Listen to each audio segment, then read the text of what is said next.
Testing 1 2 1 2. Check 1 2. This one is a little higher. Check 1 2. This one. Check 1 2 1 2. Okay, so 2 and 3 are.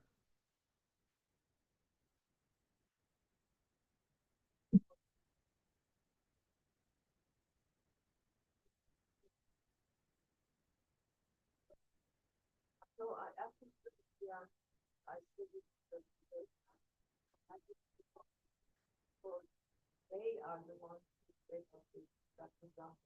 Yeah. Oh, yeah. What is that?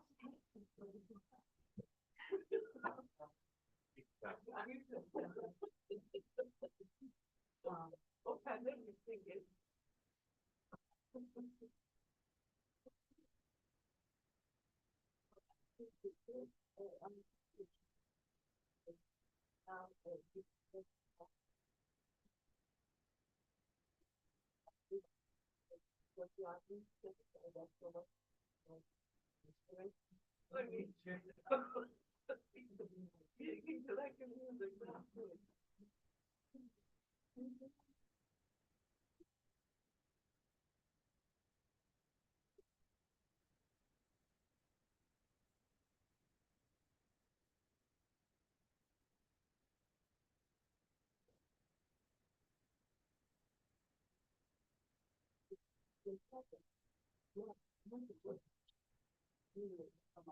Oh, yes, I can tell something. Yeah.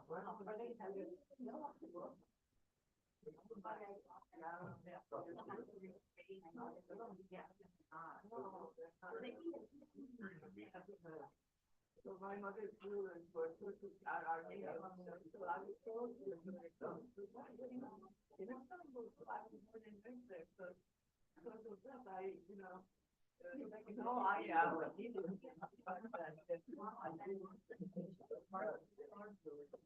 oh, they are. Marangia? Marangia, yeah. Oh, you get the Marangia. And he got the Marangia. Yeah. And during the Turkish Union. Oh, they just, it's the Iana.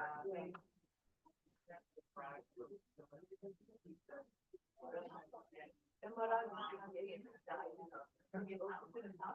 Oh, yeah, Marangia. Oh, my people.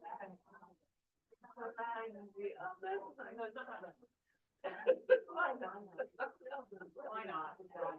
Sometimes I do anything, right? Yeah. You know.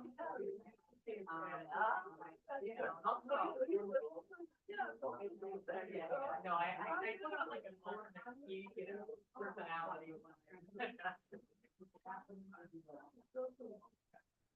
Somehow. And what are you working on? I work on Army, around the year 1000. So I work on yeah.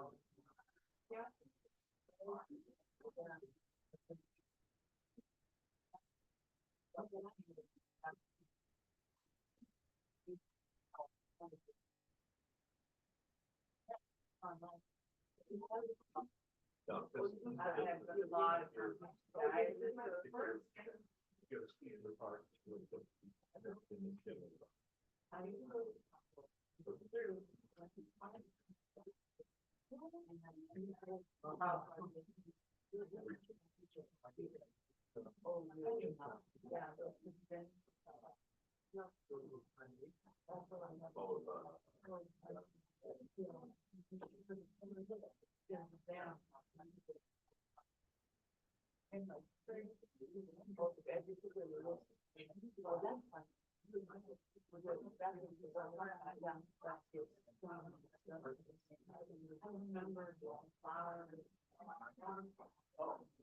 Actually, we went to others together. I don't know how to do it. So it came with me.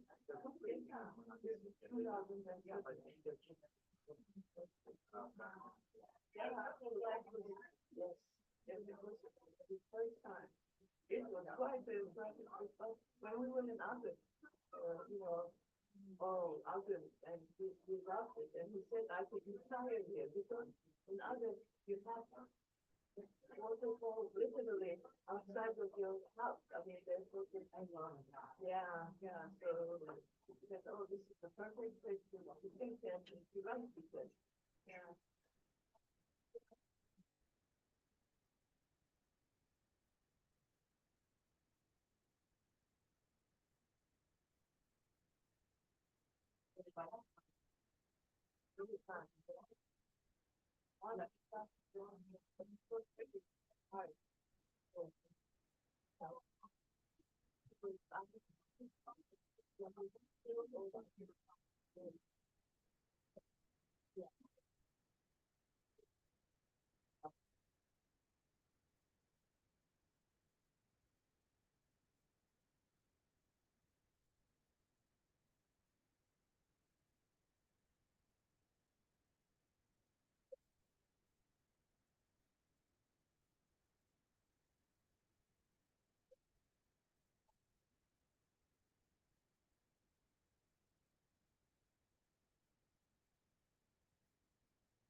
Okay, please take your seats. We'll try to start in a minute or two. And if the speakers and panelists could perhaps congregate in this area with the white tables, that would be maybe easier to get up and down, but it's up to you.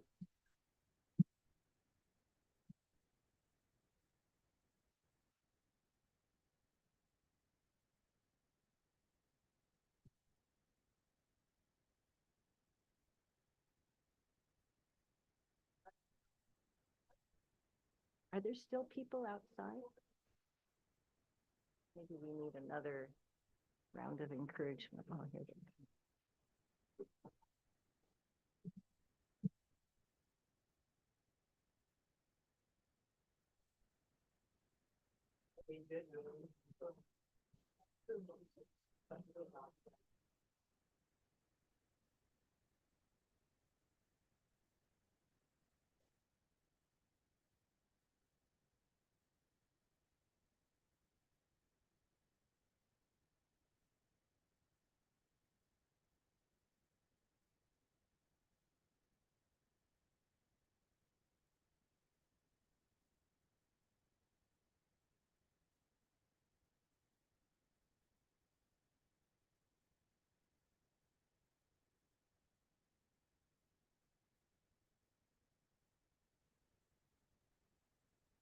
Okay, we'll get started in maybe 1 minute. Those who are speakers and panelists, again, if you'd like to sit where the white tables are, that's fine, but wherever you like.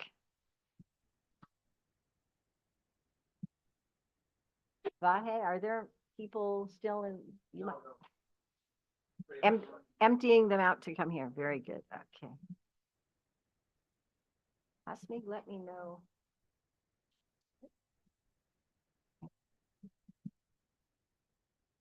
She say 2 minutes? I'll make it quick.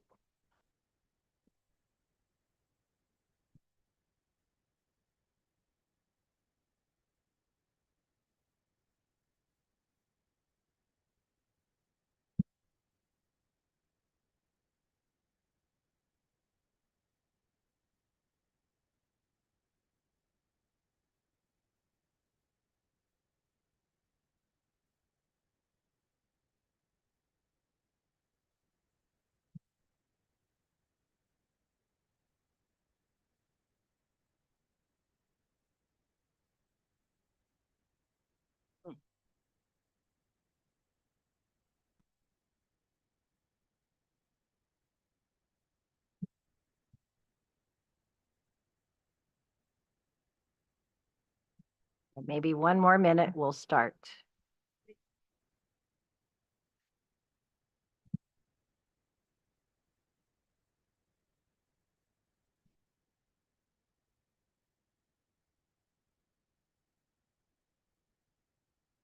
Ask me, tell me when, or is it good now?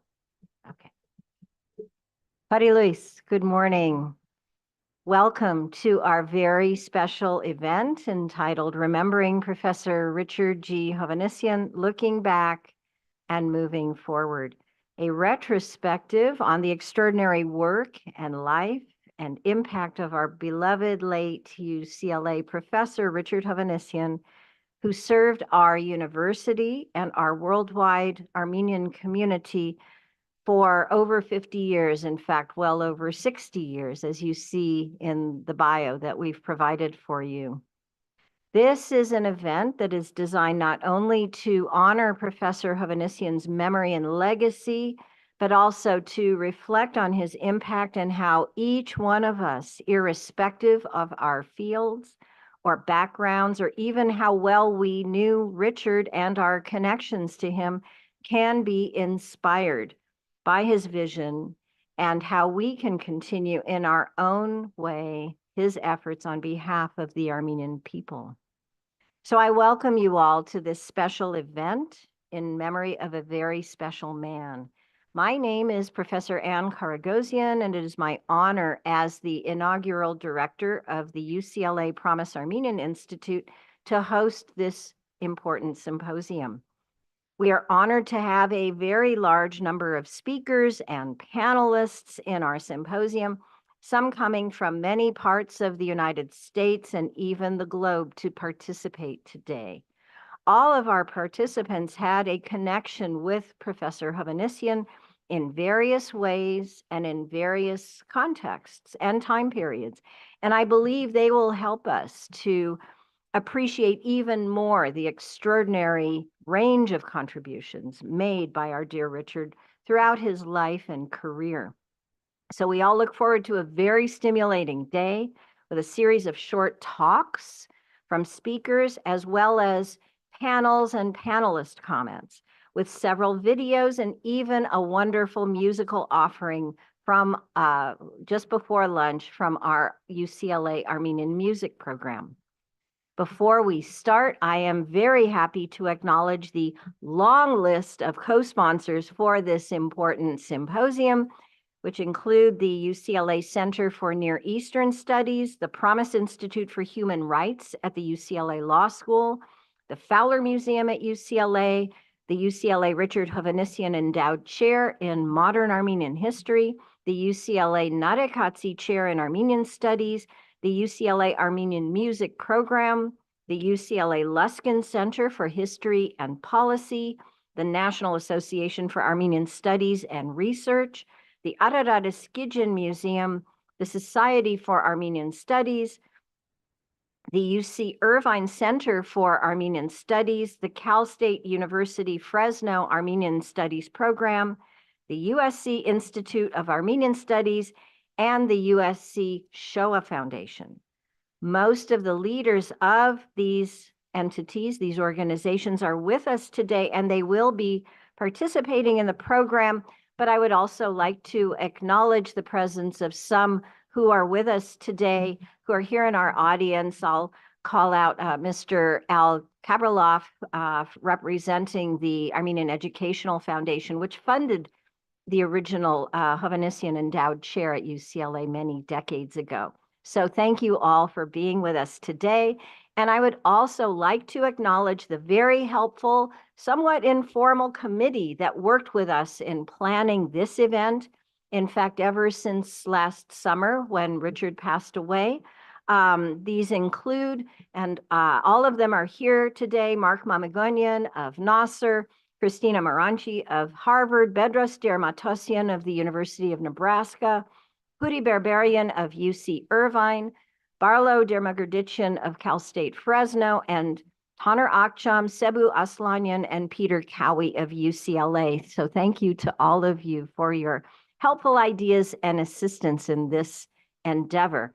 And finally, on behalf of the co-sponsors here at UCLA, I would like to acknowledge our presence on the traditional, ancestral, and unceded territory of the indigenous Gabrielino Tongva peoples. It is a privilege for our institution to acknowledge the history of the land on which we are established. Before we begin our formal program, I would like to read statements from a number of UCLA administrators who regretfully could not attend today's event due to their busy travel schedules, but who nevertheless appreciated the magnificent contributions of Professor Hovannisian over the years.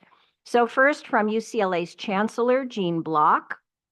He writes, Professor Hovannisian was a remarkable and prolific scholar whose impact on the study and preservation of Armenian history, culture, and identity is virtually unmatched. Throughout his 50-year career at UCLA, he completely reshaped his field through both his own work as well as through his mentorship of hundreds of others who became leaders in Armenian studies themselves. He also embodied the role of a public intellectual, using his considerable abilities to reach well beyond the academy, deepening understanding of Armenia and its people, and advocating passionately for greater recognition of the Armenian Genocide. So Chancellor Block writes, thank you for joining this symposium. It is a wonderful opportunity to honor Professor Hovannisian's legacy, celebrate his achievements, and continue the important work of preserving and sharing Armenian history. Next, from UCLA's Executive Vice Chancellor and Provost, Darnell Hunt, who is a former Dean of Social Sciences in which the Department of History here is housed. Darnell writes, I join Chancellor Block in thanking you for participating in today's symposium. I cannot think of a more appropriate way to honor the life and legacy of Professor Hovannisian than by bringing together esteemed scholars who continue to advance the important work that he championed throughout his career. He led the way for generations of Armenian studies researchers, artists, and activists to bring attention to a painful history while also empowering the Armenian community and fostering hope for the future. This time together is an important opportunity to share fond memories of Professor Hovannisian as well as the powerful insights inspired by his work. And finally, from Professor Cindy Fan, who is UCLA's Vice Provost for International Studies, in which our Promise Armenian Institute is housed here at UCLA, she writes, the first time I met Professor Richard Hovannisian was in 2019, during the celebration of the establishment of the Promise Armenian Institute at UCLA. He came to the podium beaming with joy as we recognize the historic moment, which would not have been possible without his lifetime commitment and long-term scholarship. The last time I saw him was about a year ago at the inaugural Kerr Family Lecture entitled The Extraordinary Humanitarian Legacy of Near Eastern Relief, which was actually in this room approximately 1 year ago, where he spoke. Before the event, Professor Hovannisian and I shared a moment together. He was frail, but his wisdom, kindness, and sheer humanity through his eyes were unforgettable. Thank you, Professor Hovannisian. We will try our very best to carry on the important work as part of your legacy. And finally, we actually have a short pre-recorded video from our dear friend and colleague and benefactor of the Promise Armenian Institute at UCLA, Dr. Eric Israelian, who regrets that he is not able to be here. Eric is the chief of the Vache and Tamar Manukian Division of Digestive Diseases at the David Geffen School of Medicine at UCLA. So I will ask that the video be shown at this time. Hello, everyone. My name is Eric Israelian, and I'm honored to say a few words and welcome you as part of this event, remembering Richard Hovannisian. It was an honor to spend some time with many of you and Richard's beloved family in February as part of the celebration of Richard's life and work. And it was a beautiful moment for me to see family, friends, and colleagues in the audience coming together And it was particularly special for me to see some of the priceless photographs of Richard and his family over the years. I was honored to meet Richard later in life and to become friends over the years. And I've had the honor of being friends with his family of many generations in my lifetime. And while I was never taught directly in a classroom by Richard, we have all been fortunate to learn from Richard both directly and indirectly. For me, it was also an honor to work with all of you to help establish the Promise Armenian Institute in 2019, and to have him there for the launch, and to have him also present at the inaugural Kerr Family Lectureship we established in 2023 was an absolute thrill. Richard has had a legendary impact in so many fields, but most notably Armenian history, Armenian genocide studies, and efforts to preserve our culture and language. I was truly touched because he once told me, while he did not compliment people easily, and I know many of you know what he meant, he told me that he was proud of me and whatever small contributions I've made to our community, and that really was a special moment for me. I think we all admire Richard. We all aspire to have an impact on our community the way that Richard has had. And we are also fortunate to have somehow been in his orbit over the years. His legacy will live on at UCLA and beyond for many years to come. Thank you very much. And I'm sorry I can't be there with you in person, but I'm with you in spirit. And I know we have much work to do ahead in honor of Richard and all the people who have contributed to his illustrious career. Thank you again.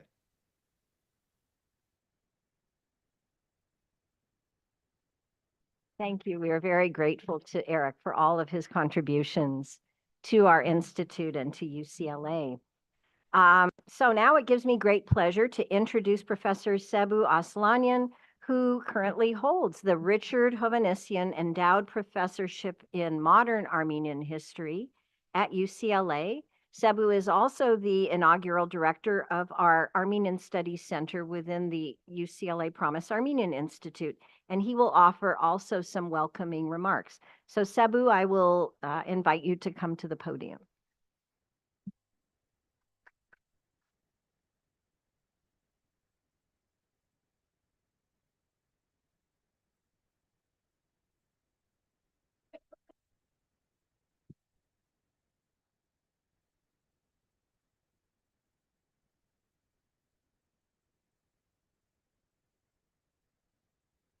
Thank you very much, Anne, for that introduction. Thank you all for being here.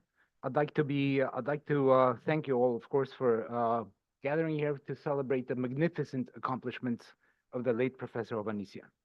Today's event brings together a truly exceptional gathering of scholars, students, friends, and colleagues of Richard Hovannisian.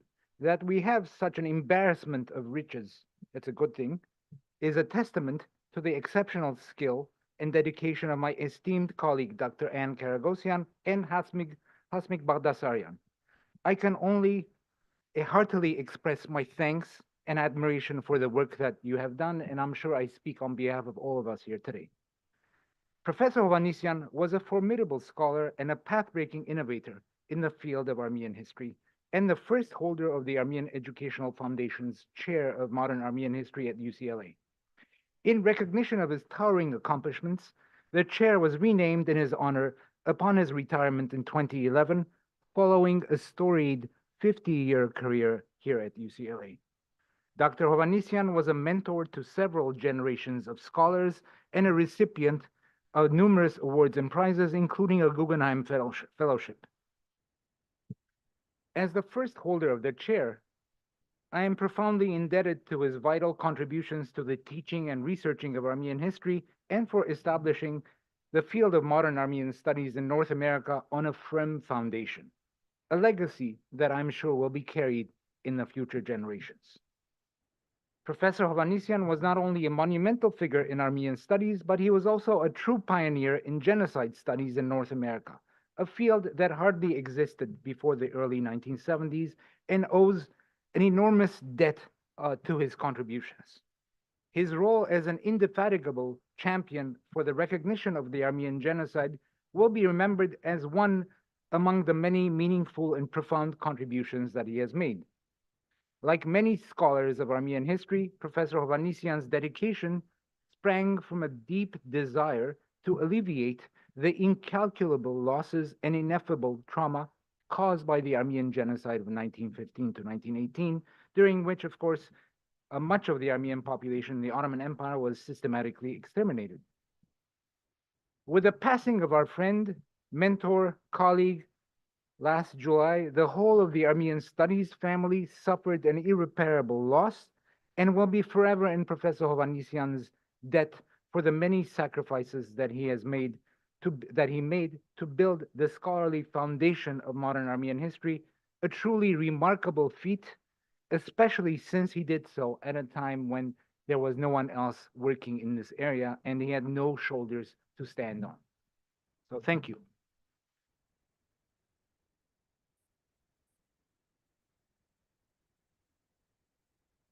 Thank you, Sebu. And now we are delighted to present a short biographical video that was made about our dear Richard Hovannisian, which concluded around the year 2000, 2001, but it nevertheless has a wonderful context that will augment, again, the short bio that you see in your programs, or those of you who are watching online can see at our event website.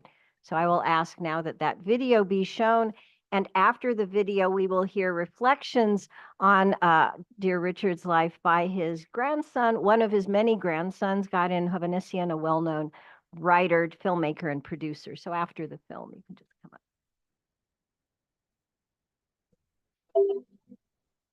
Richard G. Hovannisian was born in the San Joaquin Valley in the small Central California town of Tulare on November 9, 1932. He was the third of four sons born to Kaspar and Sirun Hovannisian, genocide survivors from Kharpert.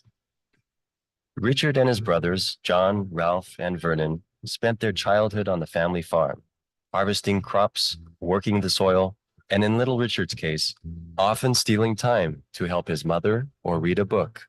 His worldly travels started early, like this family adventure all the way to Yosemite in their Model T Ford.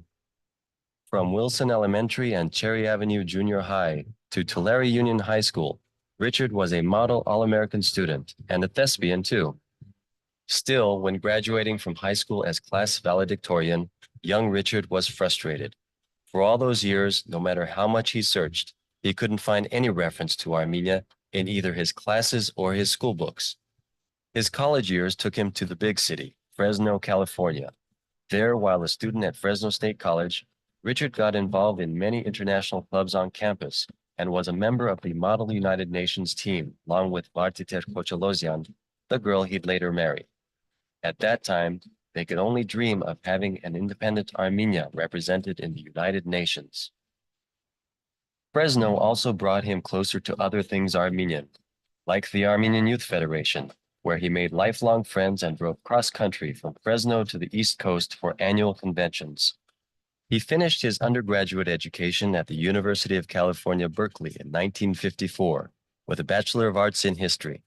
But to pursue graduate studies with a focus on Armenian history, he'd first have to learn the language beyond the Kharpertsi dialect he'd grown up with. So he boarded the SS United States and headed to Beirut, Lebanon, and the Nishan Palanjan Armenian College, known as Gemara. There, Hovannisian studied with a man who would set him on what would become a lifelong mission.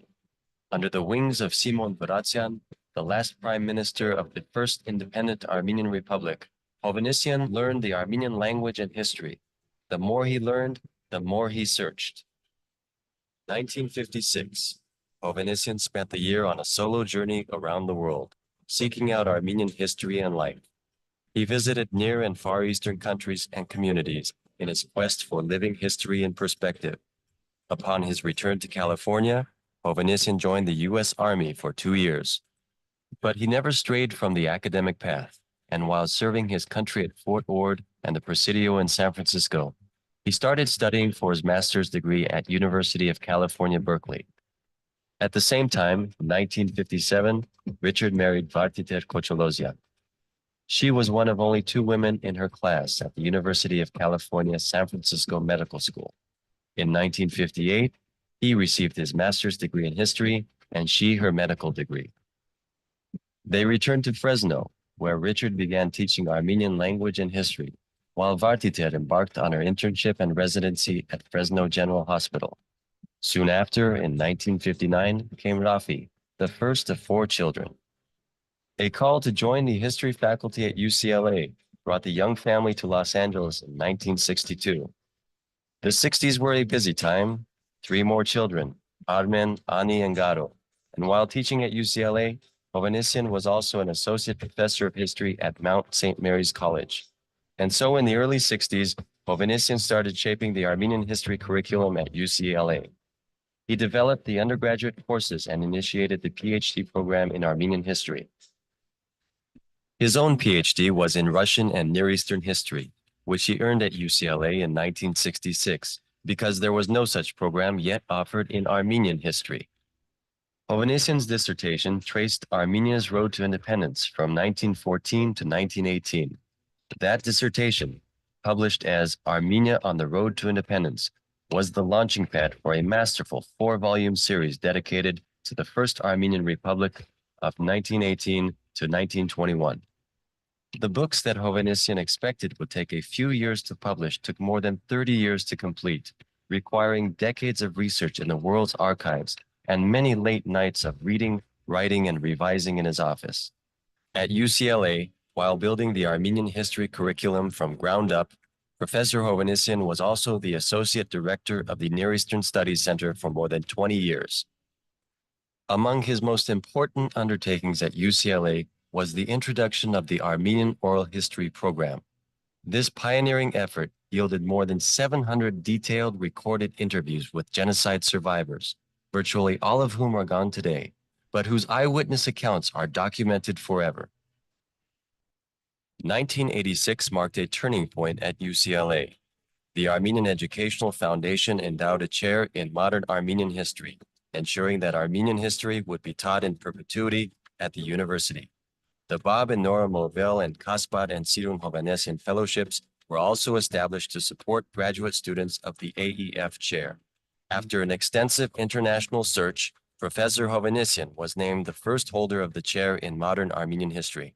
Thank you very much. The Armenian people survived the darker side of April, and our being here today gives witness to their revival and determination. The University of California has acknowledged the value and importance of Armenian studies and has welcomed a second chair. To date, Professor Hovannisian has opened the door of Armenian history for thousands of students. And those who've attained graduate degrees in Armenian history under his direction are now teaching or researching at institutions across the country. Who's in the back row today in Berkeley? Oh, that's Ara, is it? That's right. Hello, Ara. Hovannisian has even been able to teach at 3 places at once. He piloted the distance learning program at UCLA, where his classes were video conferenced to the campuses of UC Berkeley and Santa Barbara, and where students at those campuses could interact live with him. Again, and we're going to sign off with all 3 campuses. It's been a great pleasure being with you. And if you want to talk a little bit more Berkeley, just hold on there. And I'm going to say goodbye to my LA students in Santa Barbara. Right. Yes. During a career that has spanned more than 4 decades, Professor Hovannisian has kept the truth and relevance of the Armenian Genocide alive.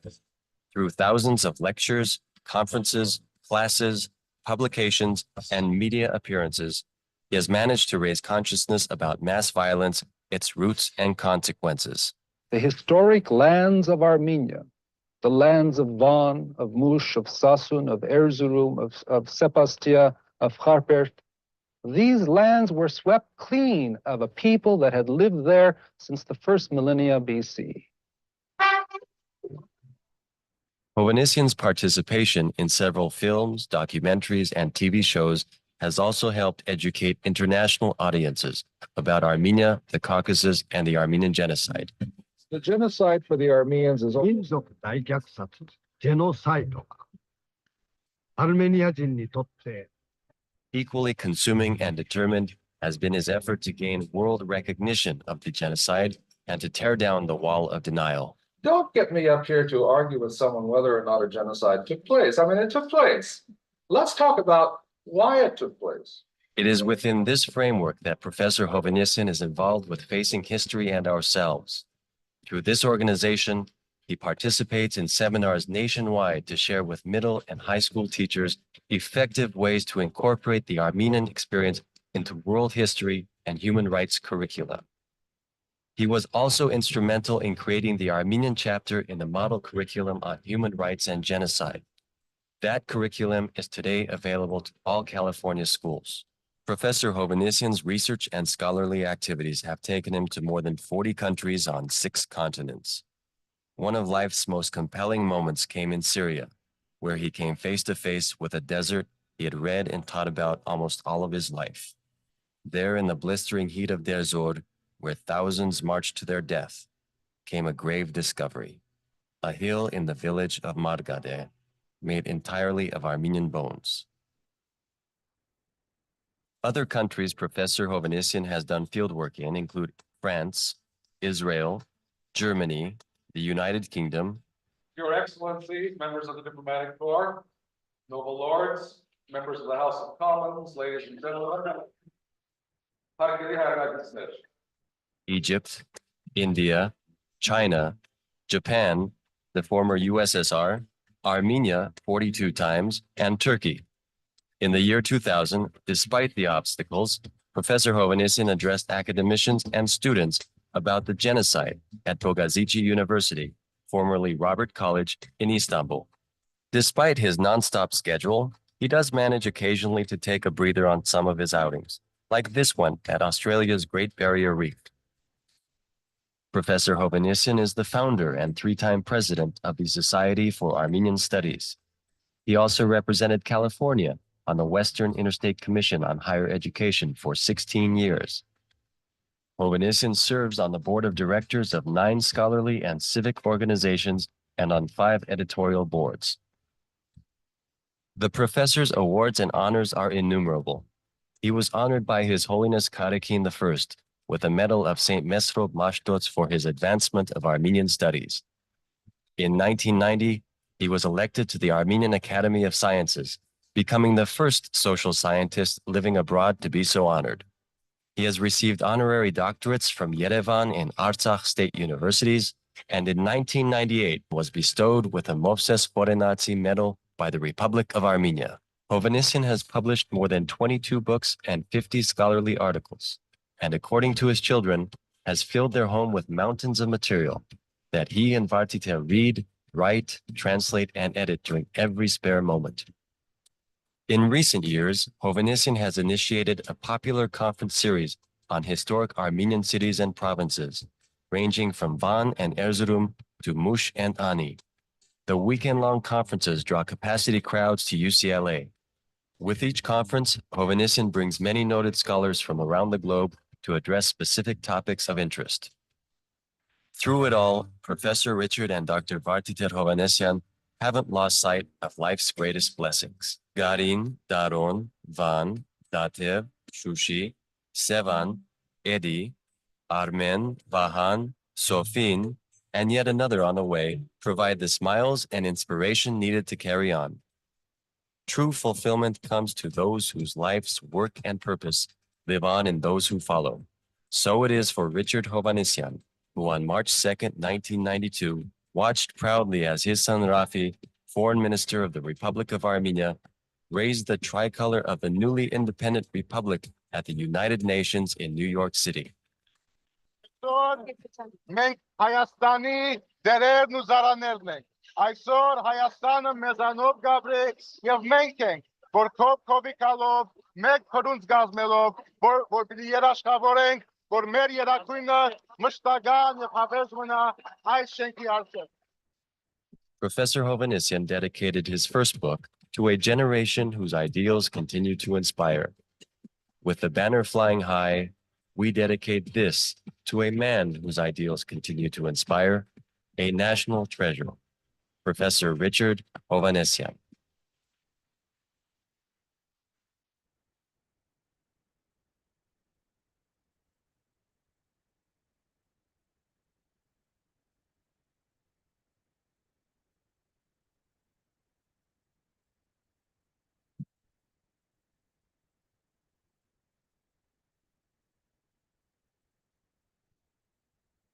Thank you, Dr. Karagosian and the team at the Promise Armenian Institute at UCLA for bringing this very important symposium to life. It's easy to say that Professor Hovannisian will always be remembered, but it's much more difficult to actually remember him and to invest so much time and resources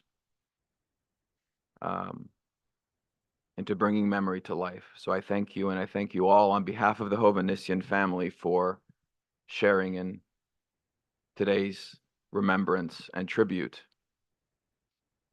In 2008, I set upon a journey to learn my family history and to write a book about it. And I knew how the book was going to open with the story of my great-grandfather, Kaspar Hovannisian, who survived the Armenian Genocide. It was going to be a story of the loss of family and our ancestral homeland, and I knew it was going to be dramatic.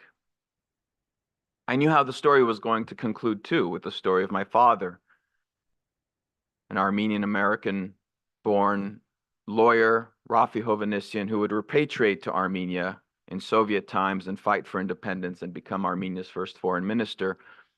And I was confident that that part of the story was going to be dramatic too. I was much more concerned about the history that would fall in between. The seemingly quiet academic narrative concerning my grandfather, Richard Hovannisian, the generation that came in between. And yet, as I began my sequence of interviews with my grandfather and began to uncover the trails of his personal history, I realized that I was dealing with the most dramatic history of them all. Because the history of my grandfather is the history of a boy who, all alone, out of context, and without precedent in a single-minded obsession, decides to stand against the tides of history and believe that he could reverse the tides of history. He was born and raised to be a farmer in the San Joaquin Valley of California, but he pursued the life of academia and ideas instead. He was never taught Armenian formally, and he defied his parents to move across the world to learn Armenian. He didn't get to take any Armenian history classes at his university because the field didn't exist, so his solution was to invent the field. He was named Richard, his brothers Ralph, Vernon, John, but he would name his kids, together with his wife, Dr. Vartiter Hovannisian, Rafi, Armen, Ani, and Gado. So while his father, Kaspar Hovannisian, lived the dramatic story of the Armenian Genocide, and his son, Rafi, would live the dramatic story of Armenia's national rebirth, the reversal of fortune was actually accomplished by Richard Hovannisian. It was an event of the soul that occurred in that anxiously beating heart of a little boy who somehow decided to accept this impossible mission to reverse the tide of history. As a scholar, Richard Hovannisian did not fall for fashionable ideas that would come and go. He did not hide behind the opaque and the obscure. He took on the monumental subjects of modern Armenian history. He became known across the world as an important scholar of our national horror, the Armenian Genocide. Today, we'll be talking about the books he wrote and edited, the important oral history collection, which gave voice to the survivors of the Armenian Genocide, and very importantly, the conferences he convened right here on this campus to explore what was lost beyond life during the Armenian Genocide, the schools and the churches and the homeland. If one day artificial intelligence is able to recreate lost civilizations, it will recreate Western Armenia in large part due to the scholarship of Richard Hovannisian. But while he became a world authority on the Armenian Genocide and the history of our national horror, that isn't the history that he had sought to tell when he first got into the field. It was another history that had excited him, an alternative history, a history of hope that took place just a few years after the Armenian Genocide, when a band of survivors and orphans convened in the city of Yerevan and declared the Republic of Armenia.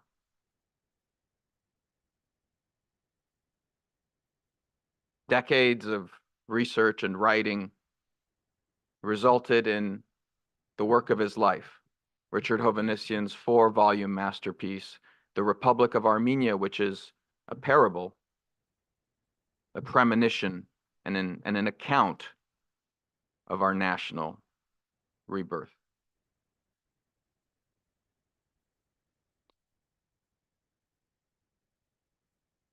I want to say something that's very important to me, and which we neglect in talking about the professor's life, which is that Professor Hovannisian was an excellent writer.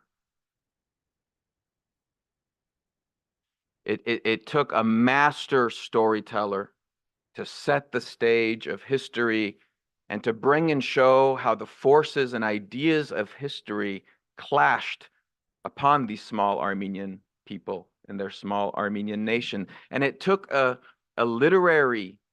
keen, sensitive literary mind to craft those sentences. So measured and so reserved, and yet with the dew of poetry and romance at the very tips. More and more, we mistakenly say and think that writing is about conveying information. Writing is about creating an experience. And in the case of Richard Hovannisian, he created the experience of being Armenian, which is hard-fought and troubling and rocky and mountainous and tragic and heroic, but always, always elegant.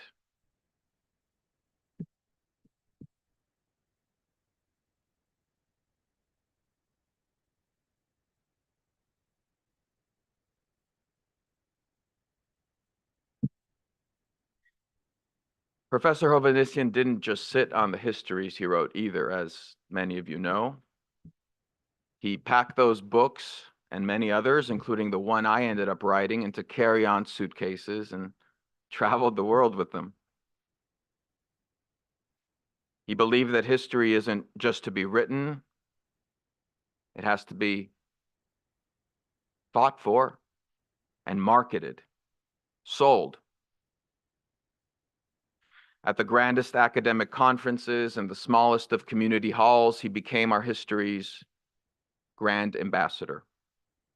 He ripped out the weeds of denial from the catalogs of publishers in faraway universities and on his own home turf. We'll hear later today about the episode of the denialist Turkish chair at UCLA. Of course, he created his own chair and held the AEF chair in Modern Armenian History, which has now been renamed for him. He thought of the future, and he wanted to ensure in his life's work that Armenian history would be taught in perpetuity, not only here, but in institutions across the country. And he supported the creation of chairs in universities across the land. He testified in Sacramento and Washington to ensure that Armenian history and the study of genocide is properly integrated into the national thinking and curriculum. He took real part in the creation of many Armenian organizations. He subjected himself to, let's admit, the unglamorous and often miserable work of trying to heal fractures and bringing people together. He built bridges with other communities and among other disciplines too. He was looking back, but always moving forward, preparing for battles that we could not yet see and that he would not be here to fight. His children would have to do that, and their children, and the children who followed. And with each new member of the family, I saw how uniquely he approached each soul, how careful he was, how concerned, how he took seriously the differences in each of us, and how he was so attuned to the condition of each of our minds and hearts. Because we, his family, were to be his successors, and by his family, I mean his students too, of course. He treated you no differently.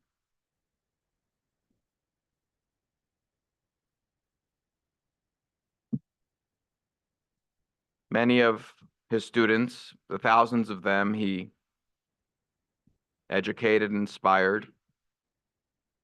Many of them became great scholars. Many of you are here today. And even those who didn't become scholars and went on to live other lives and in other professions, still took with them the fire that he had ignited in their hearts. If he touched you, or challenged you, or pulled you into some kind of moment, then he entered a lifelong covenant with you. And he knew you. He knew your parents, and he knew their parents. He knew where they came from. He knew when they left. He knew where they settled. He knew you by where you came from.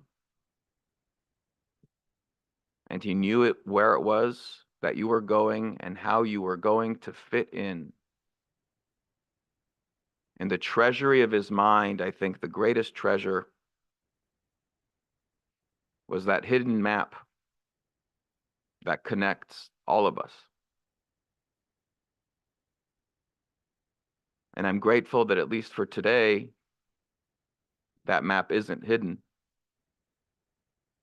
And that we are together again, and we are connected again, just as he saw us. Thank you.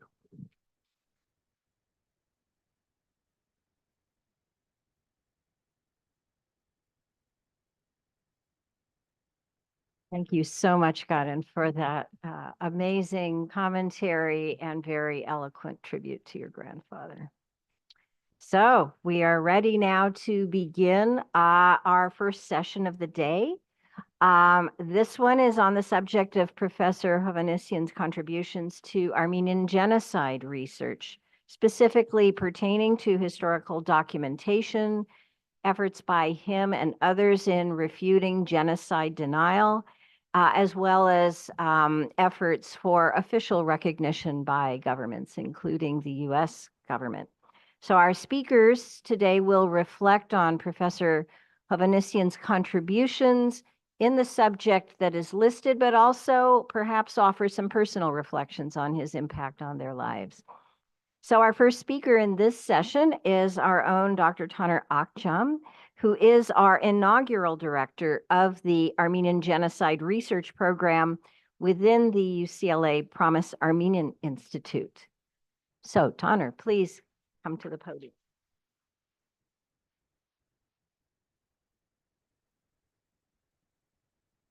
Good morning. Thank you, Anne. Thank you organizing for this, amazing event started yesterday. Thank you, Nanor and Hazmik, helping creating this event.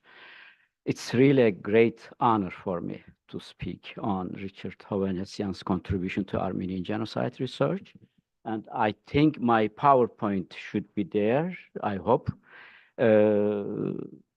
First, I would like to share a few personal memories about Richard. I met him for the first time in 1995 while attending a big conference on the Armenian genocide in Yerevan. I was living in Germany then, and it was the first time that a Turkish academic was attending such a conference, and it aroused some interest. Of course, Richard also wanted to meet me. We met for the breakfast one morning, but as I did not speak English, and since unfortunately there was no interpreter, we spent much of the meal looking at each other, occasionally exchanging some yes and no's as we smiled at each other across the table. This was my first communication with Richard. Now I would like to share a couple images, photos with you. In the first image, you can see Richard in my village in 2013 when he was visiting my mom with a group of Armenian friends. Some of them are sitting here in the room. The second photo is from Los Angeles. On top of it, you see it. December 2005, you may recall the large conference he organized at UCLA to introduce 3 Turkish scholars to the Armenian community. In the third image, we are in Yerevan on the same panel. The first experts of the Armenian genocide studies were the survivors like Aram Andonian and Father Krikor Gergerian. While their works has been very valuable, foundational even, it was not academic. Together with Hakan Dadrian, Richard Hovannisian is rightly considered the founder of the scholarly field of Armenian genocide studies. These two individuals were a bridge between the first generation and our own. If we can speak of a fledgling stage of the Armenian genocide research, then these two, Dadrian and Hovannisian, served as its icebreakers, forging a path through a frozen sea of ignorance, indifference, and denial. But the great challenge they faced was not only the denialist policies of the Turkish state, it was also the avoidance or outright indifference of the academic world. In the United States, most historians of the late Ottoman period tended not to focus on or even completely ignore the series of massacres that taken together can be seen as the components of the Armenian genocide. Focusing on such subject was often dismissed as an expression of narrow-minded ethnocentrism by members of the targeted ethnic groups. Richard often told me that at gatherings of the Middle East Studies Association, one of the most important organizations in our field, he and other Armenians were not even allowed to have a table to sell books, and let alone present papers on the Armenian genocide. If we consider Armenian genocide studies to be an established field today, we owe it to their tireless efforts of Richard and those like him. Those who knew Richard are aware that he frequently denied being a genocide scholar. He repeated this several times to me. And he would repeat this in almost every speech he gave. What bothers him most is what bothers every Armenian or every person whose heart beats for justice: denial of the truth.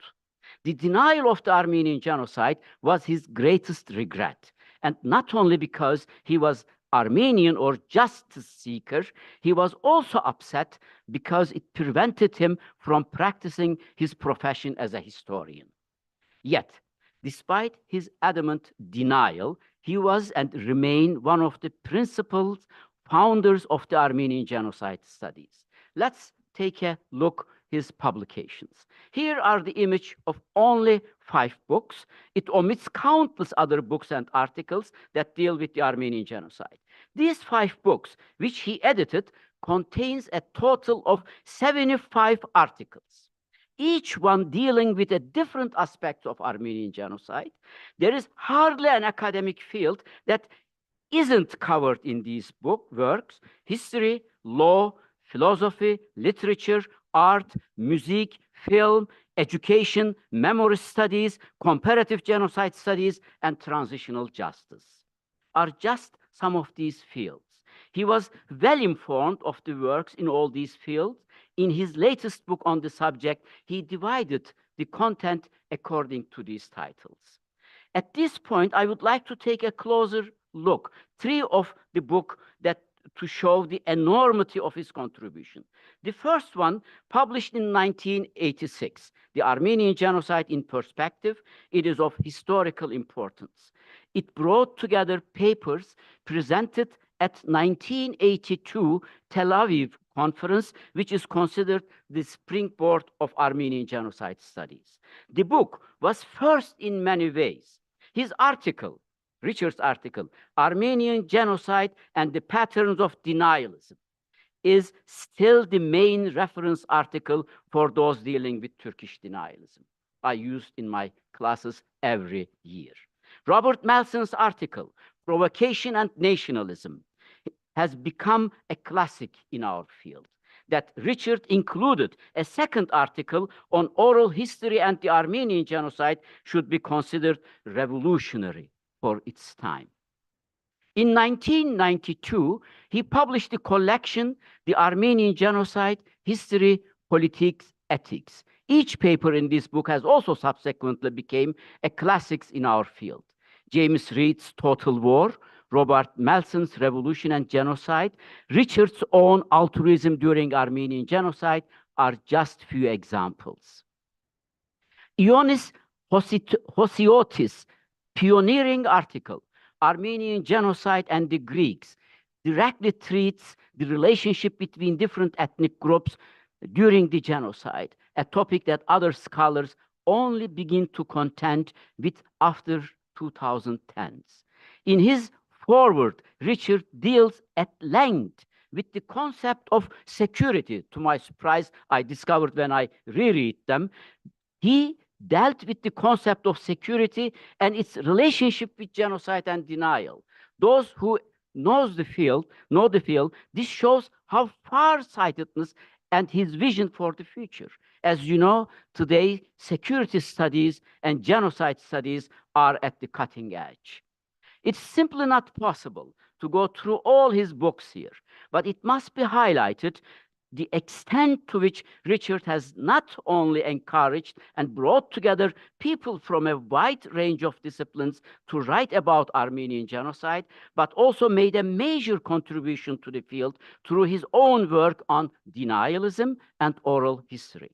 Moreover, he has not hesitated to tackle some of the thorniest issues in genocide studies. Foremost among these is the question of when and how the decision for genocide was taken. The classic formulation is thus: was the Armenian genocide the result of a wartime radicalization or a premeditated continuum? Richard even made this question, which I called Ronsuni-Vahakandadrian controversy in our field, the title of his article in his 2007 book, The Armenian Genocide, Cultural and Ethical Legacies. He very aptly argued that these two seemingly opposing positions are not contradictory nor mutually exclusive. He believed that the Armenian genocide was premeditated, but he also correctly pointed out that mass killings are the product of contingencies and long-term trends or mentalities. And therefore, these two extremes should be seen as complementary, not contradictory. Today, most theoreticians of genocide studies agree that there are two sets of factors in place in genocidal process, namely dispositional ones, attitudes and ideologies, and contextual, situational ones. And to pit them against each other is plainly wrong. It is generally accepted that the situation, the contextual factors, not only interact with dispositional factors to affect behavior, but also shape and change those dispositions. People do not just react to the situation, they also affect and shape them, even when not always aware of the extent to which they do. And finally, situations themselves do not even objectively exist, but need to be cognitively constructed by the people they then affect. Based on these theoretical premises, I personally consider Richard's writing as an attempt trying to merge both aspects, and this has been an important contribution to the field of Armenian genocide research. Richard wrote this article in 2007 and concluded it with this hard-believe prophecy. This is a prophecy I cannot describe a different way. He says, it is probable that more precise and compelling evidence, perhaps even the proverbial smoking gun, exist among the extensive archival materials and private collections in Turkey. He wrote and mentioned that a few Turkish colleagues have begun to explore the subject. Hopefully, like German historians, a new generation of Turkish scholars will be able to find the missing link that will remove any existing tentativeness regarding genocide that took place under the canopy of the Great War. In his, Richard shows a great foresight, and without minimizing the work of all other scholars, it was as if he was foreshadowing my discovery of Gergerian archive, and the book and articles followed. Indeed, these words proved prescient, coming at a time when my articles, which would later appear in Journal of Genocide Research 2019 and 2022, in which I presented the definitive documentation on the extermination process of the Armenians based on Ottoman documents, were not even in the incipient stage. I would like to leave you with a final observation. Here, an attempt to compare the scholarship of my beloved mentor, Vahakn Dadrian, and of Richard. If you read the works of these two giants, you will see that there is an important differences in their approach to the topic. Dadrian's work read more like a prosecutor's indictment, that the effort of someone trying to understand events. He accuses, lays out evidence, and convicts. Richard's work, on the contrary, can be read more as an attempt to understand. This can be seen in the way in which he is always mindful to include articles from different disciplines: art, literature, history, political science, law, and transitional justice. I could say a lot about the methodological differences between these two giants, but it seems to primarily stem from their education. Dadrian studied law. Richard studied history.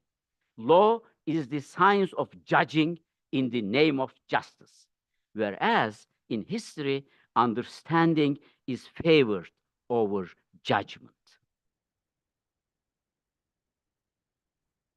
In 1975, Michael Hagopian made his first Emmy-nominated documentary on the Armenian genocide and rightly titled it forgotten genocide. And when Richard wrote in his book 2007 in the introduction, he says, what once referred to as the forgotten genocide is no longer forgotten. He knew that this was in large part the result of his own work. May he rest in peace. Thank you.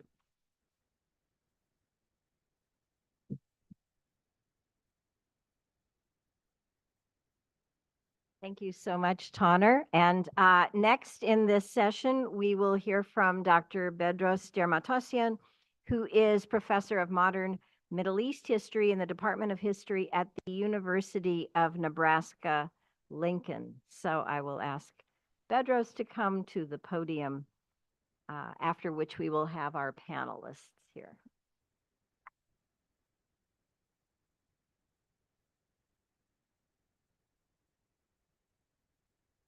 Thank you, Dr. Karagosian, for the invitation. Can you hear me?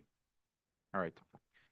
I've given so many talks in the past, but this is the most painful one, I should say. It is painful because we keep referring to Professor Hovannisian in the past tense. It should be present tense and future tense because he still is with us and will remain with us forever. It's an honor to be here today to respect a historical figure, renowned scholar, a mentor, and a teacher by the name of Professor Richard Hovannisian, the Dean of Modern Armenian History, who established the foundations for the interdisciplinary approach to studying the Armenian Genocide. In this short presentation, I will discuss the impact on me as a person, his role in putting the basis of interdisciplinary approaches to the Armenian Genocide, and his struggle against denialists in the field of Middle Eastern and Ottoman and Turkish studies. I have known Professor Hovannisian for the past 3 decades, during which time he became a father figure and a mentor, despite the fact that I didn't go to UCLA. He raised in me the passion to pursue modern Armenian history even before I met him.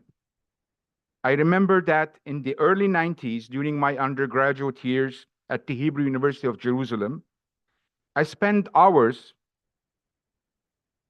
at the library sifting through the DS section. Anyone who knows academia, you knows what DS section is? That's where I encountered Professor Hovannisian's books.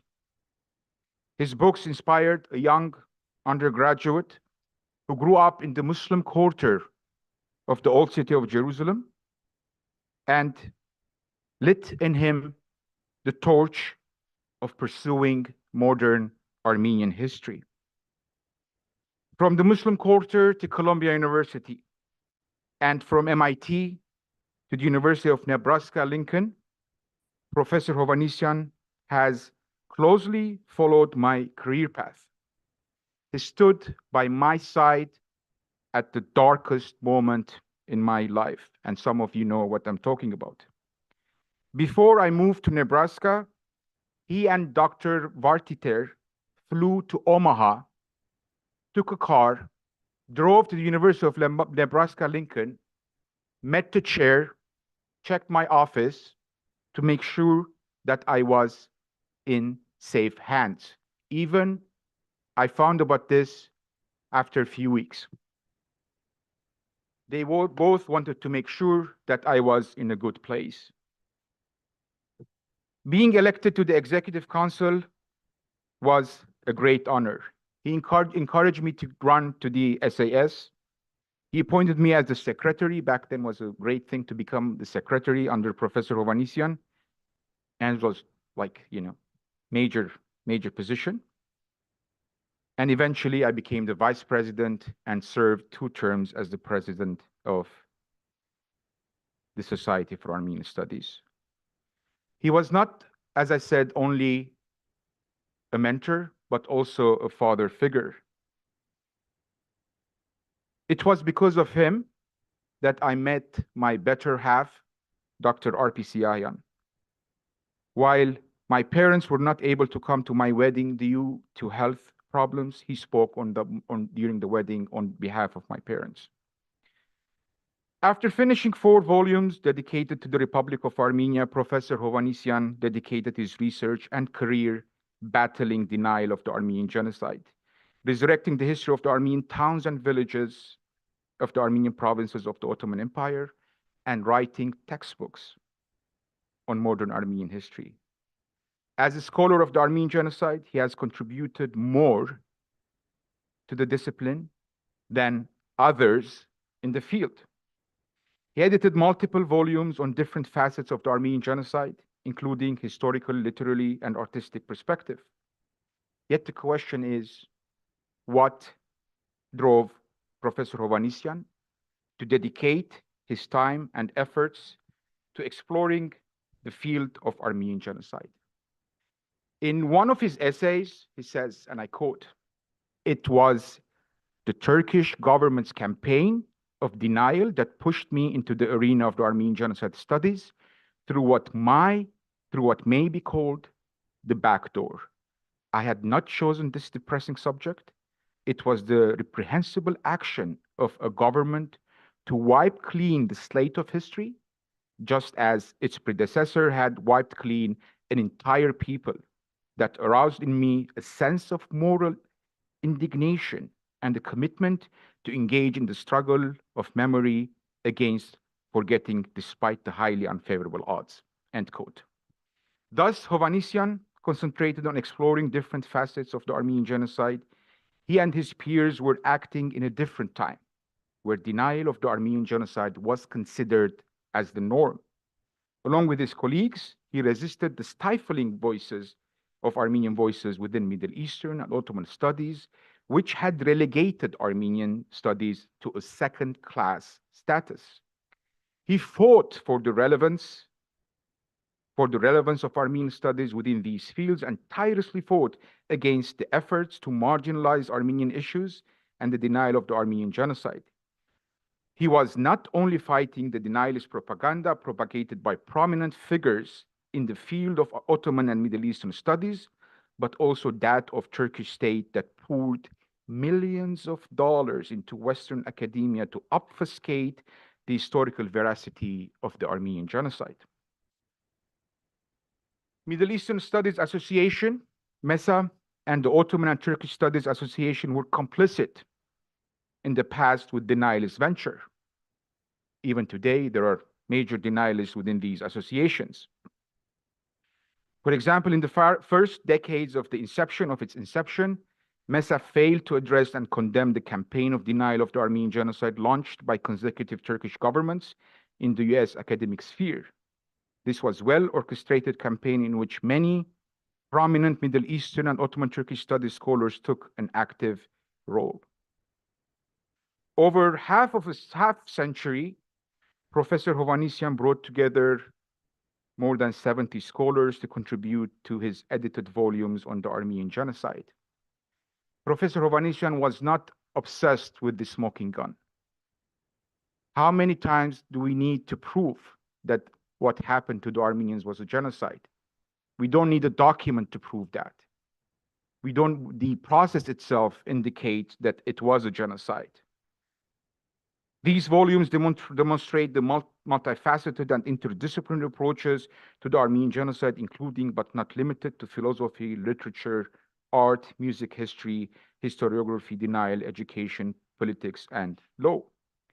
People tend to think erroneously that his first book on the genocide was published in 1986, but his first book on the Armenian genocide was published in 1980 with the title The Armenian Holocaust, a bibliography relating to the deportations, massacres, and dispersion of the Armenian people. It included bibliography of books in Western languages relating to the Armenian genocide, memoirs, eyewitness accounts, especially by non-Armenians, general studies, and archival materials. While literature on the Armenian genocide was primarily published in Armenian and inaccessible to the Western academic audience, Hovannisian took upon himself the task of furnishing the history of the Armenian genocide in English by adhering to the highest academic standards. I'm not going to go into detail on his different volumes, as Tanner did, but I'm going to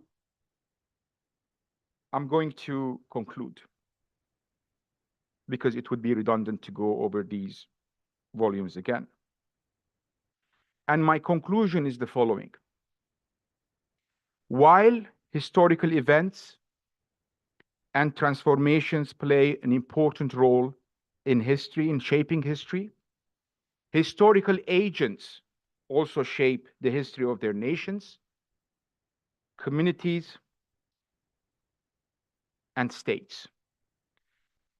Professor Hovannisian became a historical agent who shaped the field of Armenian studies and fought single-handedly against denialism orchestrated by one of the world's most powerful nations, the Republic of Turkey.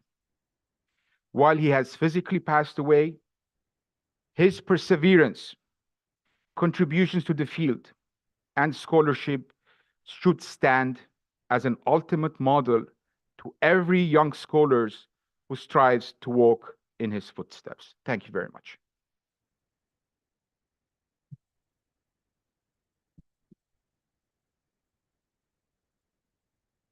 Thank you so much, Bedros, for your comment. Don't forget your glasses, yes. Okay, so next in this, we will introduce our panelists who will come to, again, talk about different facets of this subject: Armenian genocide research, documentation, denial, recognition, but also personal reflections. So I will call to these seats Dr. Henry Theriault, Associate Vice President for Academic Affairs and Adjunct Professor of Philosophy at Worcester State University, Dr. Rubina Perumian, an independent scholar, author and researcher, and former lecturer in Armenian Studies here at UCLA, and Professor Levon Marashlian, Emeritus Professor of History at Glendale Community College. So panelists, I invite you to come and sit in these seats, and now in my role as moderator, I will take one of the seats as well. These microphones, I believe, work.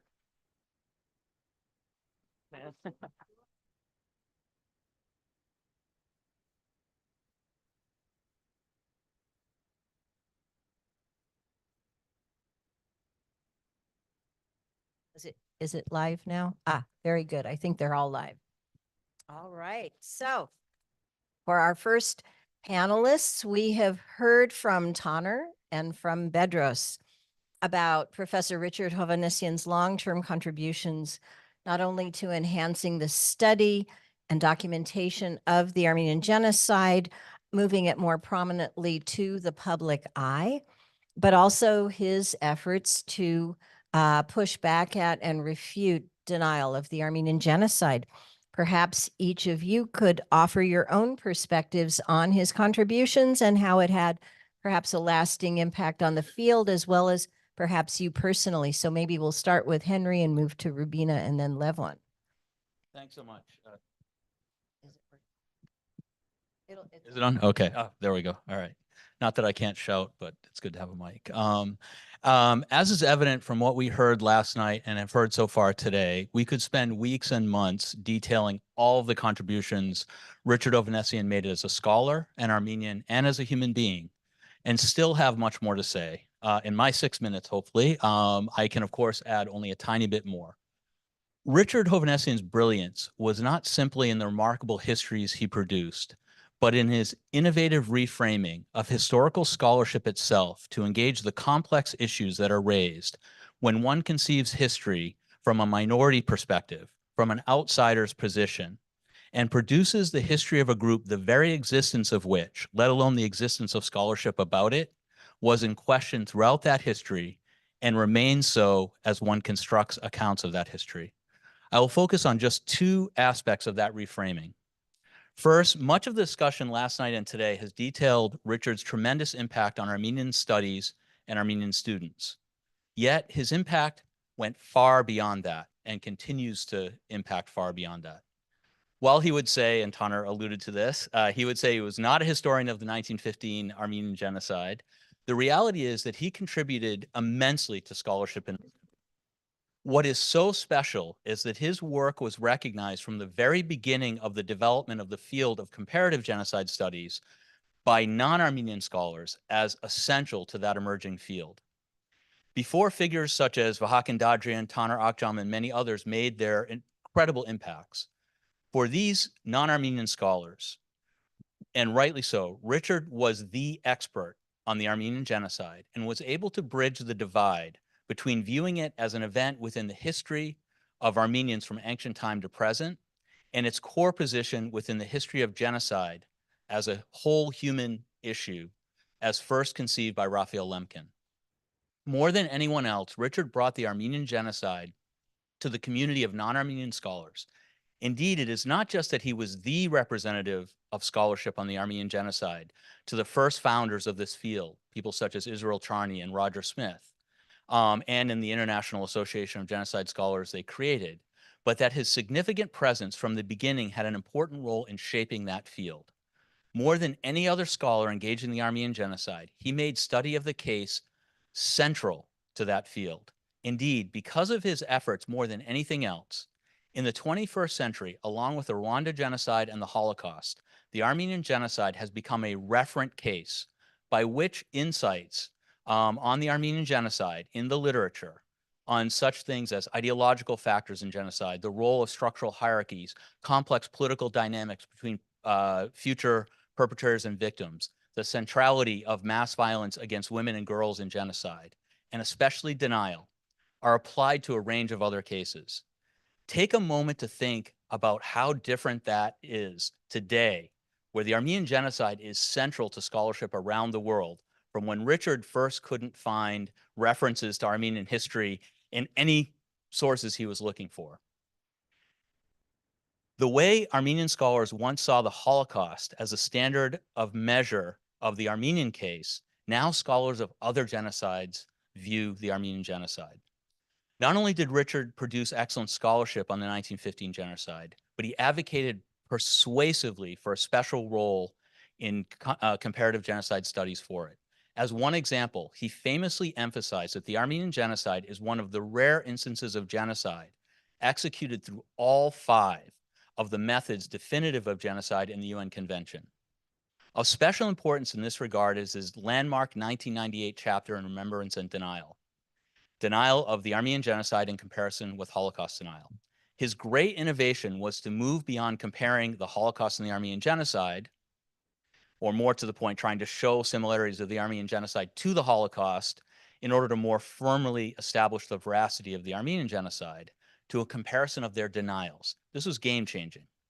This trend, this new work drove a trend in comparative genocide studies, but also enriched the study of Holocaust denial by offering new insights beyond those that Holocaust scholars themselves had made, and providing an opportunity for them to engage the denial phenomenon itself as broader and more complex than Holocaust denial alone, while at the same time transforming denial of the Armenian Genocide from an isolating burden of Armenians to part of a broader trend regarding not just genocide, but human rights and other issues.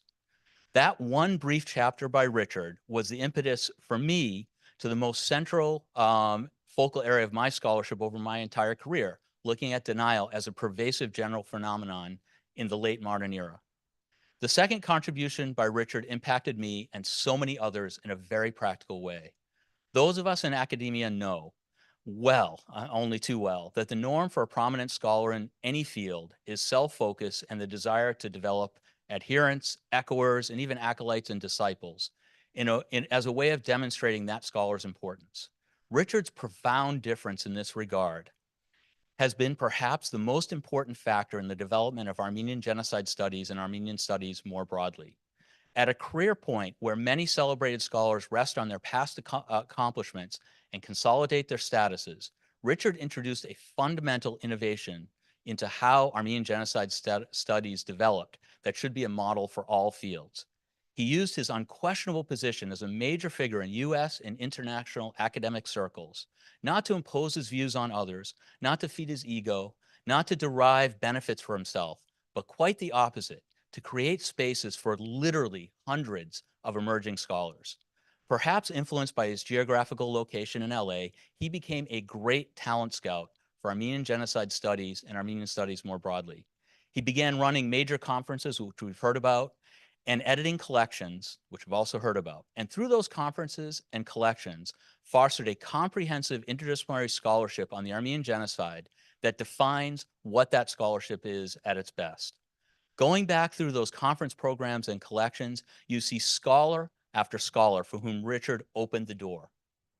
You see again and again his identifying important contributions that went far beyond his particular area of expertise, not merely tolerating psychological, philosophical, aesthetic, and other scholarship, but embracing it with not just an intellectual openness, but a genuine supportive concern for the advancement of each author. Richard's inclusion of me in multiple works early in my career, especially the 2003 book from which this symposium takes its name, were crucial to my having a career at all. What is more, he did not treat us, however junior, inexperienced, and sorely in need of guidance, with condescension or as second-class scholars, but quite the opposite, encouraged us in all sorts of ways to make our unique contributions. And Garin put it so well, he knew us all, to make our unique contributions to an area that was a deep passion for him, not just an intellectual exercise. I certainly experienced the demanding Professor Hovannisian that we talked about last night, but I also experienced the open-minded colleague, Richard Hovannisian, with a brilliant mind that could grasp things that were new, and really even the student Richard, who was always learning from other people, always engaging, always developing new ways of thinking.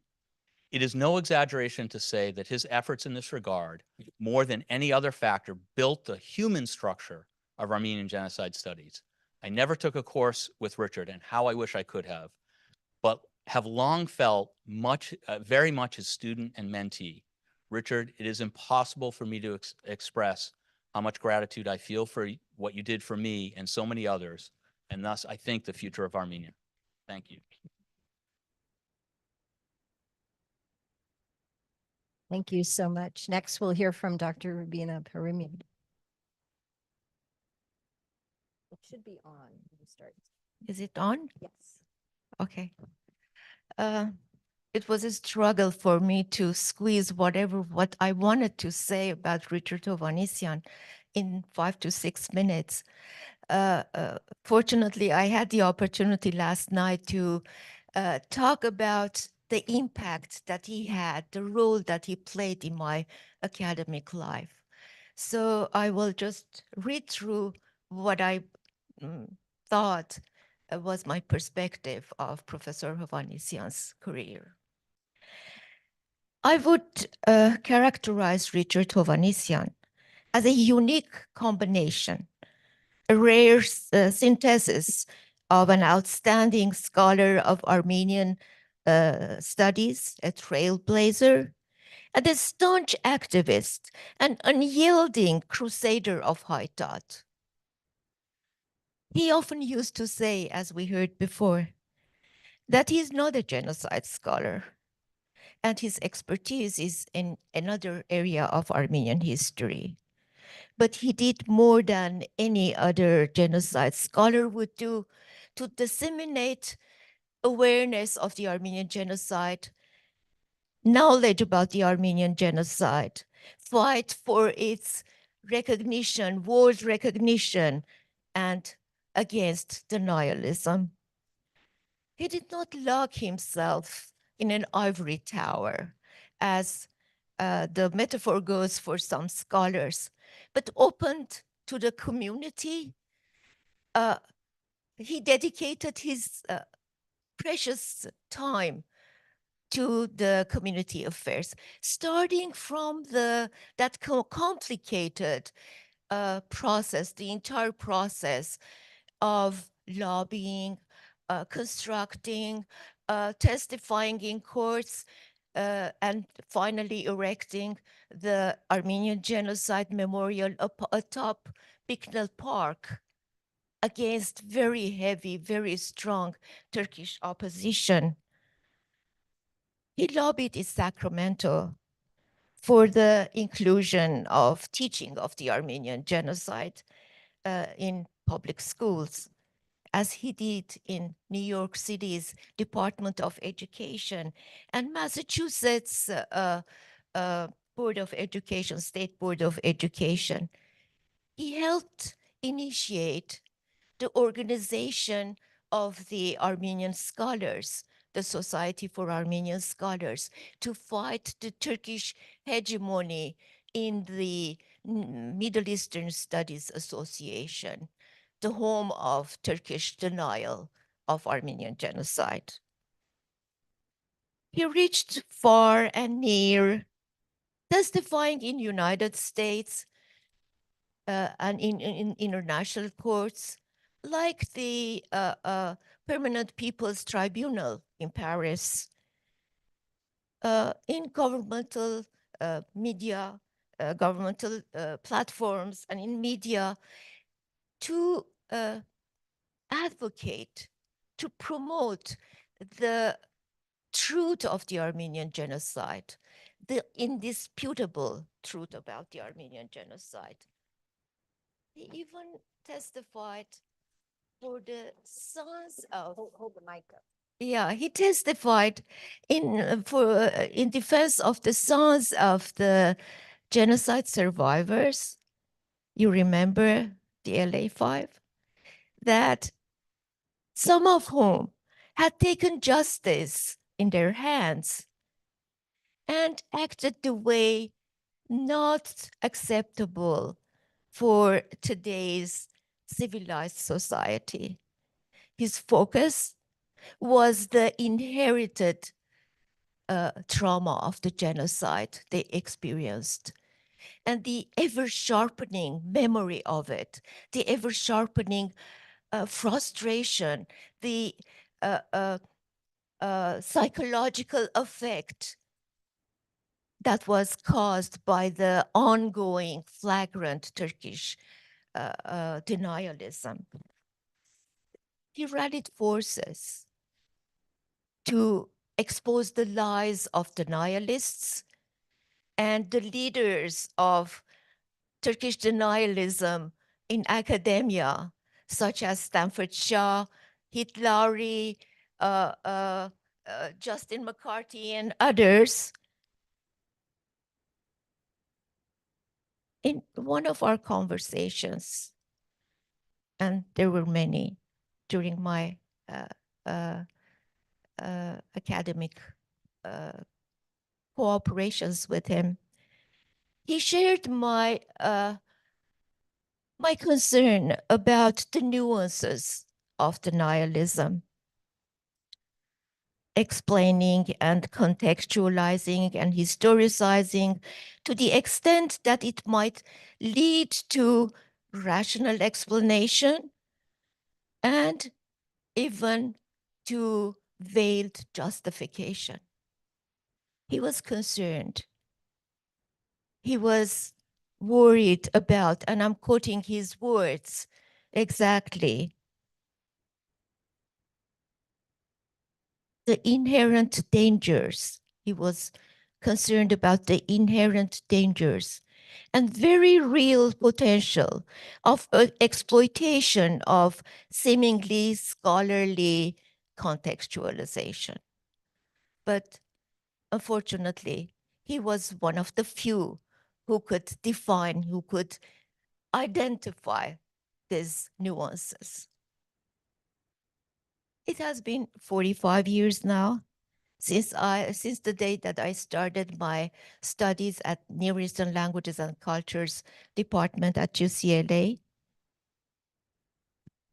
Of course, thanks to his mediation with Professor Hovannisian, who had rejected my appeal, saying that I'm a civil engineer and I have nothing to do with humanities and with Armenian studies. I better go back to my own field of engineering and work there.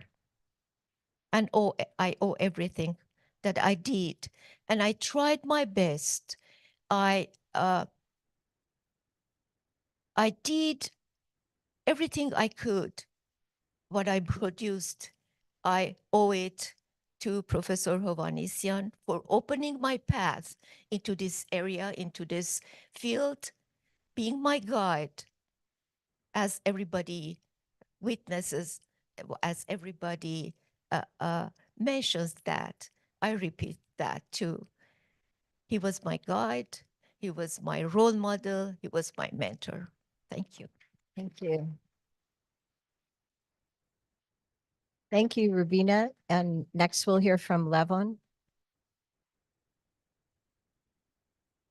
I was first introduced to Dr. Hovannisian through a non-Armenian at the University of Illinois in Chicago Circle in a European history course.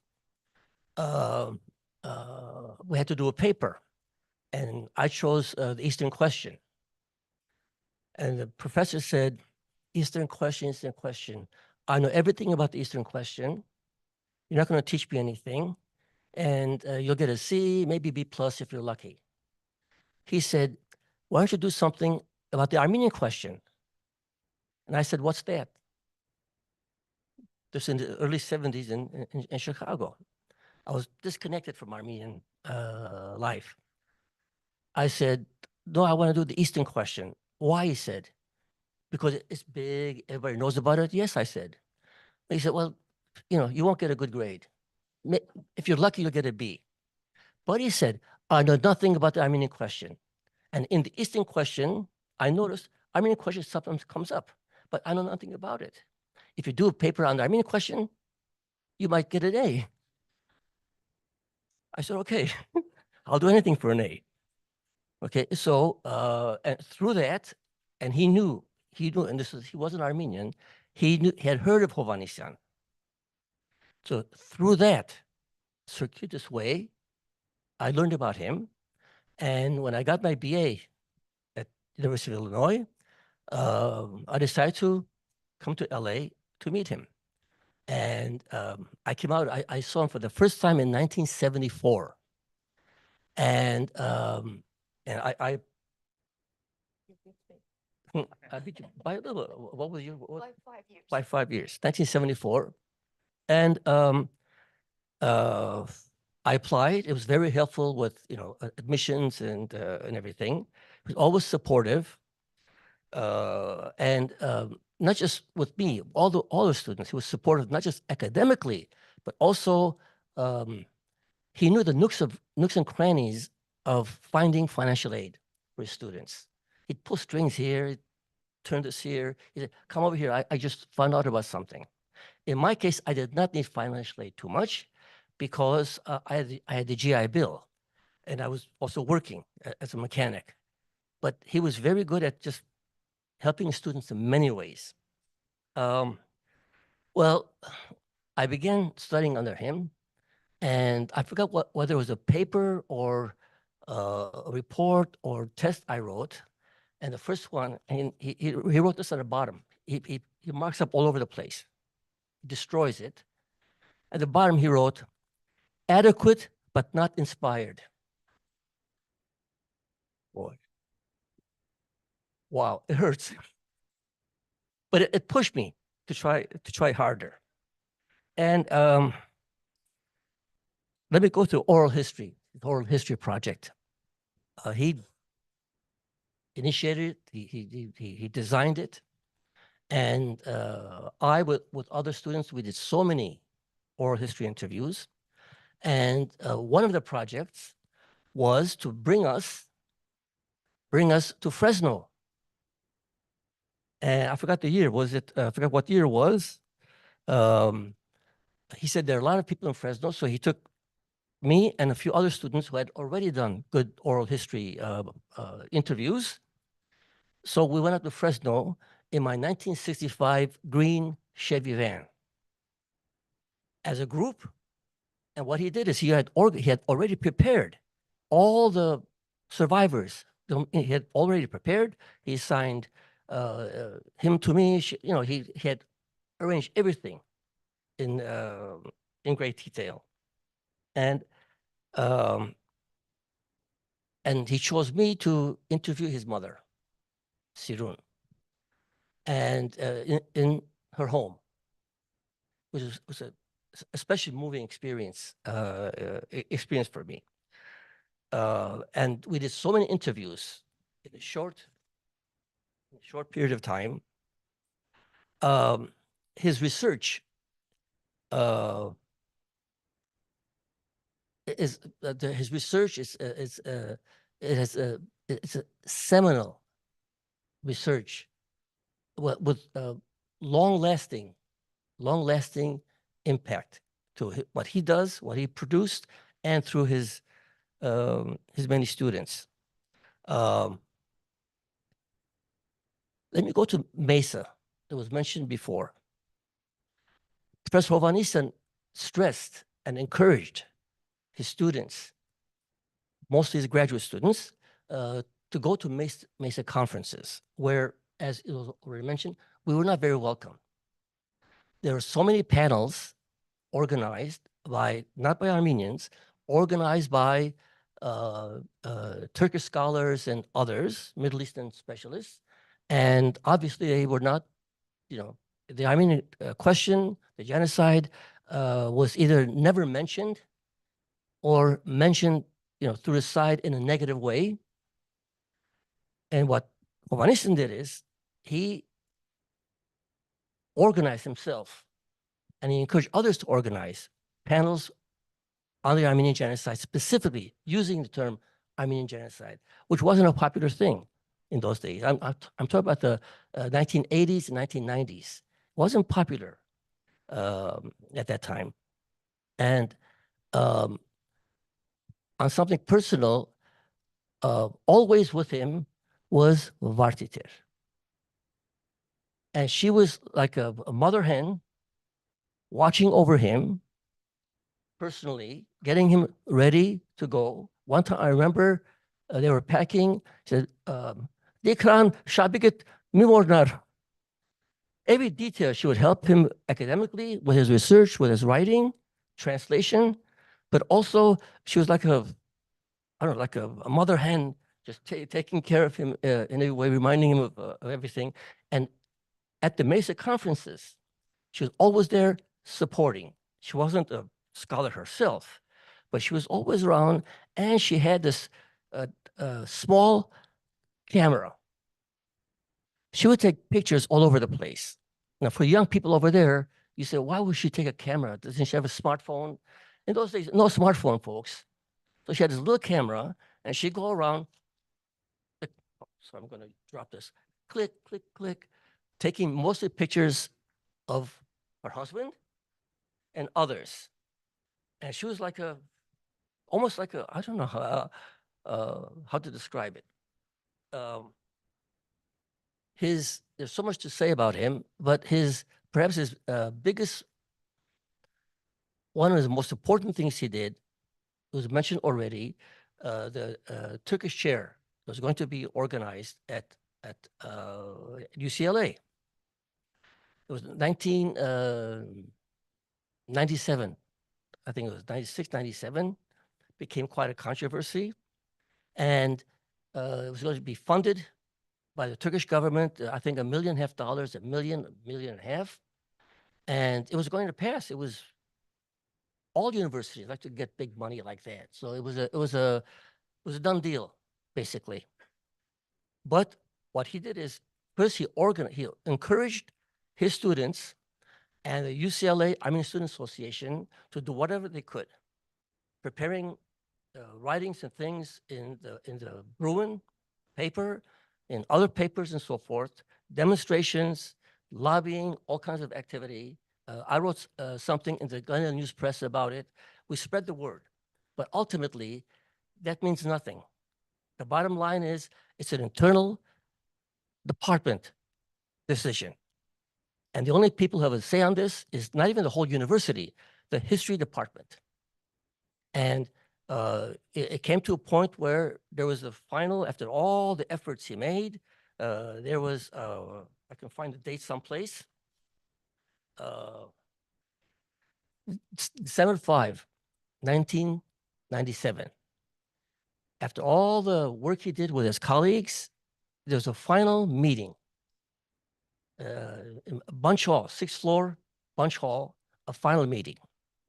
And over there, I wasn't there, obviously, only the members of the history department were there, but I heard from him. And what happened is a long debate, lasting a long time. And he presented documents, he presented evidence. And ultimately, when the vote was taken on December 5, 1997, the vote was 18-17. Won by the chair was successful by 18-17. Imagine what would have happened if he had not been there. The chair would have been established at that time. It probably would have existed until today. And you can imagine what the consequences of that would be. So I'm going to close by paraphrasing what Winston Churchill said while England was being carpet bombed during World War II. And he says something that a lot of you probably are aware of. I'm going to paraphrase that.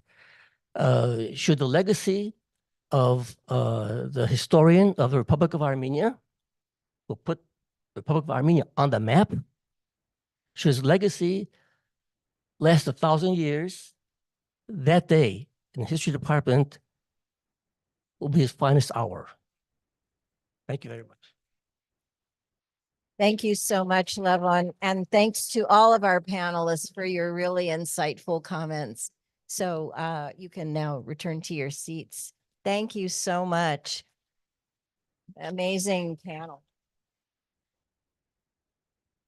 And so now, once again, as the moderator of this session, our second session is now, again, focuses on the Armenian Genocide and research, but in particular focusing on the survivor testimony, acquisition, documentation, and in fact, archiving, as has been mentioned.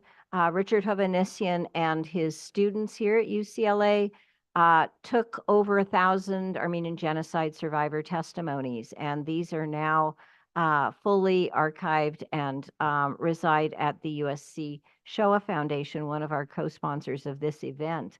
So our first speaker on this subject, and also with personal reflections, is Dr. Carla Garabedian, who is a well-known filmmaker, director, writer, also board member at the Armenian Film Foundation. So Carla, I will ask you to come up and offer a few remarks.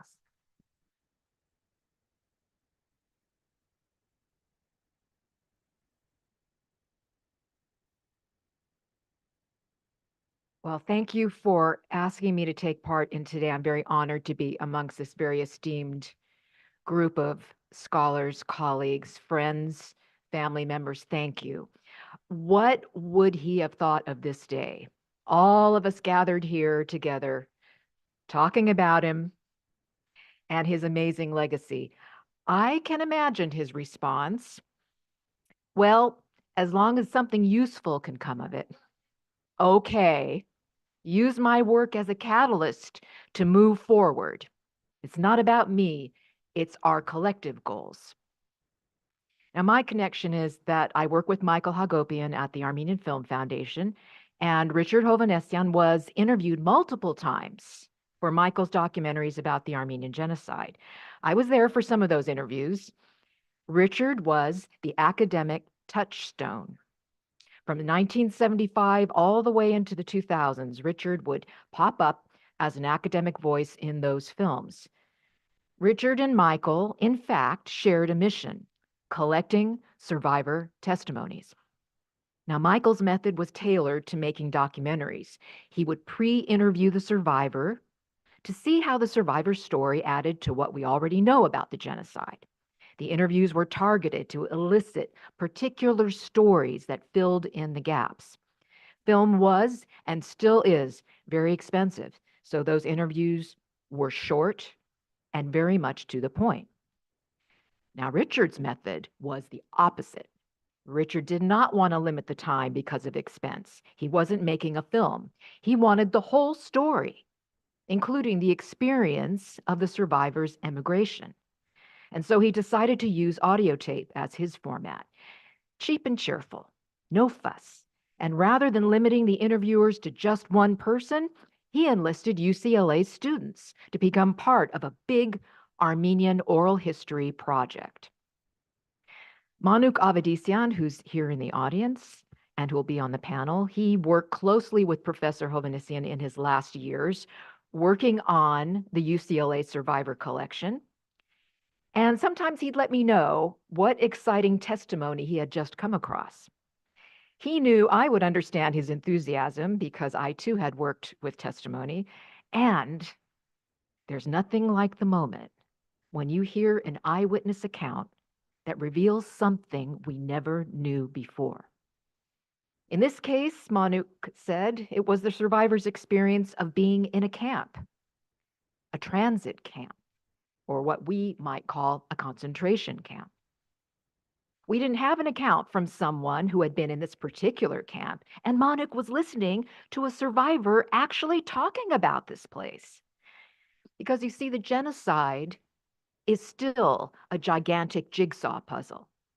One overarching policy, yes, but the execution of that policy varies from region to region. So when we get detail from an eyewitness, it's like a piece of the puzzle falling into place. And so now, we have Richard's collection of over 1,000 audio interviews. Arda and Doris Melkonian, who we'll hear from in the panel, they were instrumental in working with the professor in creating an index for those interviews. And when years later, Richard saw the power of the Shoah Foundation's Visual History Archive, he decided that's where his audio collection should live, on a digital platform that could be accessible to a global audience, searchable down to the minute of testimony. Professor Hovannisian was instrumental in augmenting the Shoah Foundation's Armenian Genocide Index to include Armenian terms and names that are particular to the Armenian Genocide experience. He was a much-loved Professor Emeritus Advisor to that USC collection, even though he was at heart a Bruin. And that brings me to the one aspect of the story I want to share with you today in particular.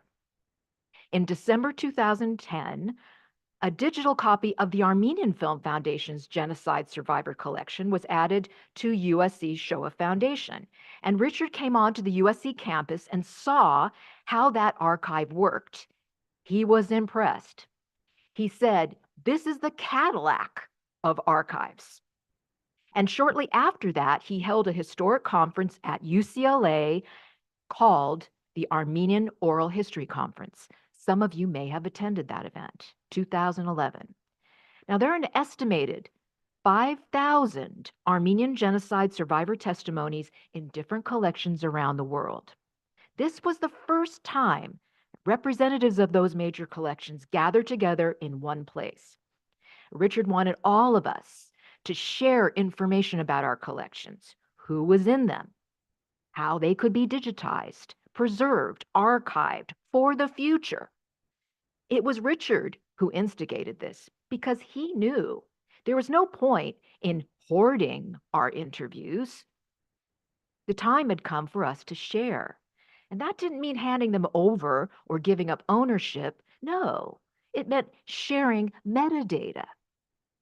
And so collections from Canada, Mexico, Alma Museum in Watertown, and various universities around the United States, they toured the Shoah Visual History Archive at USC and then came back here to UCLA to talk brass tacks and see what we could accomplish together.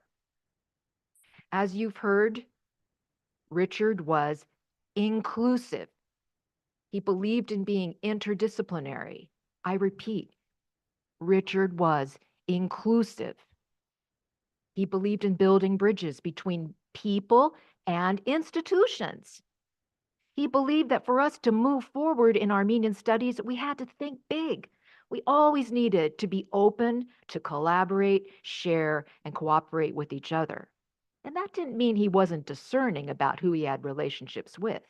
It just meant his basic model, his basic approach to life was to be inclusive.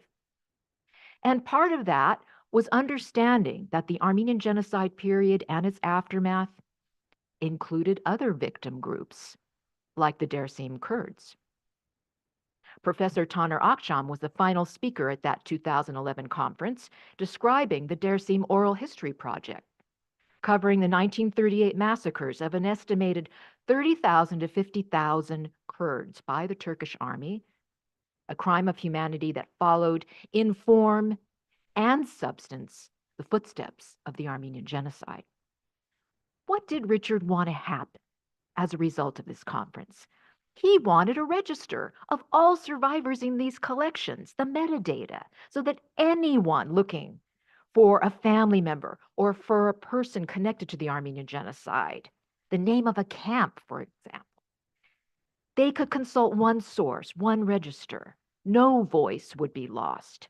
He wanted digitization, preservation, indexing of these interviews with a gold standard, the Cadillac, being a searchable archive like USC's Visual History Archive. He wanted us to make sure we safeguard the smaller archives in danger so that we don't lose valuable information. We don't lose a single voice, a single reference, a single clue. And moreover, that we use these interviews to learn more about what happened. Because Richard was a historian who used the tried and true methods of his work, which were scrutinizing government documents, official records, letters, memoirs, but also eyewitness testimony. However inconsistent or flawed eyewitness testimony can be, those stories, all of them, hold valuable clues that could help us understand what happened, where, when, and how.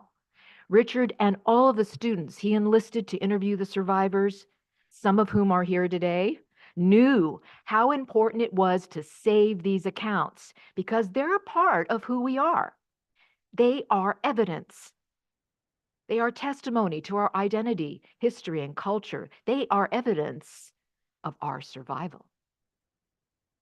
He threw down the gauntlet in 2011, asking us to collaborate, share, keep moving forward on the Armenian Oral History Project.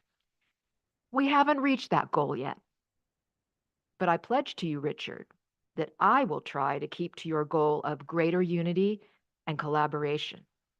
Thank you for inspiring us, helping us to remember our collective mission of using these precious resources, the voices of our survivors and eyewitnesses, to pursue education, truth, and understanding.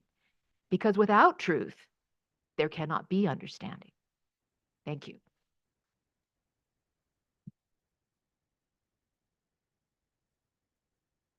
Wonderful. Thank you so much, Carla. And next, our speaker in this session is Dr. Sebu Aslanian, who is, as I mentioned earlier, the Richard Hovannisian Endowed Professor of Modern Armenian History here at UCLA. So, Sebu, I will call you to the podium for your comments.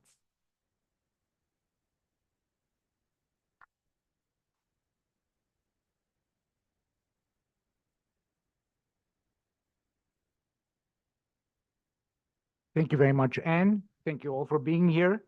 My talk today is, my reflections today are titled The Imperative to Remember, a tribute to Richard G. Hovannisian.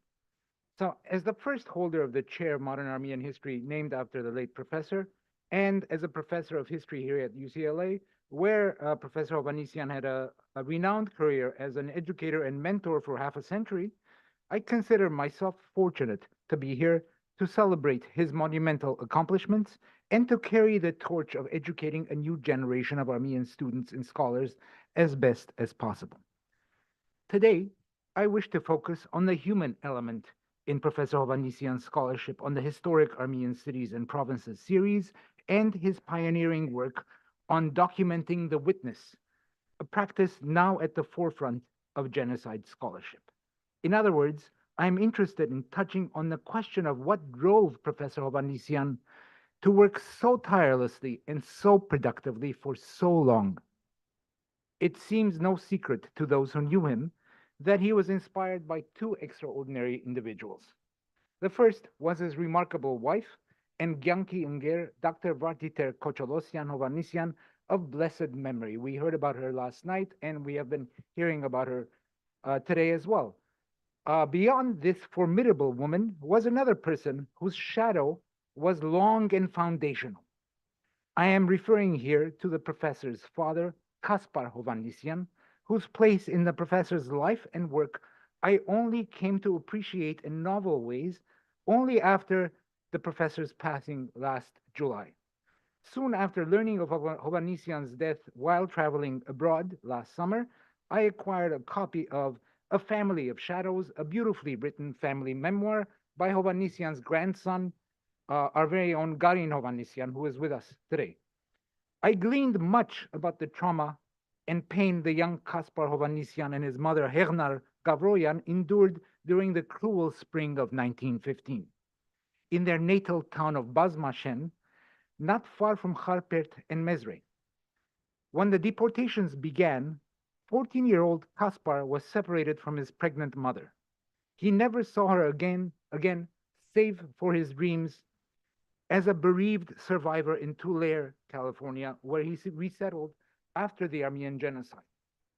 As I prepared a statement on the occasion of Professor Hovannisian's passing, this is last summer, I was also struck by an interview he gave at UCLA in 2001. He invoked the shadow of his father Kaspar, who was so traumatized that he never spoke about the genocide that claimed his father, brother, and pregnant mother. This is Richard's father. In that interview, Professor Hovannisian Professor Hovannisian said the following of his father, and I quote here from these words.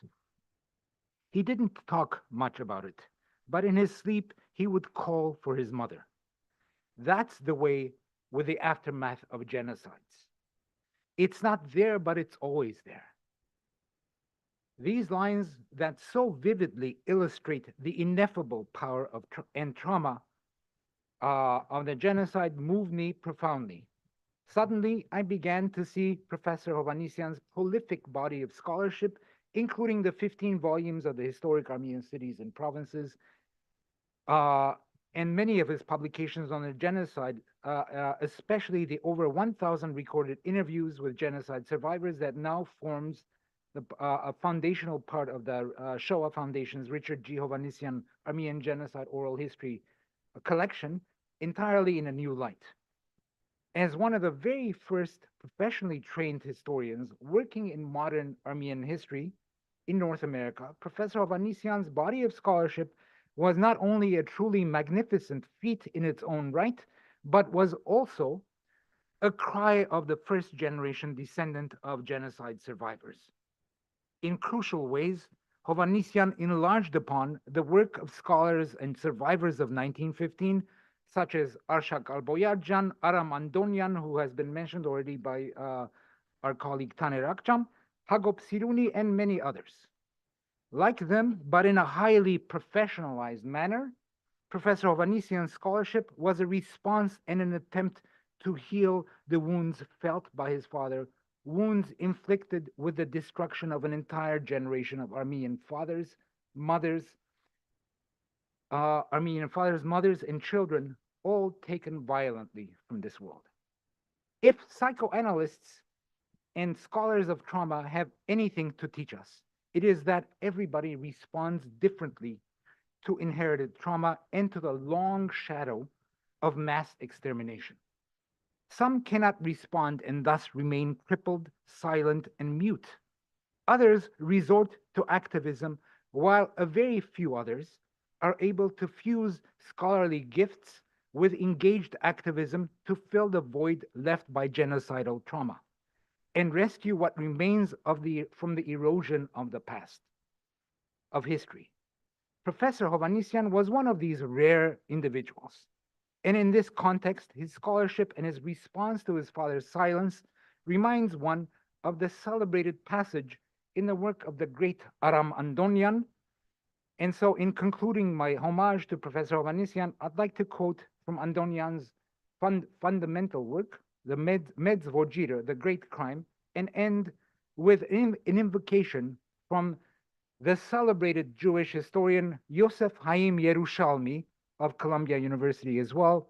He's also passed away, as both speak to a fundamental truth of which Professor Hovannisian in his monumental scholarship and legacy reminds us all today. In celebrating his life and work, let us then recall first the profound words of Andonian, a survivor, writer, scholar who was twice deported and twice miraculously survived to preserve a massive assemblage of survivor testimonies at the Nubarian Archive in Paris. In his book, The Great Crime, The Latest Armenian Massacres in Talat Pasha, first published in Boston in 1919, Andonian put his survivors' keen intellect on the pulse of history by singling out the importance of historical truth in the memory and lived experience of survivors' testimonies. At a time of a general assault on truth and the questioning of the very nature of reality, in the era of our fake news, it is important for all of us to reflect on its deeper meaning in light, that is to say, the deeper meaning of Andonian's passage, in light of Professor Hovannisian's own profound contributions. The following is my verbatim translation from the Metzvogir of this particular passage that struck me and in some ways traumatized me, I have to say, when I first encountered it in graduate school many, many years ago at Columbia. So Andonian writes, when the British entered Aleppo, bringing with them also freedom, I took advantage and labored at least to save history by interrogating those among the survivors who were still capable of recalling the unspeakable terror and atrocities of those past 5 years. Thousands of women, young girls, and men thus came to see me. They spoke and they wrote. Each of them had their own story to tell, and not one of the tortures they had endured was similar to the other. I used to often think that for each of them, an entire volume would be necessary to write in order to at least assemble in general outlines their terrible sufferings. And there were more than 100,000 of them who had a volume of things to tell. And even then, this colossal work would still be missing the stories of those who have fallen, taking with them the loss of more than 1 million volumes. So let me conclude these reflections by noting that the memories of the souls that Professor Hovannisian labored to preserve also needs to be protected vigilantly. And here I will quote from Yerushalmi's celebrated work, a short work of 100-something pages called Zachor, Jewish Memory and History, a very important fundamental work on the workings of memory and forgetfulness. And in the conclusion of this work, Yerushalmi writes and describes our age of fake news and so on. This is avant la lettre of the fake news era, because he wrote this in the late 1980s. He writes, our age is characterized by, quote, the aggressive rape of whatever memory remains, the deliberate distortion of the historical record, the invention of mythological pasts in the service of the powers of darkness. Against the agents of oblivion, the shredders of documents, the assassins of memory, the revisers of encyclopedias, the conspirators of silence, only the historian with the austere passion for fact, proof, and evidence, which are central to his or her vocation, can effectively stand guard. Of course, all of us today in the Armenian studies establishment and beyond mourn the passing of one of the giants of our field. But we also celebrate his grand accomplishments and are grateful that such a scholar chose to respond to his father's silence and the ghosts that haunted him by choosing to confront, through humane scholarship and engagement, I have to say almost in perfect measure combined, those conspirators of silence, those assassins of memory, against whose deliberate distortions only a historian with the passion and meticulous scholarship of Professor Hovannisian could stand guard.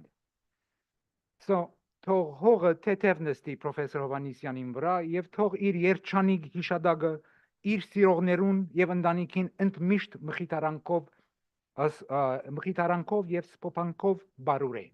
Thank you very much.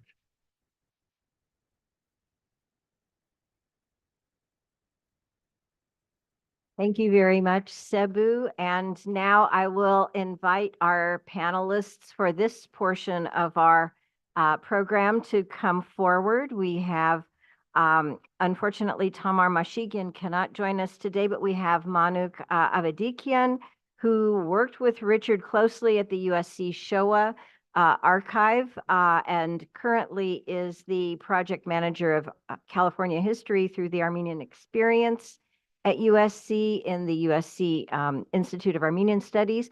We have Arda Malkonyan, a graduate student at Fuller Theological Seminary, former student of Richard, and Shant Dermagerdichin, the assistant principal at Eleanor Toll Middle School here in Southern California. So panelists, thank you for joining us. And I will now offer to you a question. So Carla and Sebu, as you have heard, have discussed Richard's extensive pioneering contributions to documentation of the Armenian Genocide. Perhaps each of you could share your perspectives on the survivor testimony work, either as an interviewer, a translator, an archivist, or whatever your context. So Manu, we will start with you. Thanks for being with us.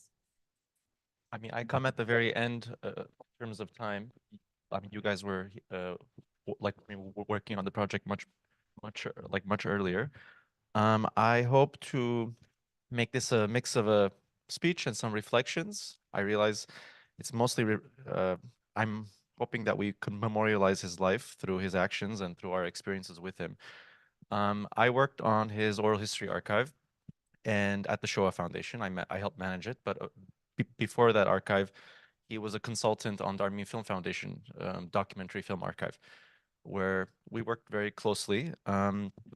Before I talk about our years before his collection came in, and we were working on, now we could say, the largest Armenian genocide survivor archive in the world, because it's about 1,100 interviews. But before we came in, he was a consultant, and we worked very closely. And I was a young guy. I guess I still am. And he was a formidable professor. And he had, before I came in, the project had already started, and he had put together not a controlled vocabulary, but a kind of a corpus of terms of Armenian genocide, specific terminology for the archive that came in before. That was J. Michael Hagopian's documentary film archive. And what I realized later that when we continued to work and we were creating new terms per each interview, of course, so each interview is bringing up a new place, a new phenomenon, different people. Thanks to Taner Aksham, later I realized that we were creating an Armenian genocide archive of a controlled vocabulary that was very specific to this time period. And he helped create the foundations for that, and we worked together to work on that. And it's still being worked on. I'm currently not working on the project, but I have former coworkers that are still working on this with each interview. When he decided that this archive was, I guess, the Cadillac of archives, is that I remember him mentioning that. Carla mentioned it earlier.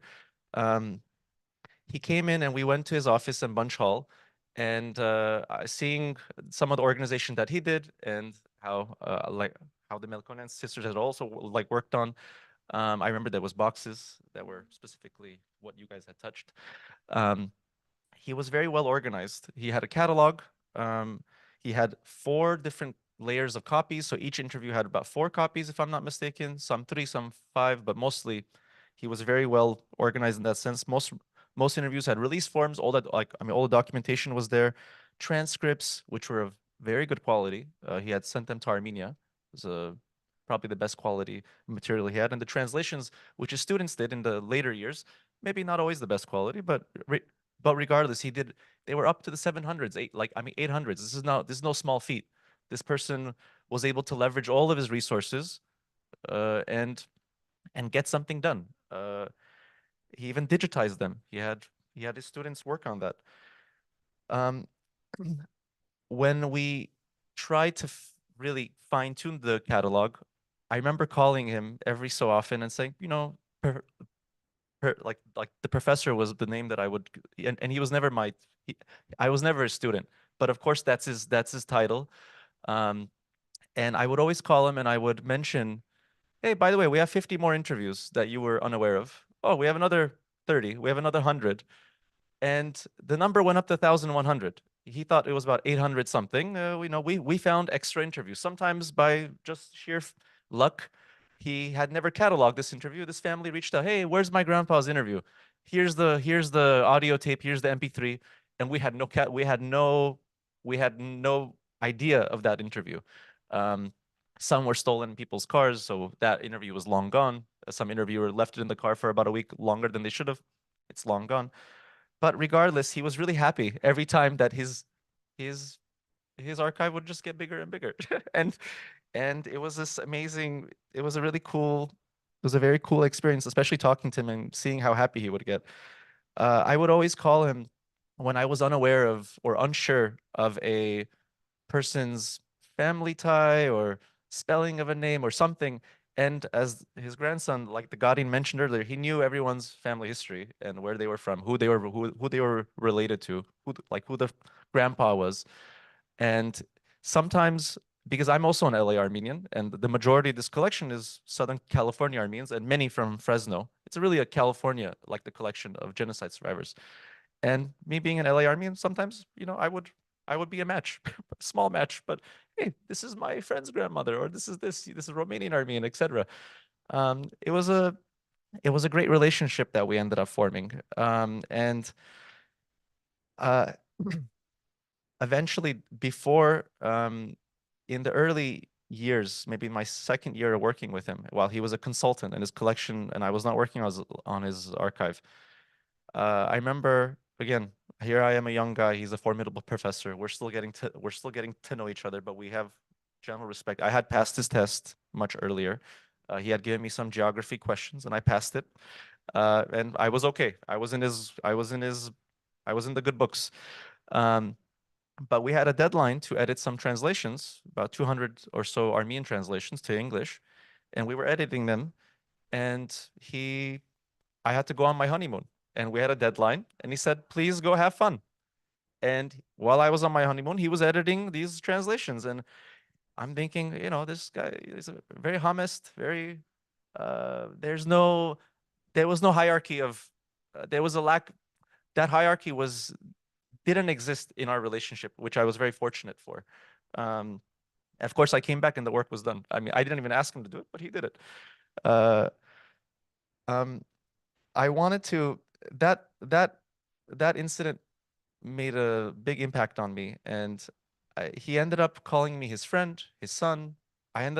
We had this relationship where either I was his friend, a son, grandson, colleague, maybe all of them at the same time. He was my mentor. It was all of them, all these titles at the same time. And I'm assuming the same for other people that were in his who had relations with him. I was unfortunately unable to visit go to his funeral and his wake. I was out of the country in Armenia, and it was a very emotional and difficult time. But I was able to, go visit his grave, which he's with all of his in-laws, all of his relatives, and so on, like Telirian as well. Watching over them. And it was the same week that Artsakh had been emptied of its Armenian population, and I was very glad that he wasn't alive to see that.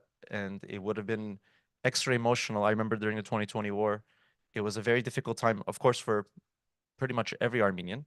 And I'm almost glad that he didn't get to feel that pain, because that's an extra pain. I want to just mention one more thing, not to go over my time, which I may or may not have done. But I had the fortune of interviewing him about a year and a half, or I forget now how long ago, about a year and a half or so ago. And he had been interviewed by the Shoah Foundation, which I helped prepare and consult and get the questions ready, though I was not the interviewer. And I really wanted to make sure that interview wasn't a repetition of a previous interview. he had given me some personal notes, some personal writings that helped make sure that there was no redundancy.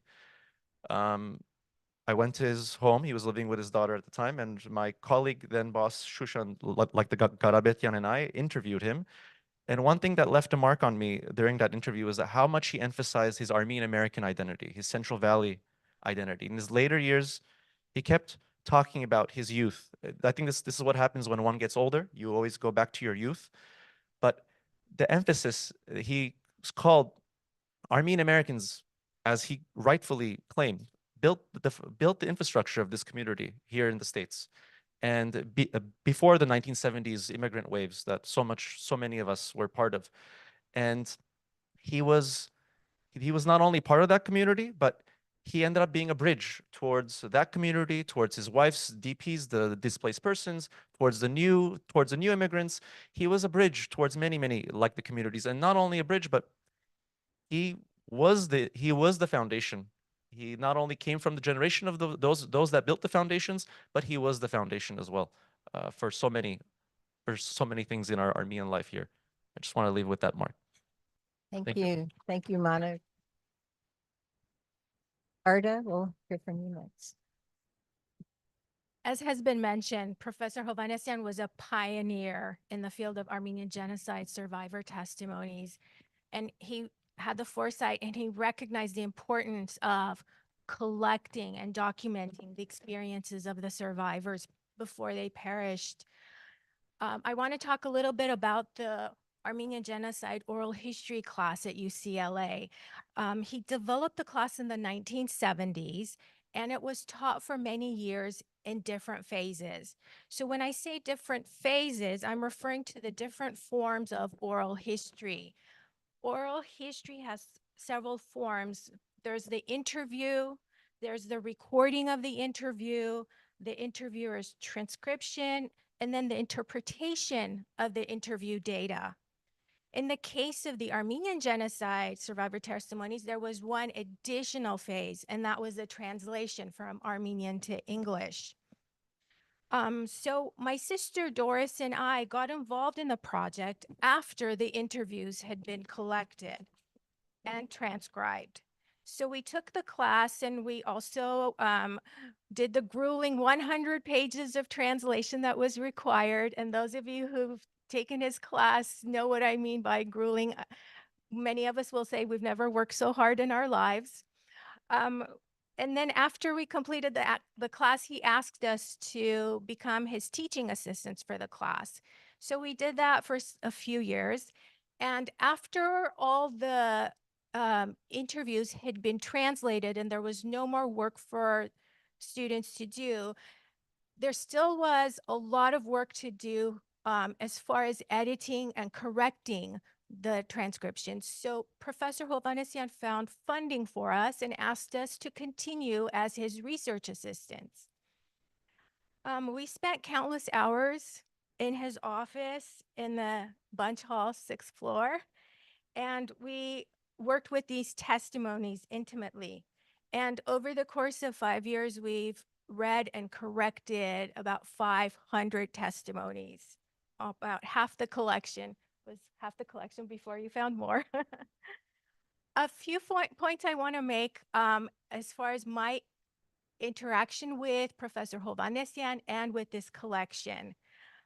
First point I wanted to emphasize is his dedication to this collection.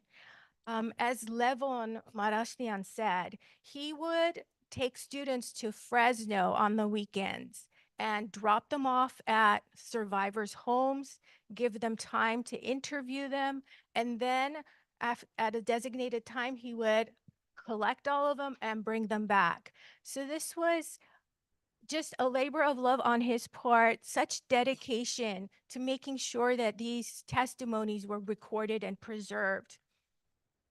As far as transcribing the interviews, I think most of us know that Professor Hovannisian was frugal, and he was a good steward of the funds entrusted to him. So instead of having the interviews transcribed here in the US, he would send them to Armenia And it was more cost effective to do that, even though it introduced some difficulties in terms of the Eastern and the Western Armenian dialects. And so that caused some difficulties, but in the end, not only did he save money, but he was also providing employment for many individuals in Armenia. So he's always thoughtful about doing that and providing jobs in Armenia.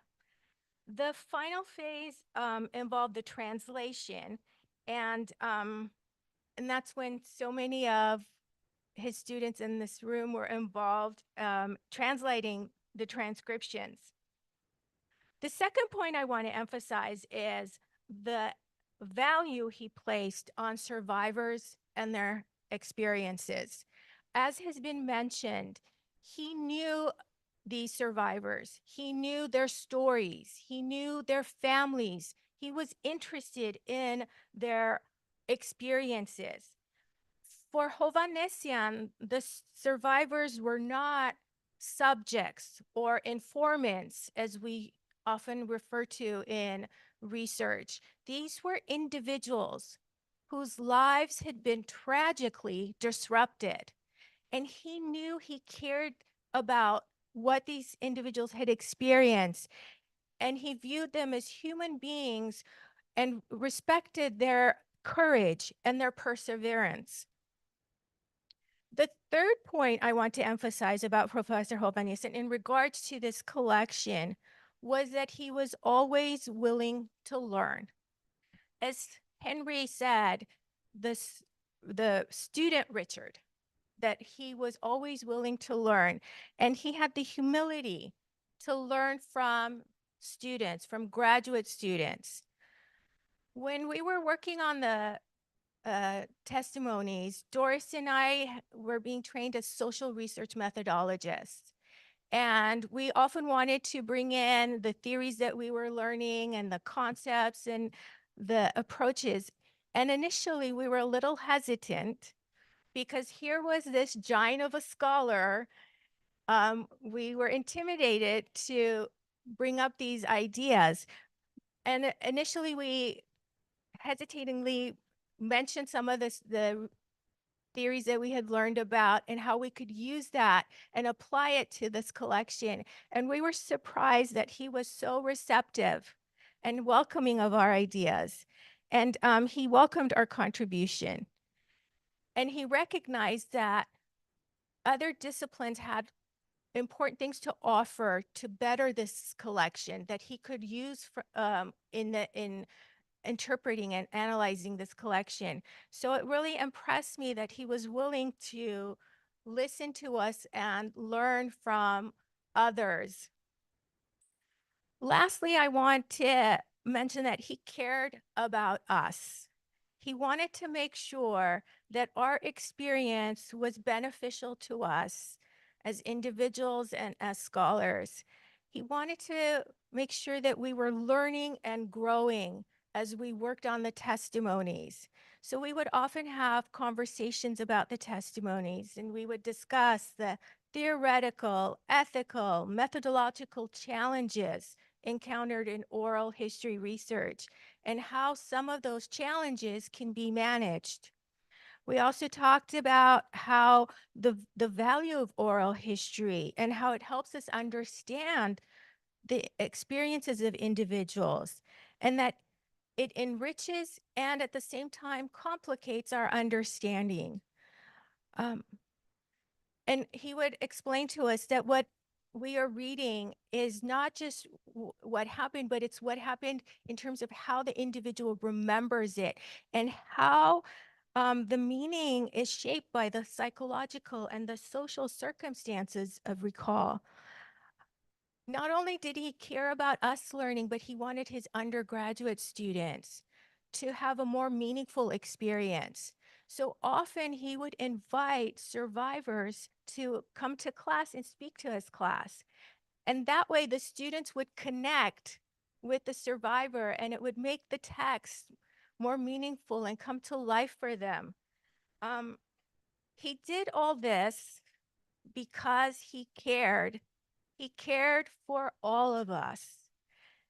And it is such a touching and refreshing thing to know that this giant of a scholar cared for all of us, his students, his colleagues, his community. I want to close by saying that one of the things that I am most grateful to God for is for bringing Professor Hovannisian into my life. And I am grateful for the opportunity to have known him, to have worked with him, and to have learned from him. Thank you. Thank you, Arda. And last on our panel, we will hear from Shant Dermagerdichin. Shant. Thank you. About a year ago, my son Van called me to the dining room where he was working, and he was on his laptop and he said, "Dad, this is you." And then what he was playing was he was working with Manu again, the Shoah Foundation, with indexing of the survivor accounts. And he actually played one of the interviews that had done when I was an 18-year-old. So let's flash back when I was 18. So you're talking about 35 plus years ago. No thanks to the genocide, grew up in pretty much Los Angeles, to a very patriotic family. I was part of Armenian organizations like Hovannisian, the Armenian Youth Federation. I went to Hovannisian Armenian High School, and talking about the free and independent Armenia, genocide recognition, that was part and parcel of our daily existence. So, and also at that same time, my parental grandmother was living with us. So just her being present was just a constant memory all the time. And among some of our routines was on April 24th every year, we would go to the Turkish consulate and demonstrate, and we would be marching, with the march in LA and demanding the recognition of the genocide. But then the next day or the following, we would go back to our daily lives. I mean, it seemed like we were just going through the motions at that time. So there was something missing. I mean, there was something lacking. And that for me became a little bit more real in 1987 when I went to Armenia on a trip with Rafi and Gato and another friend of ours. Besides, that was my first time there. Besides going and seeing all the touristic sites, Rafi took us to some border villages, and we met these larger than life, men with these bushy mustaches and so on. And, we heard their stories. We sang patriotic songs with them. We even had a few toasts with them. But honestly, I think it was more than a few toasts. It was probably the first time that I got drunk in my life. But something clicked, something happened, and I knew that I could be doing more. I could be, there was more that I could give, and who to give that to and work with more than Dr. Hovannisian, the person who is an actual doer. For him, every day is genocide, the battle to have, genocide recognition. Every day is an April 24th for him. He never rested. So, it was a no-brainer to come and work with him. But before I started doing my interviewing, basically I was an interviewer. So what I did was, I knew the family because I was very good friends with Gato, and I just mentioned the trip that we had just taken together to Armenia. And then, as friends, we would always go to each other's houses. We had interactions with parents and so on, but it was always different when we were at Gato's house because of Dr. Hovannisian, the celebrity. I mean, I didn't know any celebrities at that time, but for me, he was a celebrity. I was, fairly aware of his work already. It was just, just being in his presence. I mean, he was an intimidating guy, but not intimidating in any kind of a negative way. It was just more of, he listened to you, he validated you, but indirectly, he kind of wanted to send you a message that, were you going to be a better version of yourself? Do not waste away. I mean, he had this way of, making you feel comfortable, but also challenging you to those limits that maybe you never really thought of, or you never thought that you could, possibly do. So I love this man. I'd walk through a brick wall for him. so that was my initial experience. And then later on, when I started, I was a little familiar with the interviewing process because my sister had done it before me. And, now it was my turn.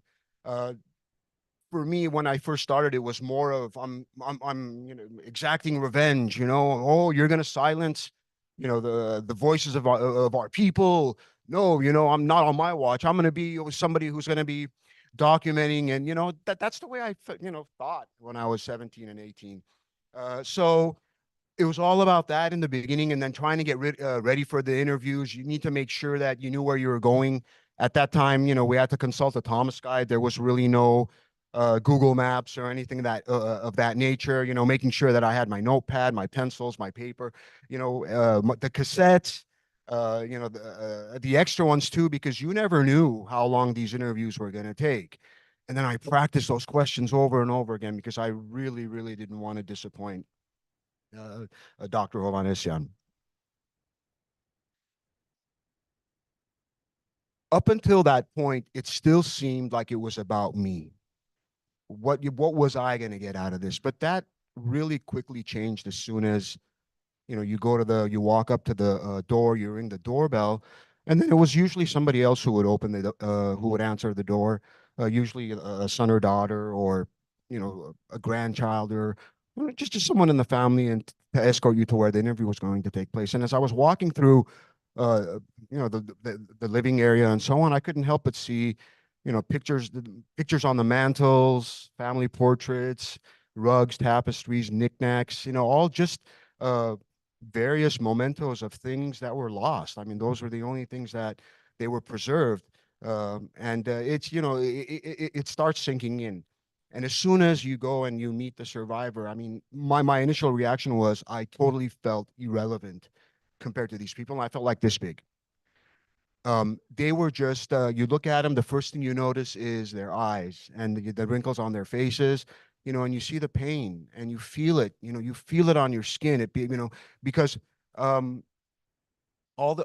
this time you feel that, you've known about the genocide, but you really haven't, because they're all generalizations for you. They're intangible. But as soon as they start recounting their stories, you start asking questions. So during the interview, I'm asking myself questions. What have these eyes seen? What were they doing as an 18-year-old compared to what I'm doing as an 18-year-old? Is it even fair to compare? And then I'm telling myself, stay on task, stay on task. You have to go through with the interview.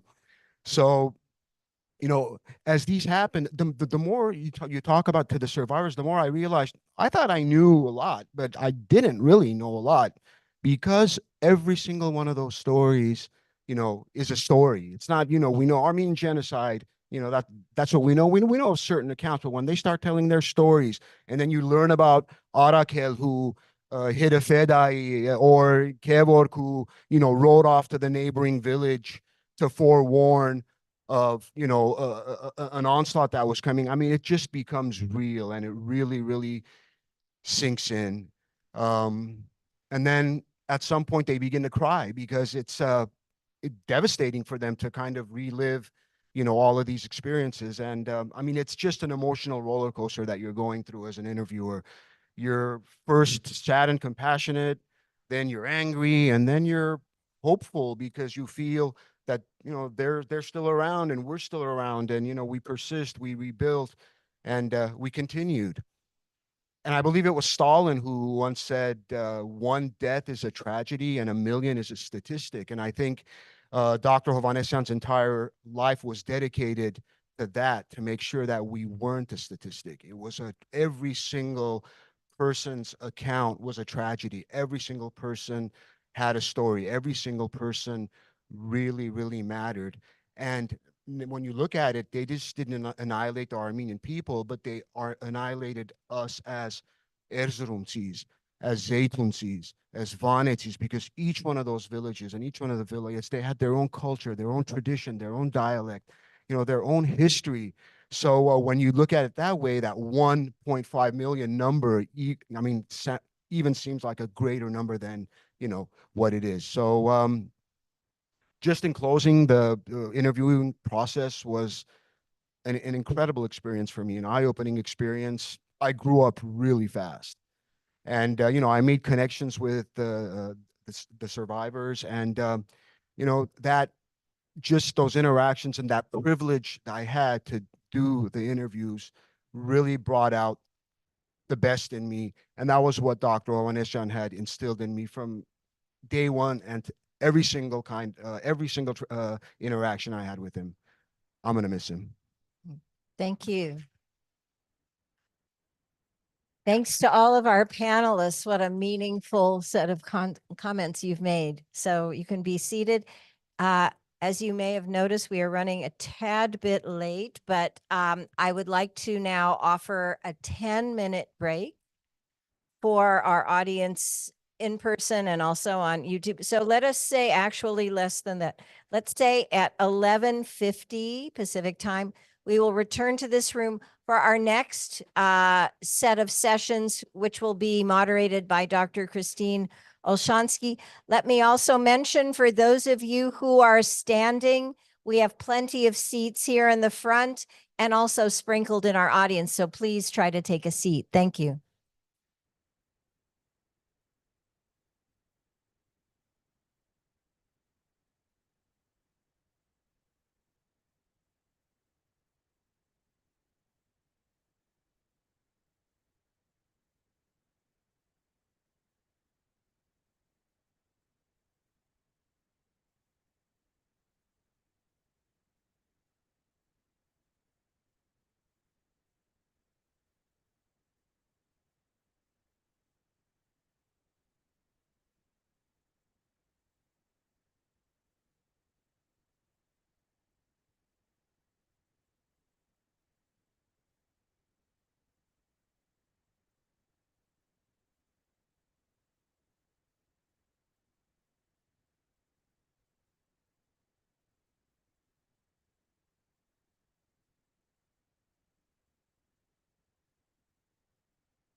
Okay, if we could take our seats as soon as possible, we can get started with our next session, after which there will be a musical performance. And I see our musicians are here already. So I will introduce you, Christine, and then you can come up here.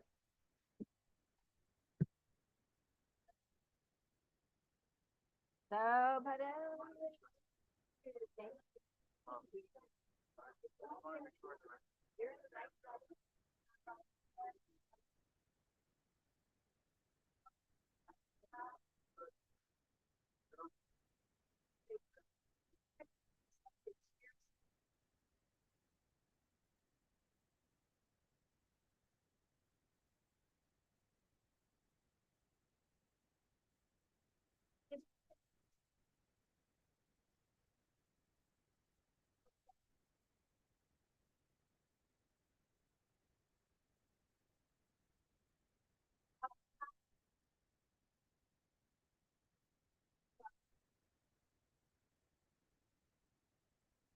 all right, if everyone could please take their seats.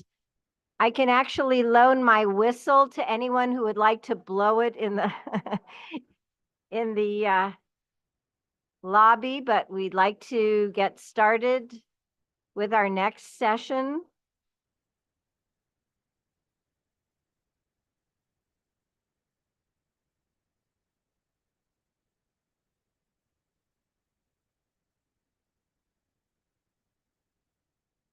Okay, why don't we begin?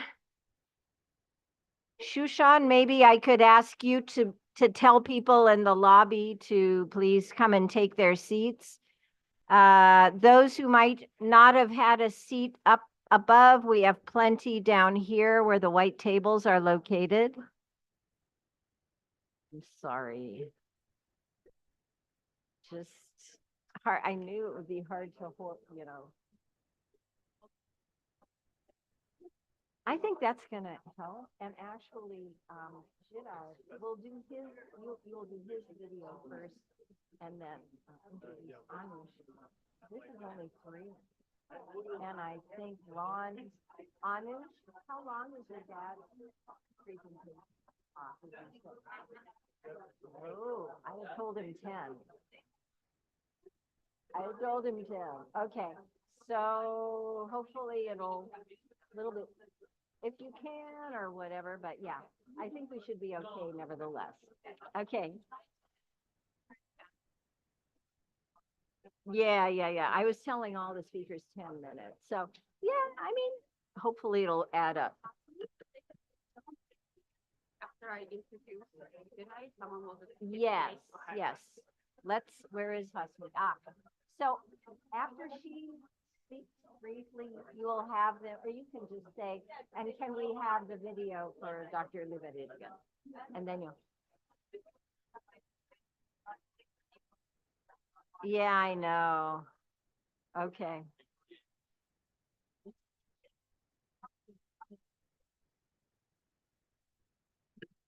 Okay, if we could all take our seats as quickly as possible, we will continue with our program. Thank you. Well, gamats. It's gonna happen. I hate to keep blowing that whistle. It's annoying, but it got people's attention anyway.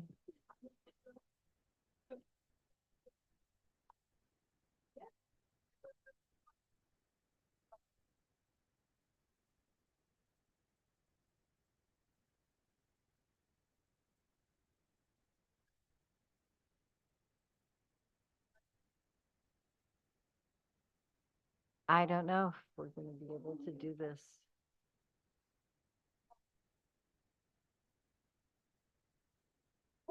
Be careful. Yeah, sorry. Yeah, I would say just like. Oh yeah, I will read the title. I can read the title. Yeah, I can read the title, and then introduce you.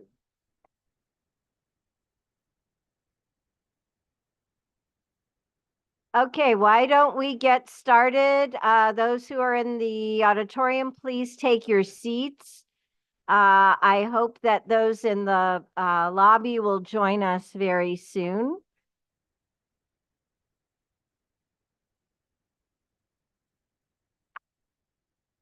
Okay, so welcome back to our third session of the morning. Still barely morning here in Los Angeles. Our next session, which will include a couple of speakers as well as another panel, is entitled Modern Armenian History, the First Armenian Republic, and Professor Hovannisian's additional extensive contributions to the series of conferences that were held at UCLA on historic Armenian cities and provinces. So today, our moderator for the next two sessions, one before lunch, one after lunch, is our own Dr. Christine Martirosyan-Olshansky.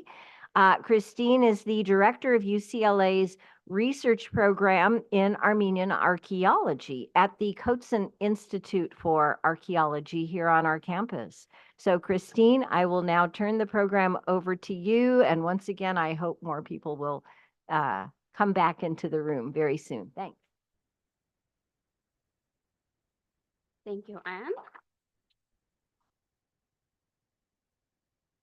Unfortunately, our first speaker is not able to be here in person, but we will have Dr. Onur Suni, one of our UCLA Promise Armenian Institute postdoctoral scholars, read Professor Suni's remarks about Richard Hovannisian on her father's behalf. Ronald Grigor Suni is a William Sewell Jr. Distinguished University Professor of History and Professor of Political Science at the University of Michigan, and Emeritus Professor of Political Science and History at the University of Chicago. Anush?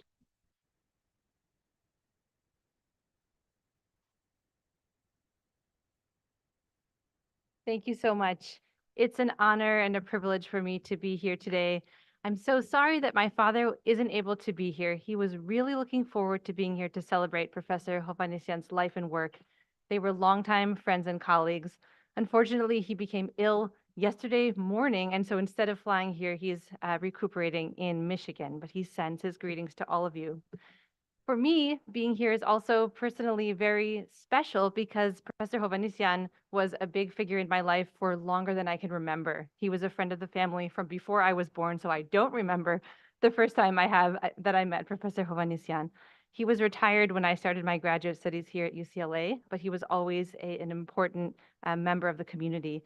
And when I spent 2 years doing fieldwork in Van, in contemporary Turkey, the one physical book that I brought with me was Professor Hovannisian's Armenian Van Vaspuragan, which I consulted probably on a daily basis. So now I will read the remarks that my father wrote for this event. So imagine that I am embodying Ronald Grigorsuni. Richard Hovannisian was someone I consider a mentor in Armenian studies. I want to explore 2 journeys into this field with the themes of belonging and foreignness. The question I begin with is, what does it mean to be Armenian and engage in the history of the Armenians? How does one do scholarship, which supposedly involves impartiality, objectivity, and neutrality when the fate of a nation is involved? The journeys will be Richard Hovannisian's and my own.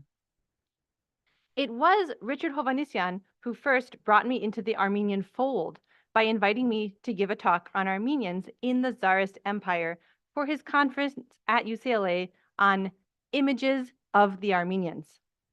I was to write on Russian attitudes, images, and prejudices against Armenians. The paper went well. It was published in Richard's edited collection, but it was also criticized by some in the audience who objected to my recitation of many of the negative, essentialist, almost racist stereotypes that Russians had about Armenians. Why stir up all that negativity? It was at that conference that I met Girard Libaridian and was so impressed by his talk that I thought that this new generation of young scholars trained by Richard was a cohort that I would like to join. My mother had warned me, Ronald, don't ever get involved with the Armenians. But now I was about to do exactly that. Unlike Americans or Russians, who are people continually trying to figure out who they are, Armenians are a people who are pretty certain they know who they are, even when their own history had been largely unknowable, at least their modern history. And Richard Hovannisian was a pioneer in establishing what we now know as modern Armenian history. Like any other nation, Armenians, both in Hayastan and in the diaspora, are on a continual journey to learn about their past. Richard made that possible almost single-handedly when few others were as interested. When I first tried to find out about Armenians, there was not much to read. What I learned was from parents and grandparents, personal histories, experiences, and memoirs, but that could hardly be called academic history. When I was growing up, my grandmother made sure I knew I was Armenian. She used to tell me, a little boy born in Philadelphia, that we Armenians were different from, and the implication was actually better than, those Odars who lived all around us. The Odars, of course, were the Amerikatsiner. Americans were the foreigners, the Odars. There I was, a little boy living in the United States, speaking English, not knowing Armenian, who was taught to think that we Armenians were not quite like those other Americans. In a sense, I was a foreigner in my homeland, in the land in which I had been born, different from the natives. I grew up with the double consciousness of being American, but a different kind of American, an Armenian, whose country no longer existed and whose people had been rendered invisible. Today, I am convinced that that distance and perspective, belonging and being foreign at the same time, helped me become a good historian.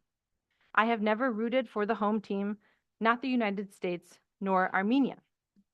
The country I felt might provide some salvation from the pathologies of late capitalism was the Soviet Union. But then that particular experiment ultimately failed. That was the perspective with which I came into Russian, Soviet, Georgian, and finally Armenian studies. My journey to Armenian history, I assumed, was quite different from Richard Hovannisian's. If my perspective was of an Armenian who was at the same time a foreigner, both as an American and an Armenian, Richards was of a member of the tribe, of the nation, one of those rooted in the Armenian community. I learned, however, from his grandson Garin's family biography that Richard was not automatically Armenian. He actually constructed his own Armenian identity. Richard grew up in the Central Valley in California on his father's farm, then studied in Fresno and turned to history at Berkeley. He imbibed the party politics of his grandfather Hovannisian and his father Kaspar, who had gone through the genocide. Born and raised in Bazmashen in Kharpert province, Kaspar was deported from his village and survived by being ripped away from his mother and brother and saved by a Kurd. As a boy, Richard grew up with those tales of the genocide. He was an active member of the Dashnak Tsutun youth group, the AYF, and therefore was associated with the most dedicatedly nationalist of Armenian parties. But ultimately, he did not join the party and tacked between the nationalism that surrounded him and his dedication to objective and dispassionate history. He was on a search to find Armenia and who he was as an Armenian, perhaps to win over his distant and temperamental father or secure a sense of self that had been damaged by his upbringing. Not knowing Armenian, Richard traveled to Beirut and became fluent in the language. There he drew close to the venerable last Prime Minister of independent Armenia, Simon Vratsian, who gave him some good advice. When you return to the United States, marry that Armenian woman you met, Vartiter Kocholosian, which he did. Ultimately, it was Richard's relationship and long marriage to Vartiter that solidified his Armenian identity.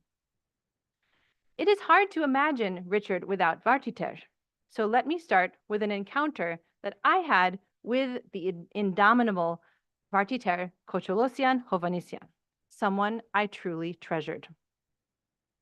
Many years ago, I was with Richard and Vartiter, and somehow we began talking about my research project at the time, which was a history of the country of Georgia. I was trying desperately to master the beautiful but incredibly difficult Georgian language, which in my experience was harder than either Russian or Armenian, the other two languages I had attempted to learn for my research and writing. Vartiter, as many of you undoubtedly know, was a woman who told you exactly what she was thinking at the moment. She asked me bluntly, with a hint of accusation, "Why are you writing about Georgia? As an Armenian, you should be writing about Armenia." As Vart's grandson, Garin Hovannisian, writes in his family biography, Vartiter was emboldened by her experiences in Soviet Ukraine, post-World War II refugee camps, and emigration in the United States to become, quote, a staunch, unrepentant Armenian. At that time, I was still an interloper in Armenian studies and was suspect by many of my contemporaries because I was basically a scholar of Russia and now of Georgia, spoke Armenian neither like a native nor a heritage speaker, and I was opposed to nationalism on any of its fronts. I suspected that it was a contradiction to be a real scholar and a committed nationalist. How did Richard manage this dilemma? His goal was to raise Armenian studies to the level of academic history that would meet the standards of the profession. And that was his great achievement, which impressed me as I read his work.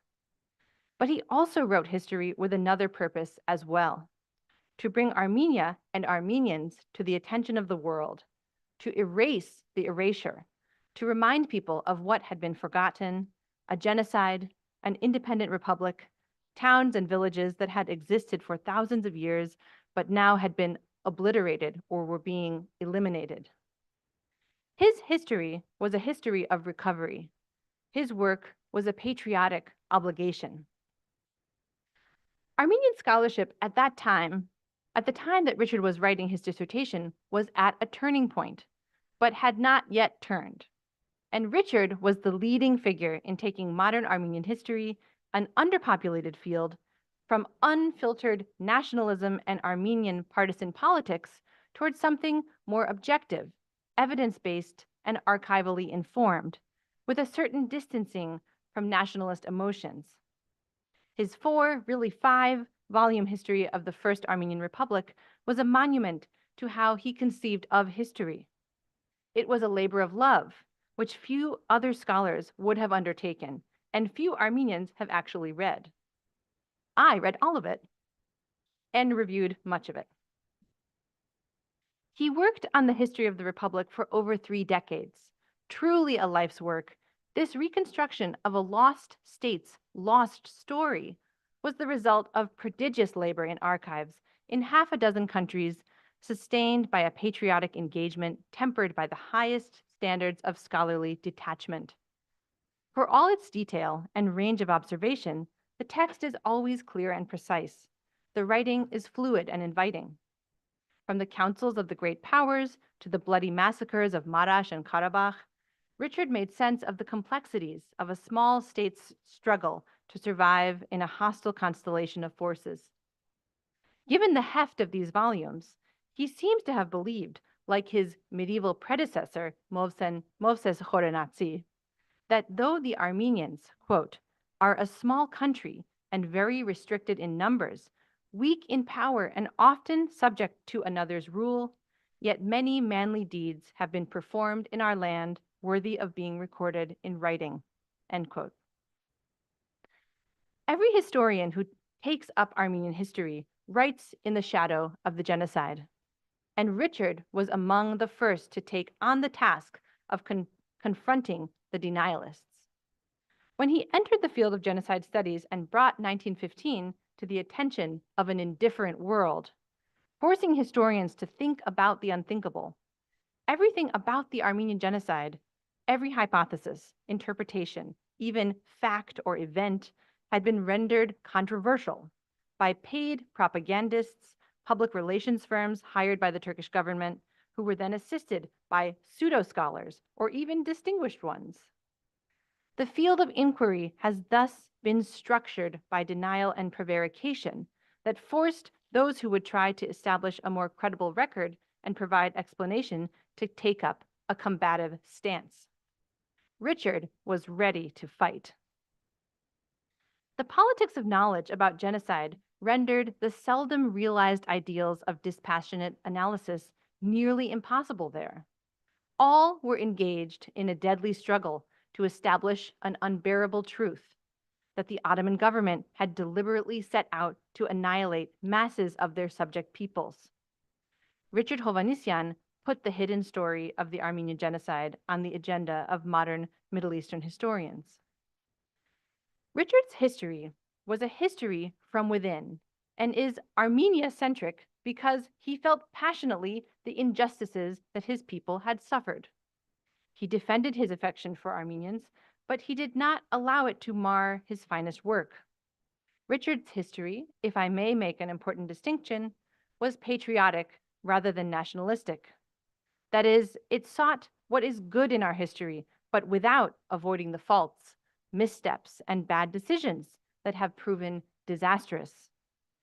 His historical honesty, in fact, got him into trouble with some of the most fervent nationalists who demanded a history solely of heroism and victimhood, of bravery and suffering. As much as he loved Armenians and Armenia, at a deep level, he understood the importance of honest evaluation and critique. Nationalism we might define as my country, right or wrong, while patriotism is my country when it is right and what can we do to make it right. Our work as historians is influenced by who we are, where we were educated, and how we feel about ourselves, our sense of self, and our values, moral and political. It is always a struggle to do the work of a professional historian, which requires a commitment to the unattainable goal of objectivity and neutrality, and putting aside our personal and political commitments. Richard was indelibly an Armenian patriot, and his achievement was to write history that was both as close to objective as possible, but at the same time committed to recovering what had been lost or denied. He made modern Armenian history respectable, something to be taken seriously in the academy, and he inspired younger generations of scholars to take the risk of challenging the dominant narratives of heroes and victims. A fully mature historiography is one that is prepared to be critical of the unquestioned assumptions of popular understanding, a history that fearlessly moves beyond what is safe and comfortable. Small, beleaguered Armenia is a country more than most that is burdened by its history, and more than most needs scholars who are unafraid to expose, analyze, and explain the complexities, false steps, tragic errors of the past to prepare that country and its people for the difficult present in which they struggle to survive and the unknowable challenges that they will face in a perilous future. There is the essence of what I think was going on in Richard Hovannisian's mind, and by extension, in the minds of the best critical historians. History is about the future, not the past. It investigates and tries to understand the past in order to figure out how we got where we are and where we might be going. History is the only database we have to tell us what human beings have done and what they potentially might do in the future. History, like anthropology, liberates us from the past by informing us of its burdens. History, like anthropology, provides us with alternatives to an impossible, intolerable present. Thank you.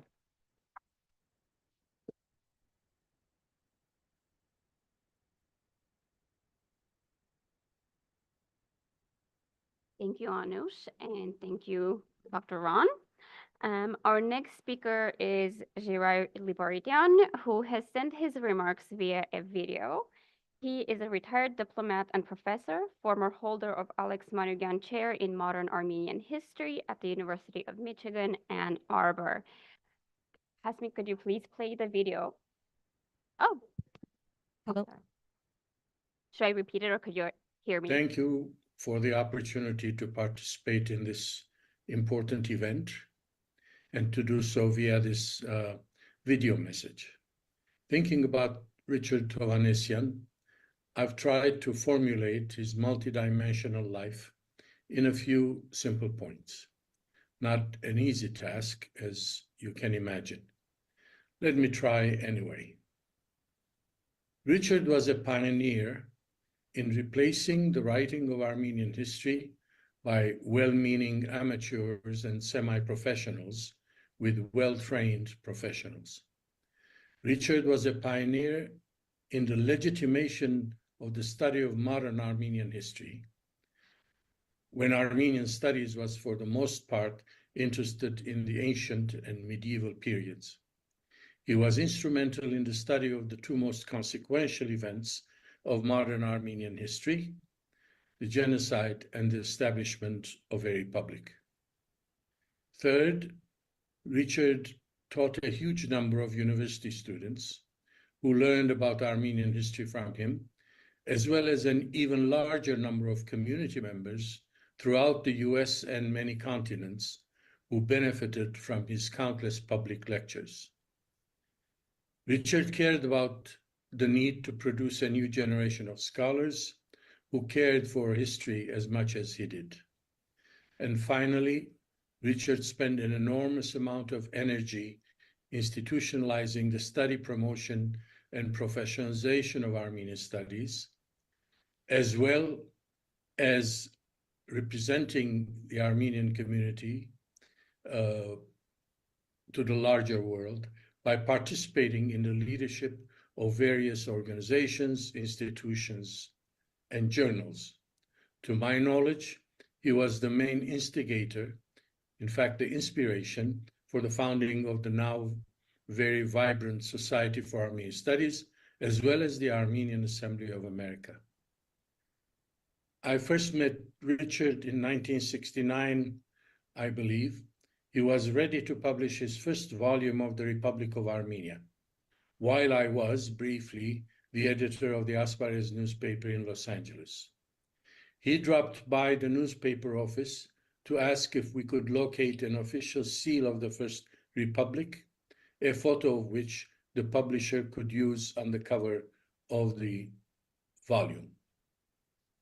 Not long after, I became his student, and sometime later his colleague, and I dare say co-conspirator in a number of projects as we shared fundamental values.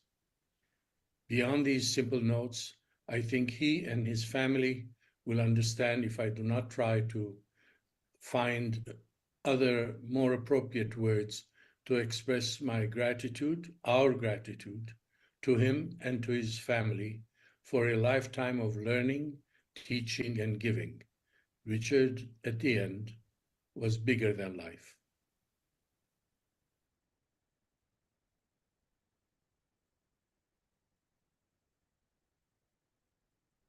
Before we continue, sorry, it's me. Can I ask everyone to just take a seat either here or in the audience? There are enough seats.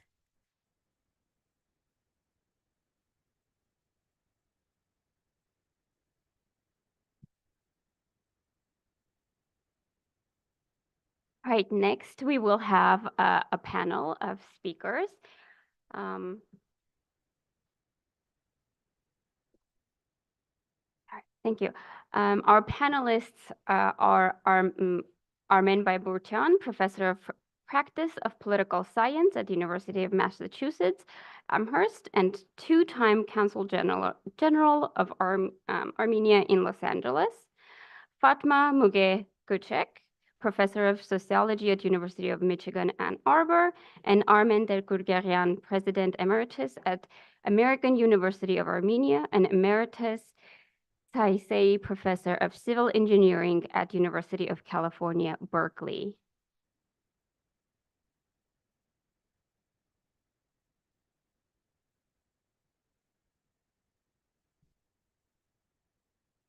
Thank you for joining us.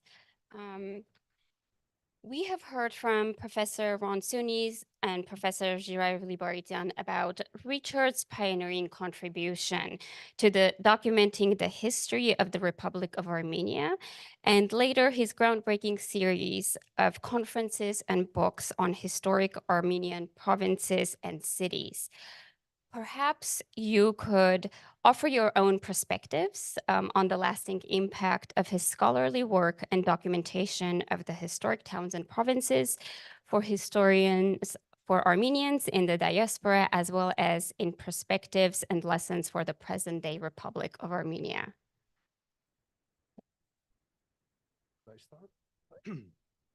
Thank you. First of all, I would like to extend my profound gratitude to the Promise Institute and all the co-sponsors, partners in organization of this fascinating conference. Thank you. Let me start by sharing with you that this very morning, I had a phone call with my dad, first ambassador of Armenia to Iran and professor of Middle Eastern Studies, Vaham Bayburtian. He lives in Yerevan, so we talk every day. And I told him that I'm going to attend the conference dedicated to Richard Hovannisian. And he told me one sentence that I want to share with you. He told me, Professor Richard Hovannisian is not only trailblazer in institutionalizing Armenian studies and setting very high bar, but also a scholar whose academic achievements, whose scholarly works are unsurpassed, ungerazantseli. I was very impressed what my dad told, and I want to add, my personal perspective. Not only about the quality of his academic scholarship, but also I consider what he was choosing to study. All the decisions for selection were strategic. Why strategic? He didn't choose anything, in my opinion, to study, to present, to share, just because of interest, historical interest. No, it was strategic. Strategic for the present day Armenians, strategic for present-day Armenia. And when we try to see the link between the past, between the history and the present, his writings are the bridge to address all the issues of the present that we face through history and to be advantageous in addressing those issues. So very quickly, let me speak about two of his monumental achievements. One is the 4-volume Republic of Armenia, and second, Historic Armenian Cities and Provinces. So we all know that history is not sufficient to develop policies, but history is very important to understand, to comprehend the complexities of the present and to be able to navigate. And what Professor Hovannisian wrote, how he systematized the entire Republic of Armenia, I see the following practical conclusions, not only as historian, but also as diplomat. I'm telling this in presence of our first Armenian Foreign Minister, Mr. Prof. Hovannisian. So my practical conclusions are the following. First, not only he presented overarching trends and patterns that we see in the history of the First Republic, but that enables us to construct, to develop, to understand, to devise present-day foreign policies. We all know that history strongly impacts foreign policy. That's a fact. Impacts in very many ways. Impacts through national identity, which very often shapes foreign policy, impacts in the way consciously or unconsciously statesmen try to understand history, to be able to conduct their policy in present. It impacts in very many ways, but it doesn't enable us to build policy, just knowledge of history, but we cannot ignore it. If we ignore history, so that means that we are destined to repeat it. So summarizing that part, I can say that Richard Hovannisian's foundational work allows us to understand the present, allows us to be able to build policies that correspond to the national interests of Armenia and Armenian nation. Talking about historic Armenian cities and provinces, we can talk for a long time about this another signature series of events organized by Professor Hovannisian. Actually, I had the pleasure to participate and honor in a couple of them, and more importantly, in 2007, I traveled for Armenia upon invitation of Professor Hovannisian to participate in the conference titled Ebb and Flow of the Armenian Communities in the Indian Ocean. Professor Sebun Aslanian remembers well, and many of you. So, but to my knowledge, 14 volumes of conference proceedings were published. So let me share with you how I perceive that work, that titanic work. This, first of all,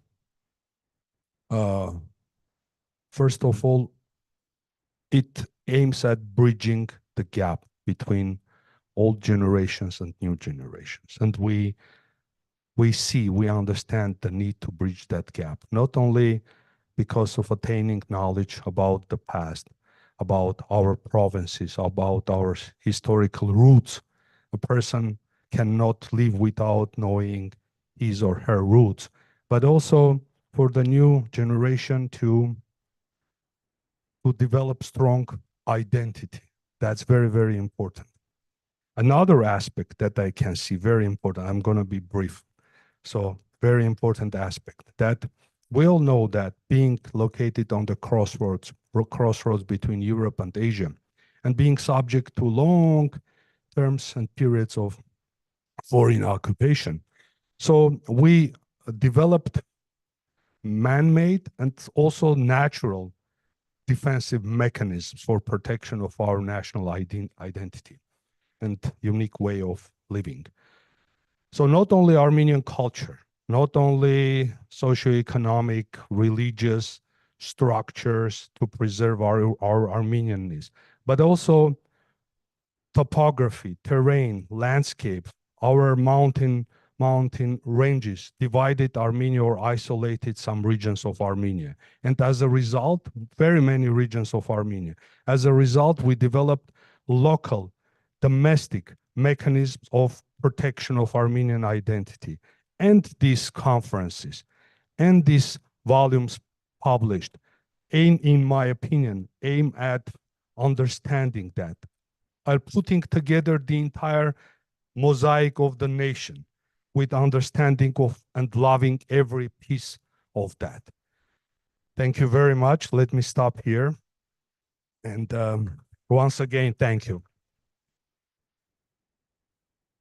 Hi, my name is Fatma Müge Göçek. I'm a sociology professor at the University of Michigan. So I come from the other side as a Muslim Turk, obviously, a white Turk to boot. The most important memory I have, unlike the academic one, I was very lucky to invite Richard and Vartiter to accompany me to a visit to Western Armenia together. And I issued the invite to Richard and to Peter Balakian, but Peter said he was too scared to come. Richard said, I'm shaking in my boots, but I'm coming. So they traveled through to Trabzon, where I went to pick them up, Vartiter and Richard, and we spent about 10 days literally going through the whole, where the caravans went, the Kemah Gorge, Harpert, his village, where he has this amazing picture on top of the, cabbage, yes. Oh, here, okay, sorry. A cabbage patch. And it was, what struck me the most was the grace with which they demonstrated their sorrow at seeing, of course, a devastated and destroyed Armenian remnants of one kind or another. And it was through him I understood about denial, about social justice, and how if you want to be socially just, you have to make sure that everyone in your society, in my case, Turkish society, is treated in a just manner. And it was because of that that I realized that I had to study this more. But our travel was in 2007. I actually met Richard for the first time when he came to the Middle East Studies Association conference, trying to establish these, Armenian things. And where am I? On the other side, because Heath Lowry was my Ottoman professor when I was at Boğaziçi University. And then I came to Princeton, and I studied with Bernard Lewis there. So I have a very interesting legacy, and you can imagine, but to give them credit, when I took a stand and ended up writing The Denial of Violence about the Armenians in the Ottoman Empire and modern Turkey, they both congratulated me and said it was good that I was doing what I was doing, which is, at least a positive thing. And going forward, especially at Michigan, we have tried very hard to especially develop Turkish-Armenian, of course, relations, because there are also, as in all society, enlightened Turks in Turkey too, you know, who want these violences in the past to be made public so that we don't repeat them. I always say we will not have democracy in Turkey unless we account for all the violence we meted out on people in our own past. So that is at least what I try to do going forward. And one thing that struck with me as we were traveling through Western Armenia, because he had written all those books, especially when we were coming to Harpert, he says, okay, now we're going to go around the mountain, we're going to descend on the valley. He just literally narrated the entire landscape and all the instances going forward. So I could see how much he felt about that. So after our 1982-83 encounter at Mesa, he was like on the other side, and I was with Heath Lowry and all the other Turkish students, and they were taking pictures of each other and, you know, chasing each other around. It was like, and at that time I saw him and I went and talked to him, and he was great. He was very gracious. He talked back to me because I don't believe in these, you know, we are all of the same soil. You know, yes, we came much later and you were ancestrally there before us. I always say that, but we did live a long time together, and we share a lot, much more than our differences, of course, differences which nationalism brought upon us and destroyed us. And hopefully, you know, we will go back to more communitarian models. But let me end by talking about the impact he had on my life. So I wrote my dissertation until 1988.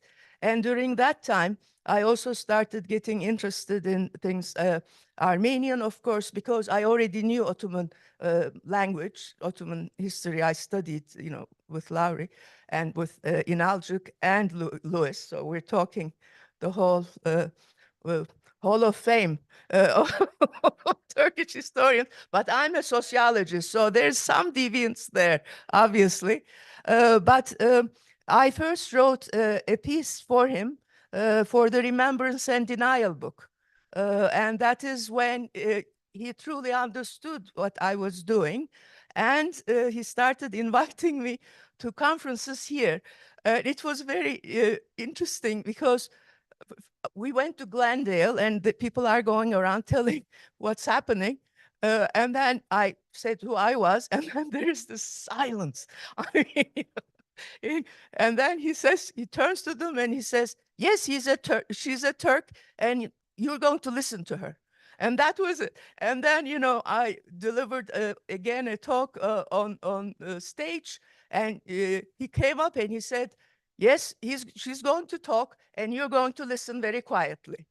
So it was fascinating about how he sort of, you know, integrated me into it. But through him, I learned what it is like to be a minority in my own country. I learned the sufferings because as a white Turk, I didn't know any of that. And because of that, I decided to work on minorities. After writing The Denial of Violence, which is on the Armenians, I'm now writing a book on the Kurds, because once the Armenians were gone, the Kurds were the ones, of course, the different ones that are being, you know, unfortunately decimated themselves until the present. And because of my interest in those two, and because I teach here, I'm now also going to be working on Native Americans and African Americans in this country, because they too need to, you know, obviously as a contribution to this country, I figured I would also help bring justice to our own unjust past in the United States. Thank you.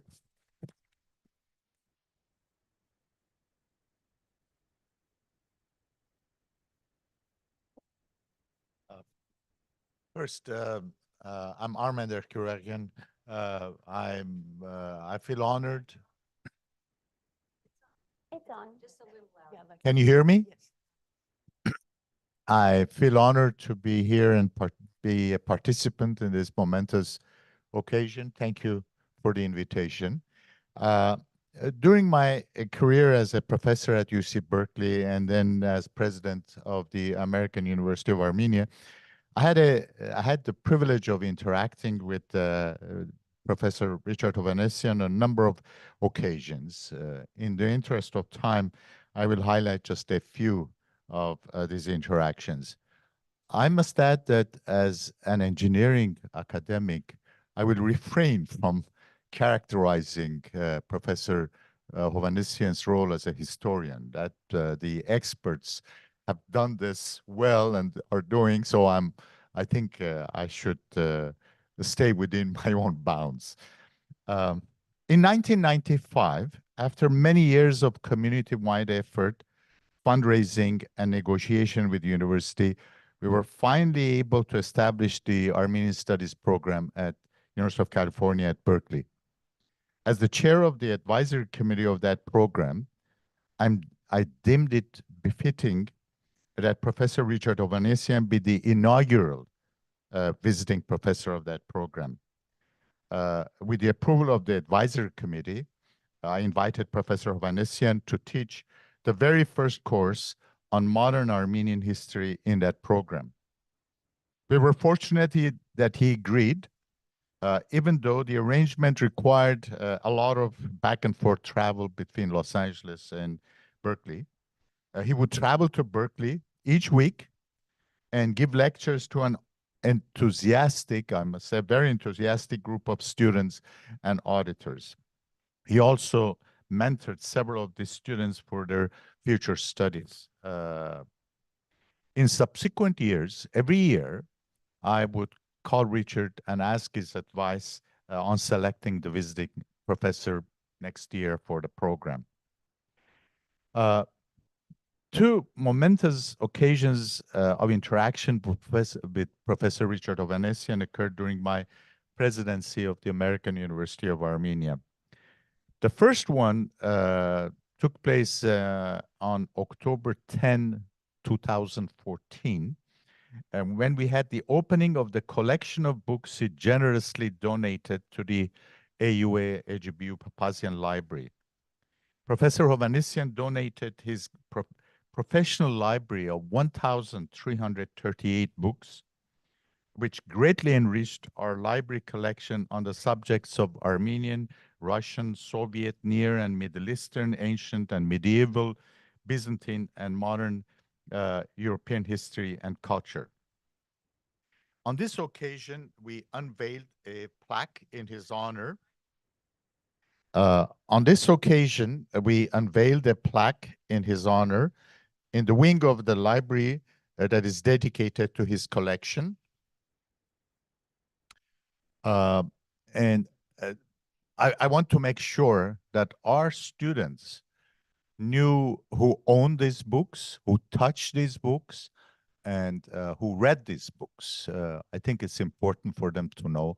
And so the plaque is next to his collection. The second occasion was in April 2018 when we hosted a series of lectures by Professor Richard Hovannisian dedicated to the centennial of the First Armenian Republic. Co-sponsored by the AGBU, the lectures were held on April 16, 18, and 20, and were respectively entitled May 28, The Uncharted Course Toward Independence, Creating the Republic's Infrastructure, and Armenia in the International Arena and an Assessment. The lectures were attended by a large audience from within and outside the university. The depth of his knowledge on the topic of the First Republic and his extraordinary mastery in storytelling made an indelible impression on all those who were fortunate to attend those lectures. My other interaction with Professor Hovannisian of a more personal nature was in connection with his last edited book on Armenian communities of Persia, Iran. This is based on the proceedings of two conferences held at UCLA, the first in 2004 on the occasion of the 400th anniversary of New Julfa, and the second on other Armenian communities in Iran. One of the presentations in the first conference was by Leonardo Alishan and was entitled Images of New Julfa, Sumbat's Paintings and Some Remembrances. Unfortunately, as many of you know, Leonardo tragically passed away a year after that conference. Sumbat, in Leonardo's article, happened to be my father, a renowned watercolorist from New Julfa. Richard knew that I had published a book about my father's life and art. Furthermore, he had one of his paintings, I think gifted to him by the Armenian Educational Foundation. And I know that he truly valued that painting. Many times he mentioned that to me. In May 2020, I received an email message from Professor Hovannisian that said, and I quote, about 15 years ago, at the UCLA Conference on Armenian Communities of Iran, Leonardo Alishan presented a paper on Sumbat. I have that short text, but it needs to be enhanced.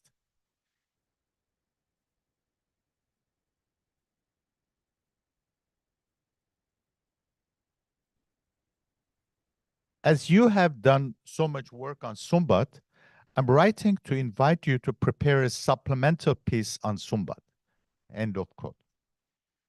The short text Professor Hovannisian was referring to was a one-page abstract Leonardo had prepared for his talk.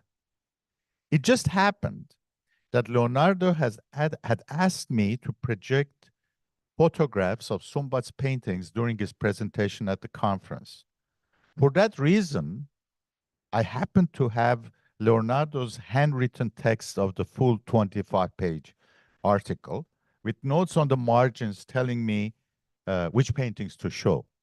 And Richard didn't have it. I happened to have it in my thoughts. I offered to Professor Hovannisian to edit that article and have it published in the book along with a selection of Sumbat's paintings. That article is now chapter 23 in the published book. Furthermore, the cover of the book shows a panoramic view of New Julfa painted by my father in 1958 from the roof of our house in that city. I remember that date very precisely. When he went up on the roof, 3-4 hours later, he came down with that painting. And if you have the book, it's on the cover of that book. Working with Professor Hovannisian on this article was a most rewarding experience for me. It's the first time I've interacted with a non-engineering academic. Last but not least, in October 2022, the San Francisco Hamaskain hosted a lecture by Professor Hovannisian about this book. In spite of his health problems, he gave a full-hour lecture, standing there, full hour, and he spoke all from memory and fused with fascinating details and stories that he knows by heart. He was gracious enough to ask me to make brief remarks when the time came to talk about Leonardo's chapter. It has been a special privilege and honor for me to interact with Professor Richard Hovannisian on these and other occasions. The memory of these interactions will always remain fresh in my mind. Thank you very much.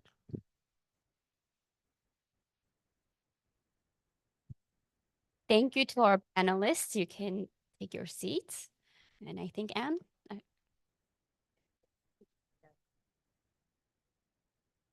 Thank you, Christine, and thanks to all of you, Armen, Gocha, and Armen, other Armen.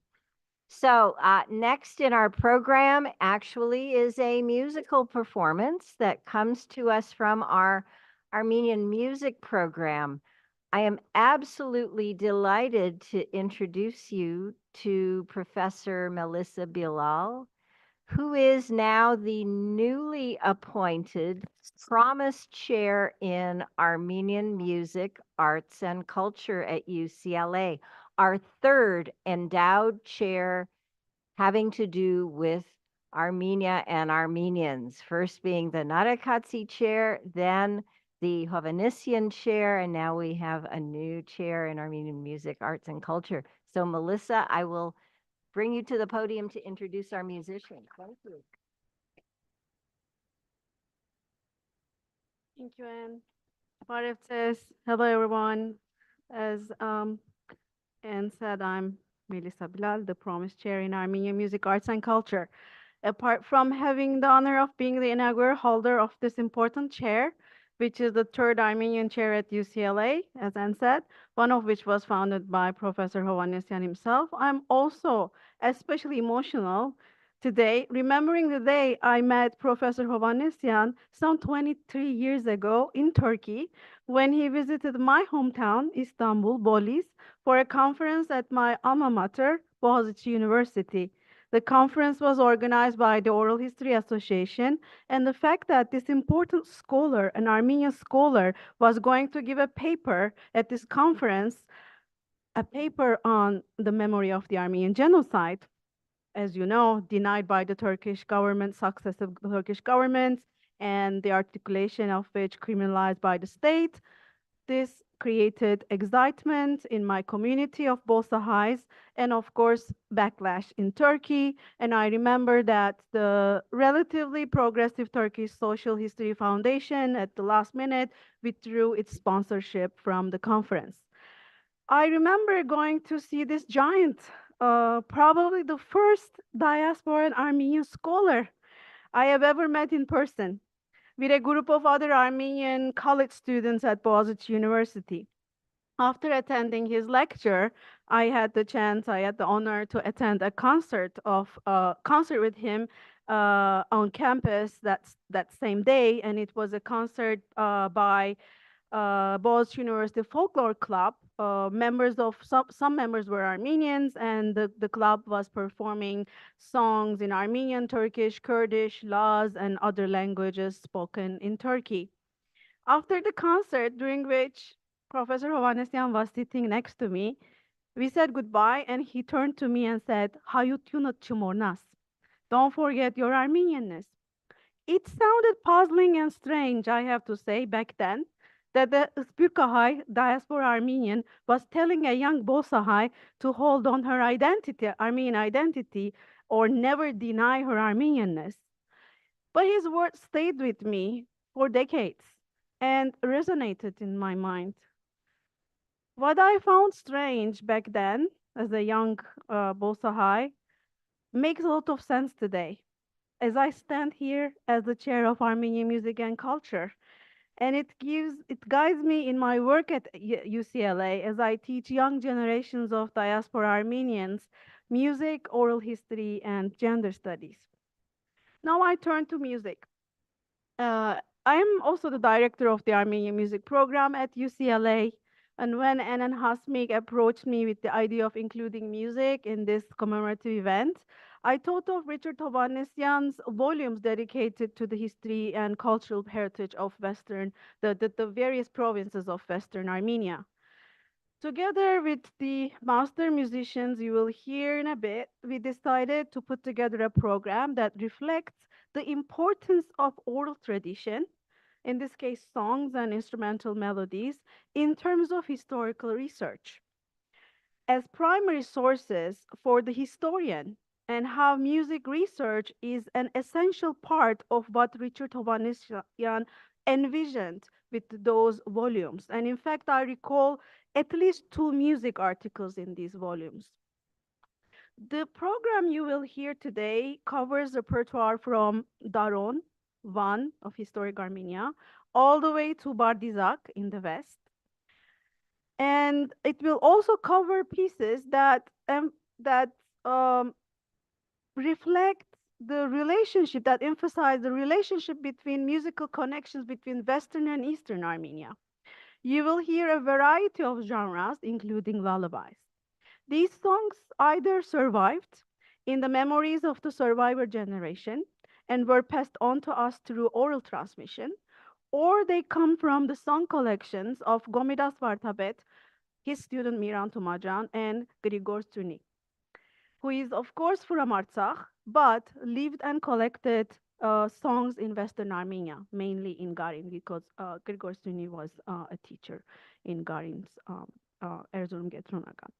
They were collected either before the genocide, as in case of Gomidas and Suni, or from the survivors in exile, as in the case of Miran Tumajan. Our celebrated musicians are legendary singer Hasmi Karutyunyan, who is the living proof that it was the genocide survivors from the Ottoman Empire who became source people for Western Armenian musical heritage in what was then the First Republic of Armenia and Soviet Armenia. Hasmi keeps alive the repertoire she learned from her mentor Hayrik Muradyan and her own Moshetsi family. She, of course, needs no introduction because she released numerous CDs and performed around the world. She is a meritorious artist of the Republic of Armenia and currently mentoring our UCLA students through a fellowship program founded by us, UCLA Armenian Music Program. Vartan Baghdasaryan is a Vastagavor Kamanchahar, a master Kamanchist, another meritorious artist of Armenia. He has been a master solo performer in many major ensembles in Armenia. And of course, we are very privileged to have him as one of our Kamancha mentors, actually the Kamancha mentor, one of our mentors of UCLA Armenian Music Program. Our third performer is Armen Adamyan, who is a master dudukahar, a master duduk player, and a PhD candidate in ethnomusicology at UCLA. And he is currently teaching, I think for the first time in history, and only here at UCLA, if I'm not wrong, a course titled Introduction to Armenian Woodwinds, Duduk and Shvi, Capacity Enrollment. And this is the second term, actually. The students are returning. And Armen is writing his dissertation on the revival of Western Armenian music heritage in Armenia today. Now I invite the students to the stage, the musicians to the stage, and have the floor to music. I hope you enjoy.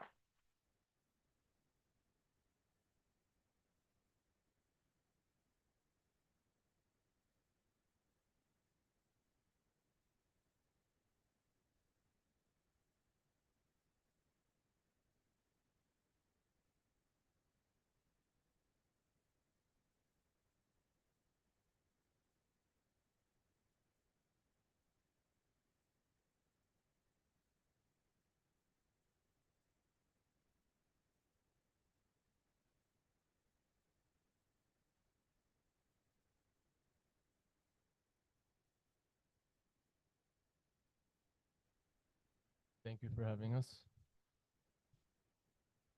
So we're definitely thankful for Professor Richard Hovannisian, because if it wasn't for him, it's okay, that's why I'm talking, so to give him time to if it wasn't for him, we would definitely not be studying Armenian issues at UCLA, and thus we would not even be thinking about Armenian music and its cultural and socio-political roles as a memory practice. And as Melissa said, I was lucky enough to meet Hasmi Karutyunyan as part of my fieldwork research in Armenia, because she played an instrumental role in maintaining the memory of Western Armenian music in Soviet Hayastan, particularly being a student of Hayrik Muradyan, the iconic folklore revivalist who was a survivor from the Armenian Genocide from Shatakh. And he passed on a lot of songs to her, so we're very lucky to hear those songs today. And because we have another special guest, a Kamancha master from Hayastan, from Yerevan, Vartan is also going to play, because the Western Armenian and Eastern Armenian musical idioms would converge after the genocide in the Republic of, in the Soviet Republic. So he's also going to play one piece that is characteristic of the Southern Caucasus tradition, He will play the mode of Charga.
Yarelo, yarelo, yaram gorani, yar, yarelo, yaram gorani. Աշուներ թորգացին հոչեր, ձունտալեր գետին նխշեր, յարելով, յարելով, յարմ գորանի, Yar, yar, yarelo, yaram gorani.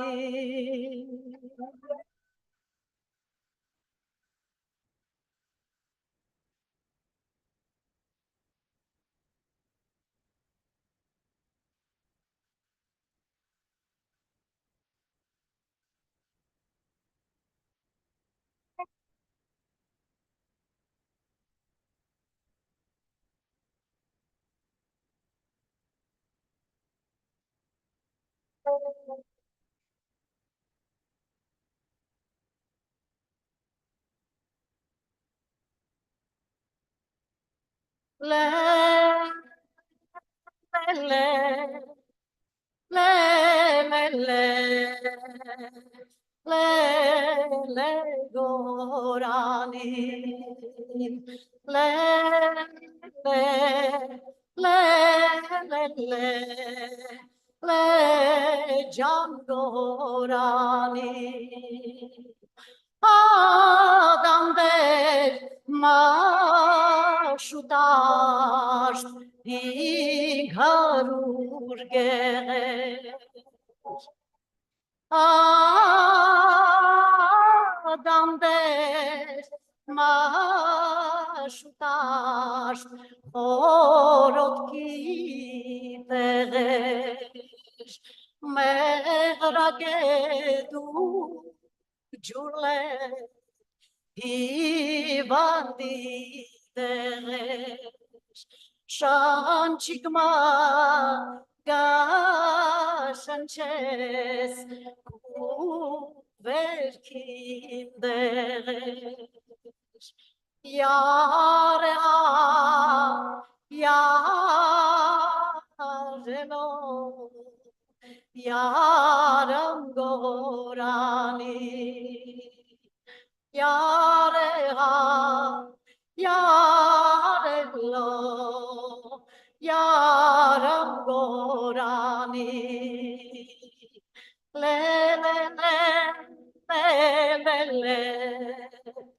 le le gorani. Le le jangorani. Le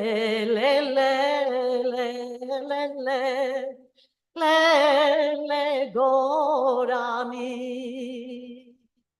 Le mashu gorani.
Anushkunga gdanutsi oro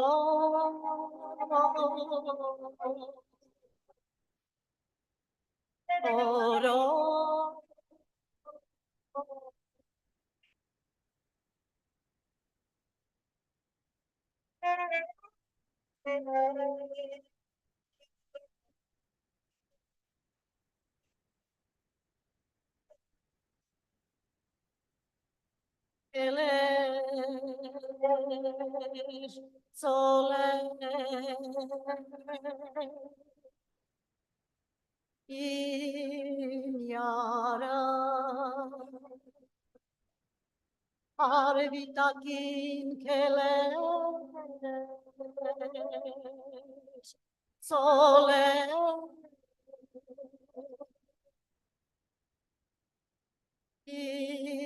yara sari sovor men avor shekta shoaregat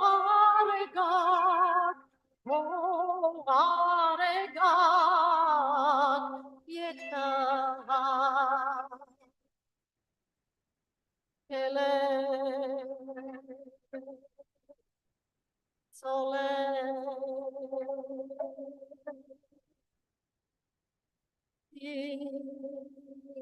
yara ay nubar bar ay nubar sasno sare nubar ay nubar nubar sasno sare nubar ay nubar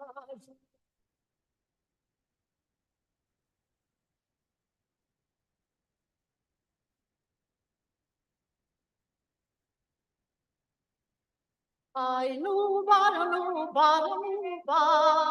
ay nubar im baş ku baş bare bar ay nubar ganatski noc ay nubar kavetski yarlatsot ay nubar kadravur vazivas noc ay nubar avanti dar tu khot ay nubar kele sole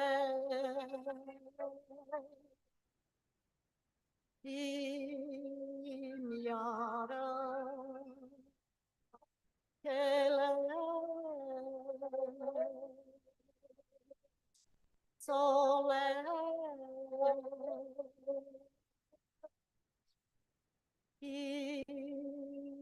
imiara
Ori mori mori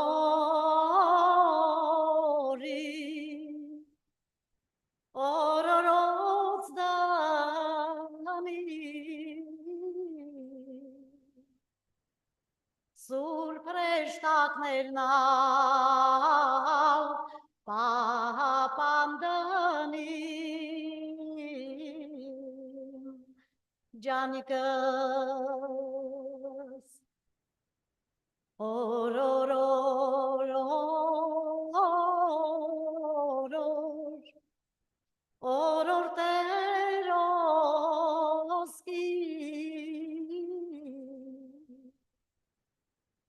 Ororteroski, Kamarterarca, Janica, Heyrur, Heyrur, Heyrur,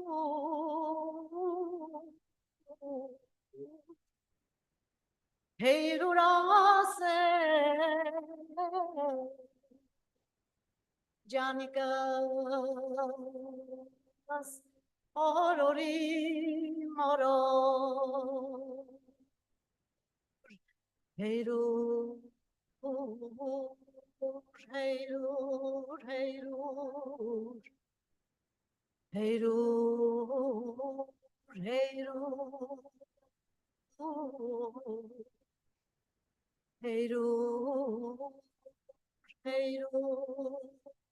heyrur. Heyrur, heyrur, heyrur, heyrur, heyrur, heyrur, asemi pastiki, heyrureni morori, ah, heyrur, heyrur. Heyrur, heyrur, heyrureni morori. Ah, heyrur, heyrur, heyrur, heyrur. Sarera manemeke. Nai, nai, nani, ja. Nai, nai, nai, nai, nai, nai, nani. Nai, nai, nani, ja. Bulbula kange are, nai, nai, nani, ja. Sarera manemeke.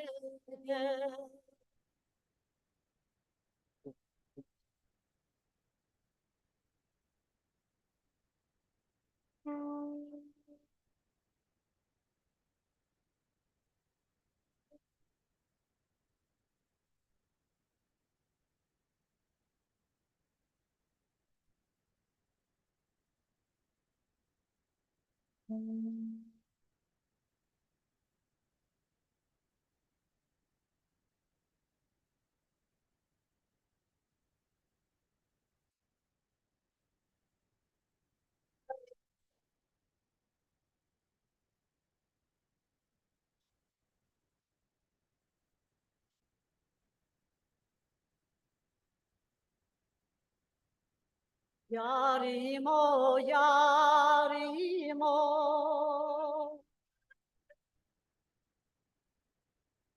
ertam kavim Vartmanusha,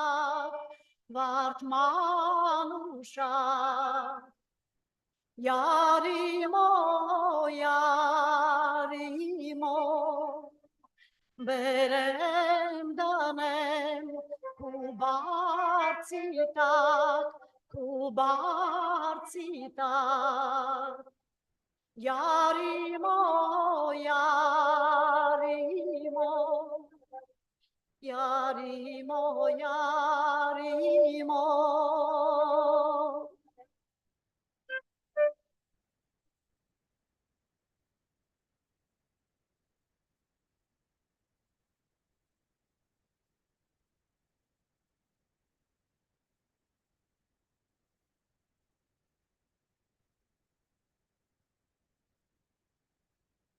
Ariertan giventa, oi oi oi oi oi oi oi oi, laçta navero. Yesegnim tu darisha, oi oi oi oi, tolaçta navero.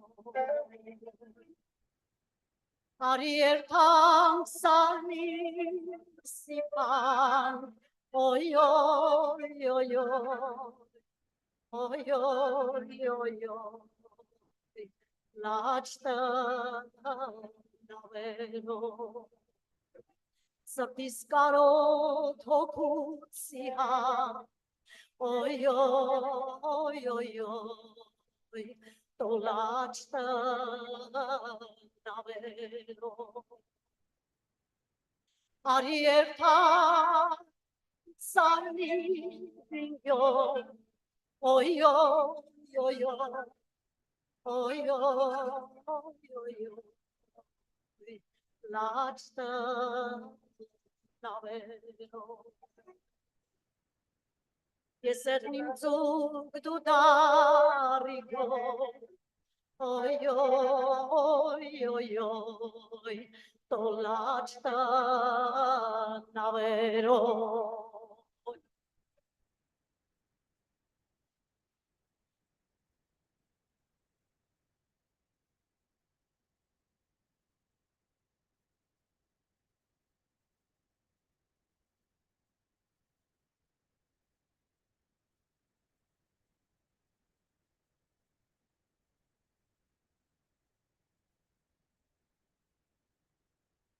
Sasno sarer măceamperu, oi oi oi oi oi oi oi oi, tolaçta navero.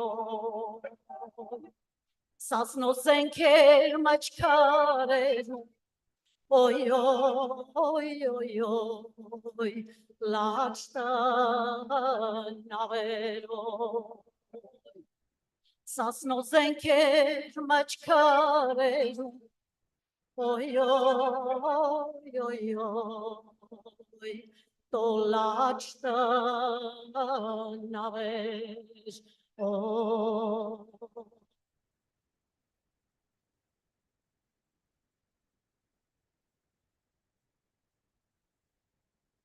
Bırakalım.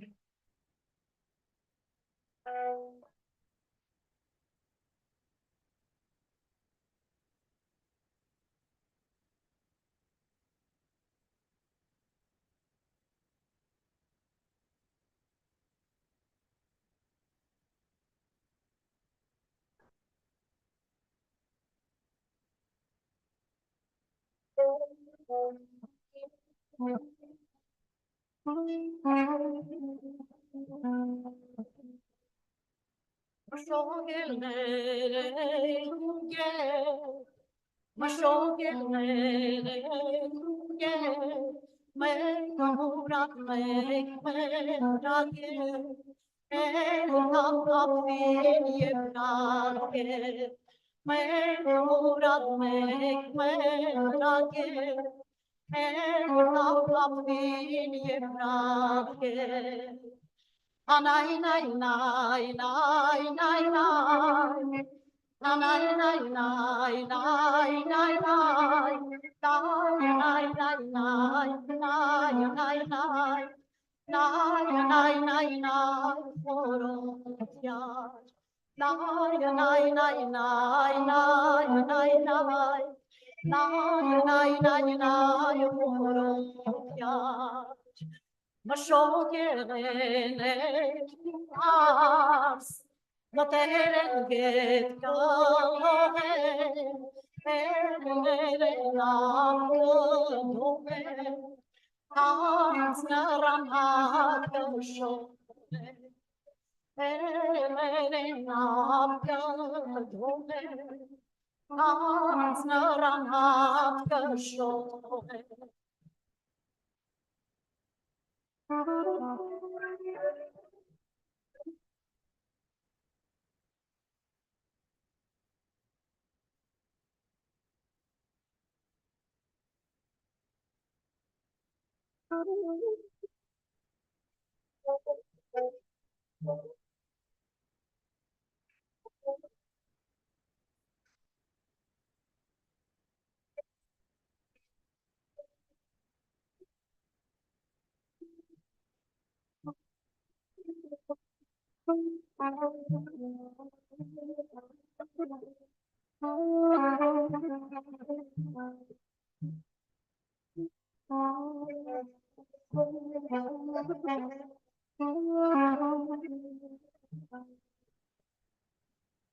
Anay nay nay nay nay nay. Anay nay nay nay nay nay. Nay nay nay nay nay nay nay. Nay nay nay nay forotyash. Nay nay nay nay nay nay nay. Nay nay nay nay forotyash.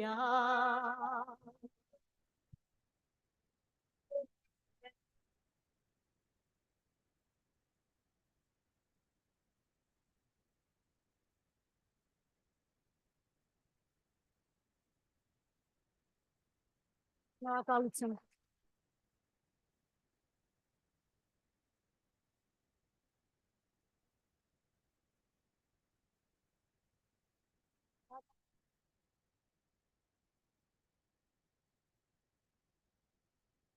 Thank you again so much, Vartan, Hasmik, Armen, and Melissa. What a magnificent performance. Now it is time for lunch. As you know, we are running a bit late. I would ask, so those of you who are here in person, we do have lunch provided for you. In our lobby, there are places to eat in the lobby, in the outdoor patio, in the some of the adjacent rooms. We can open the ones that are available. Please do not bring food into this room or drinks. We will see you in an hour, let us say, 2:30 Pacific time, and we will have a very special video to be presented by Ani Hovannisian. So please be back promptly. Thank you.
Okay, let's start taking our seats.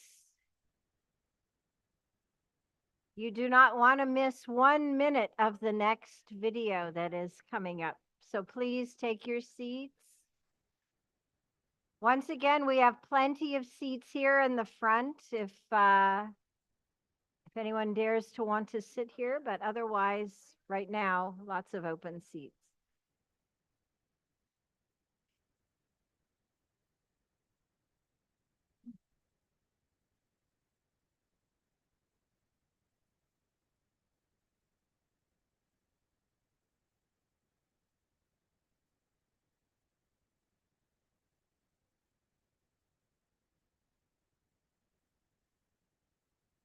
Okay, if everyone could please take your seats.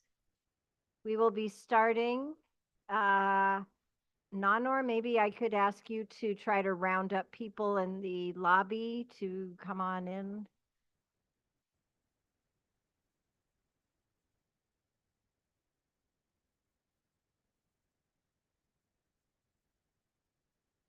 Okay, well, welcome back to our afternoon session of talks and presentations.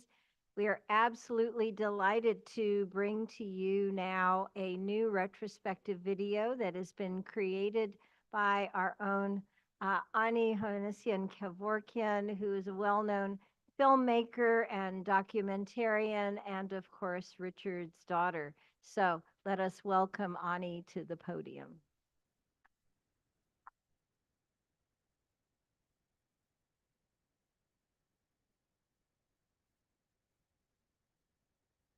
Parevses, Pariegak. Welcome home. Welcome to his home, our home, the home he gave us for all of our lives. I'm really overcome with emotion and love and gratitude to the Promised Armenian Institute, Dr. Karagosian, Hasmig, Emily, Nanor, for creating this most meaningful day. To Papa, always with us, and to you, because I realize that he's in all of you and all of us. And I know that Papa is smiling very humbly and beautifully and big as he is today. Not because this is about him, and not because we are applauding all he has done, but because we are carrying on what he gave us. Papa, throughout his life,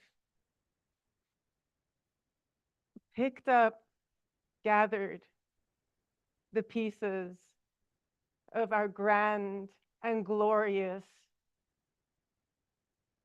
and broken and forgotten and defining Armenia, and brought them together, or worked to bring them together, to make them whole again, to make it whole, and to revive it, to give it life. And likewise with us, what Papa has done, as he has today, is to bring all of us together, to make us whole, to realize that we belong to something so great and so big and so important. And it's not only Armenia, It is humanity. And these are words perhaps, but they're so real, and he made them real. He made them real with everything he did through his life and with how he lives in each of you. Honestly, I look at each of you and I see a part of Papa, and there can be no greater gift. And I, his daughter, well, he and Mama gave me the world. Literally gave me the world. They gave my brothers, Rafi, Armen, Garo, our entire family, the world. They gave us Fresno, our grandparents, our cousins, aunts and uncles, our roots, many of whom are here. Uncle Vernon was here. He had to return to Fresno for a wedding, thankfully. Papa's only living brother, though I believe they're all living, truly. And they gave us roots in Fresno, and they gave us UCLA. They gave us the rec center and Poly Pavilion and our classes and the conference rooms, our Bruin spirit and our education. And more than that, you know, I'm looking at this conference and I'm remembering all the conferences that Papa created. I brought some of the programs with me, but I didn't bring them up with me. But there is a program that the Promise Institute created for today, and Papa likewise would create these big fold-out programs for each of the conferences, full of people bringing community together, bringing everybody together, and bringing the pieces of Armenia together, bringing Garin and Van and the communities of Julfa and Harpet and all these places and people and pieces, and bringing them together and bringing them alive with the community coming alive, bringing the community together. And Papa gave me the greatest gift of allowing me, not allowing me, it was just a given. We all belonged, and we belong. We were side by side as we traveled the world together.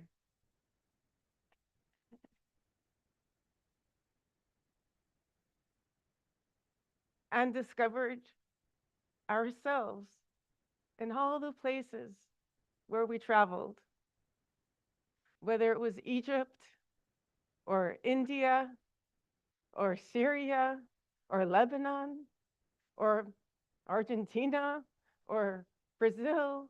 Everywhere we went, Papa brought people together, communities together, and brought them alive, and revived identity, and revived belonging, and revived a drive to the future. Yes, rooted in the past, but a drive to the future. And I am so thankful for the life, for the 1,000 lifetimes Papa lived and gave, and Mama, and for taking me to our ancestral homeland, to the soil of Mami, Funguhi, and Babi Hovagim, and Babi Kaspat, and Grandma Sidun, and to all of our grandparents' birthplaces and homes, to touch and feel that soil together, and to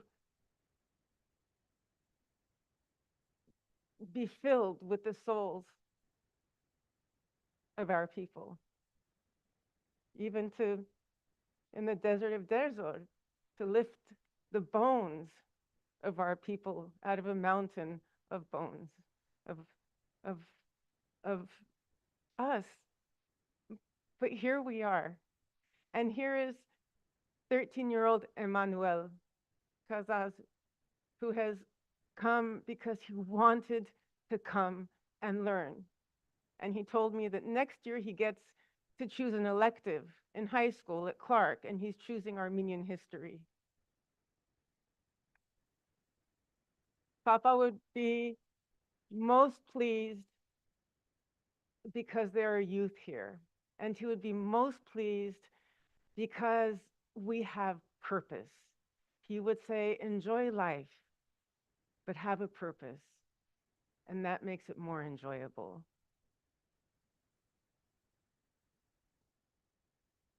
Papa, you will always live in every breath and step I take through life.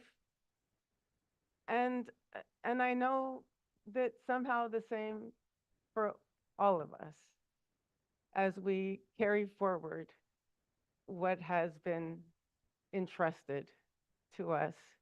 Shnagaltun. And now Papa in his voice, at least a drop of his miraculous life and being and good and truth and purpose for all of us to enjoy. Thank you.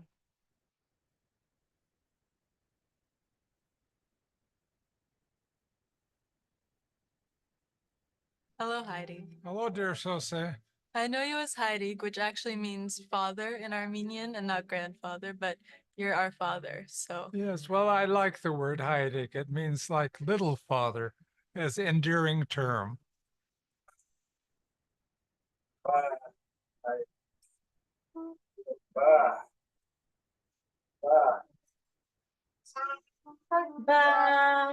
Okuze kama sa Heidi ginya mama Vati. Insta. Urish? Yes. Ayo. I love you. Achor surovi chakar kuram khaileni kari azad.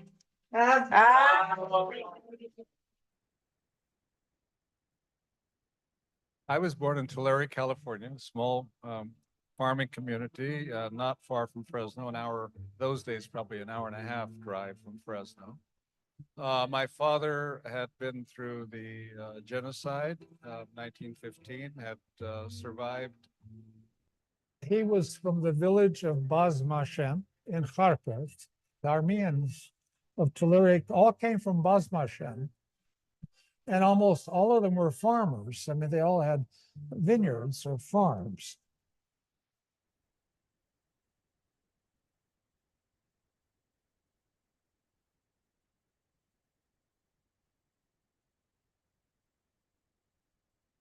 And I always felt a sense of hurt when I would look in geography and history textbooks for the name Armenia, and was disappointed that I didn't find the name there, or if I did, it was just in passing that the Romans conquered 15 countries, including Armenia. By the time I had gone to Berkeley, I had then felt a discovery of my Armenian identity. I was comfortable being a non-Armenian, but now that allowed me to become comfortable as being an Armenian. And I became active in Armenian youth organizations and prompted me to want to learn the Armenian language, which I could only speak Kitchen Armenian, dialectical Kitchen Armenian, and propelled me to go on to Beirut, Lebanon for a year to learn Armenian.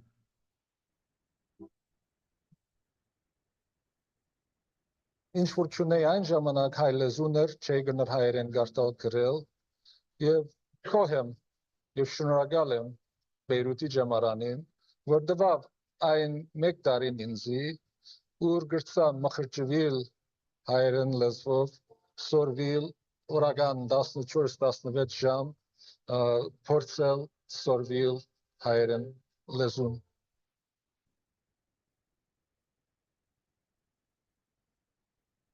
Gave me the means to come back, having the ability to use Armenian and Armenian sources that are essential to do what I wanted to do, and that was to write a history of the first Armenian Republic, which existed only 3 years. And I spent many years working on that as a result of this sort of reawakening of my identity.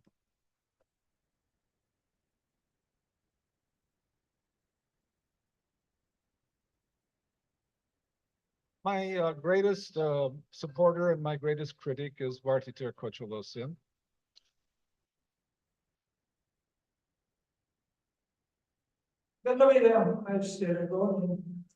Sibeli angeroce matsuni darba imangeres bochmian andamegan alkedagan angeres martiterin. Sibats pejeshmir vazmia jamanat jracha kidashkadov miasin Jamportazan Amerikan Utsun yergirler. Madazan Amerikan Kısanehin Miçaskayın Yerdevagan Ahirler.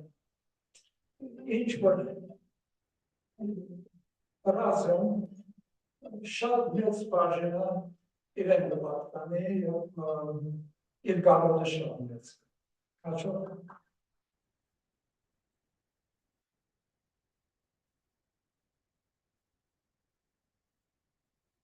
Bunlar yarısını mekazatları batın geluk nerapi. Anche.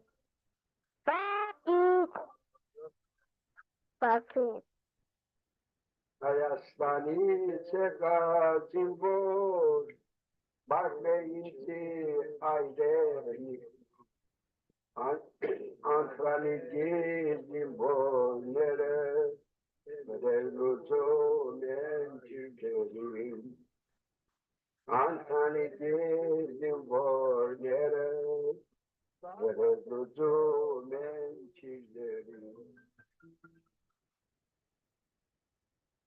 So when I came to UCLA, I was a lecturer there in the early 60s, but I was able to get a tenured position in 1969 and create graduate and undergraduate programs. It was about that time that it sort of struck me that those people, Armenians in Fresno, when I went back to visit, one by one, they weren't there anymore. They weren't on their front porches.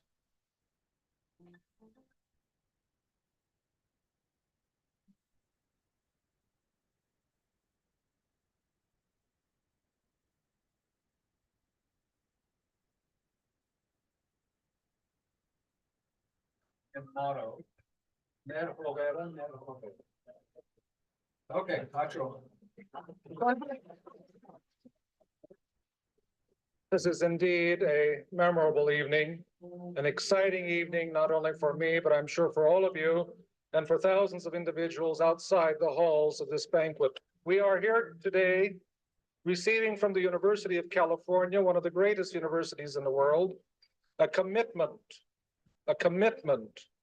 to teach and to have a position in Armenian modern history in perpetuity. That is for as long as the university is in business. As a teacher, I've been thankful that I had the opportunity that Armenian studies came along in the university when it did. And secondly, it's been a fascinating odyssey for Vartiter and me to travel around the continents into the various archives to study this very short period of Armenian history and to be amazed by the materials that are kept in every archive of the world nearly. But there is another side to my activities, which is also a side of your activities. I've been forced to give up much of my scholarly time to the campaign for truth against those who would deny. Denial is a crime. And those people who say that the current governments are not responsible for their predecessors are wrong if those present governments continue to perpetuate the lies that such events did not occur. Thank you.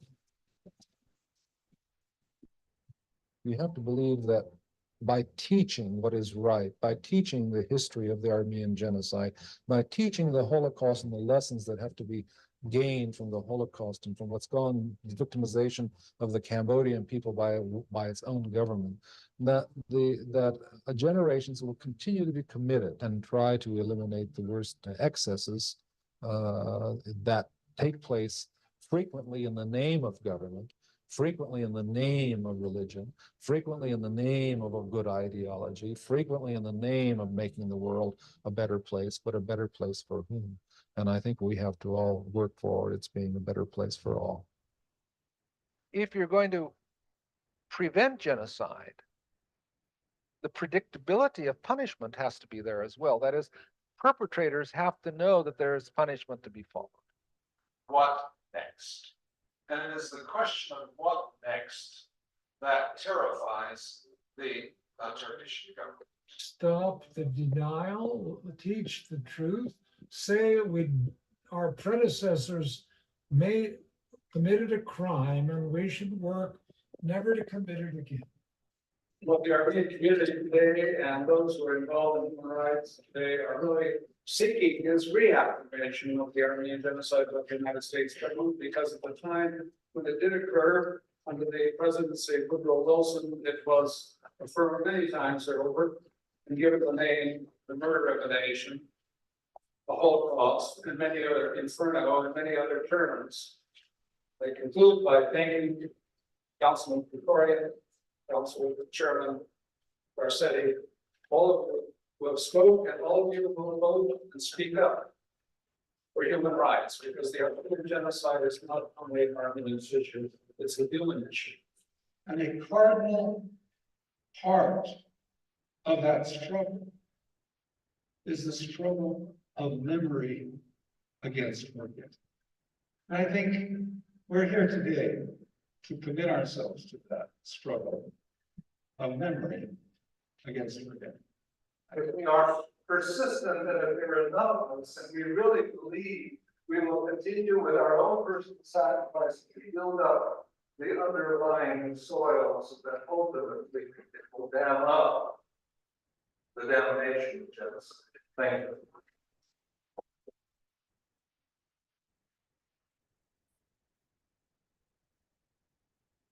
We are all excited about Karabakh, and we're saying, when is it going to be united to Armenia? But the fact is, probably, that very few of us know much about this land. Karabakh. Karabakh is the easternmost extremity of the great Armenian plateau.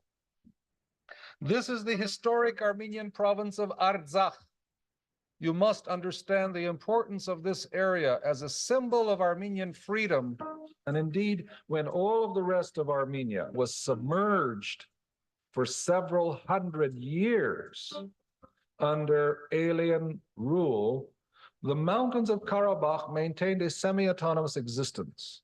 And even at the time, even after the Mongol invasions, which were terribly destructive for Armenia, the Armenians in this region of mountainous Karabakh continued to put forward great cultural places. The monastery of Ganzasar, they had their own Catholicos in Ganzasar. And so for the Armenians, this region on the top of the Armenian world was like a beacon of light in a great deal of darkness. And many Armenians even concentrated in this last region of semi-autonomous existence.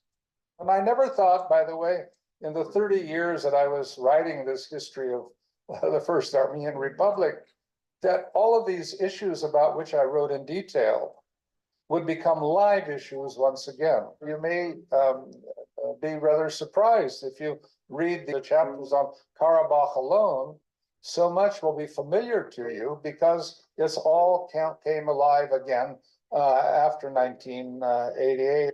My mission in life, only partially successful, has been to see to it that all of us have the same shared common goal, that it's important to understand, to bring out from prejudice and mythology the true and real history of the Armenian people. Tell you a little bit about the background of this collection. Now, my first teaching job, well, not my first one, my steady teaching job was a school in Fresno.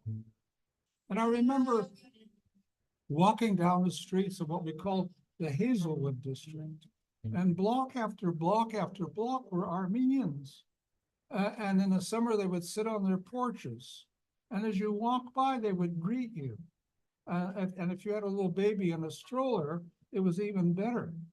And I now realize that every single one of those people had a story. Every one of those people had been a survivor. We thought that they were going to be there forever, but they weren't. And so I was pleased that I was able to put in a proposal to do a course on Armenian oral history at UCLA, and to give students credit for doing what didn't seem so great, that is 10 interviews in a quarter, but was a lot of work.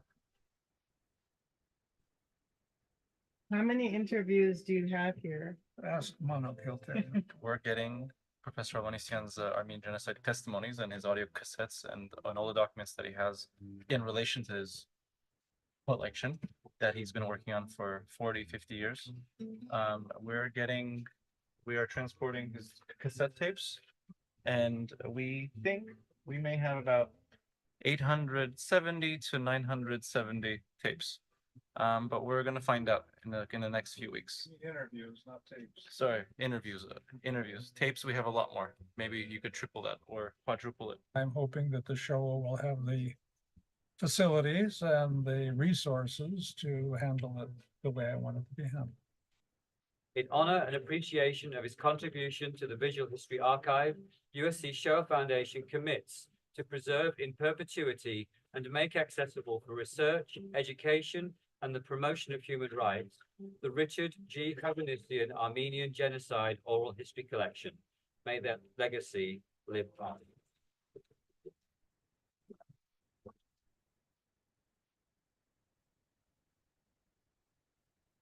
Probably all of you have Armenian kids in your classrooms, or most of you do. Do we realize really how difficult it is for a lot of these kids?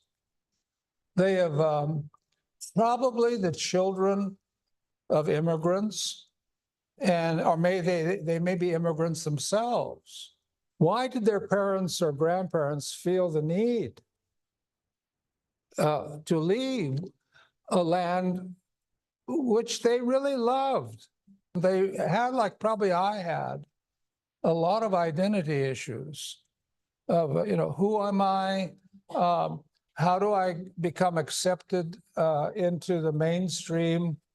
I got over my identity crisis, and I found out it's pretty good being something else besides the good Anglo-American that I can be, that I'm enriched by this additional dimension or dimensions. Wouldn't it be nice if we asked where people were from, what was life like in this place and that place, and how did we get here, and make them comfortable to appreciate the dual existence that they have that they may not realize at this time. And so you're the leaders and you're the teachers, and I look forward to your going forward. Thank you. Evgeny անգամ ամեն անգամ գարզեմ այս տարեկից, որ վերջի անգամն է, բայց քիչ կգինալ եմ, եւ կարծես թե ասված դեպի բայր. Վերջի տարիները, in my later years at UCLA, որոշեցի, որ գործված մեր հայ կավարները փորձել բախմանել. Grazie, la presenza del professor Hovannisian, շատ ուրախ եմ երրորդ անգամ այստեղ հայդան մեջ կրնվելը. So conferences of this type maybe help to lower the barrier, to break a brick down at a time in the great divide that still leaves an enormous diasporan Armenian community with unhealed wounds. If you will allow me a personal moment, because we do have the Marta Javaran and the wardens, I have published on our historic Armenian provinces, Harvard, Sebastian, Vikram, Gani, and so forth, which are now unfortunately lost to us for the time being. But I would like to present these to the wardens if they would like to give them to the Armenian school. I was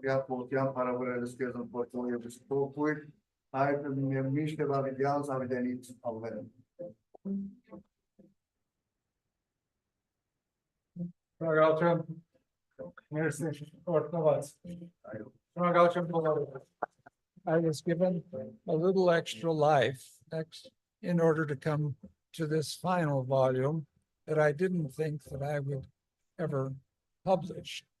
Appreciate the question. And I want to reiterate that I appreciate you.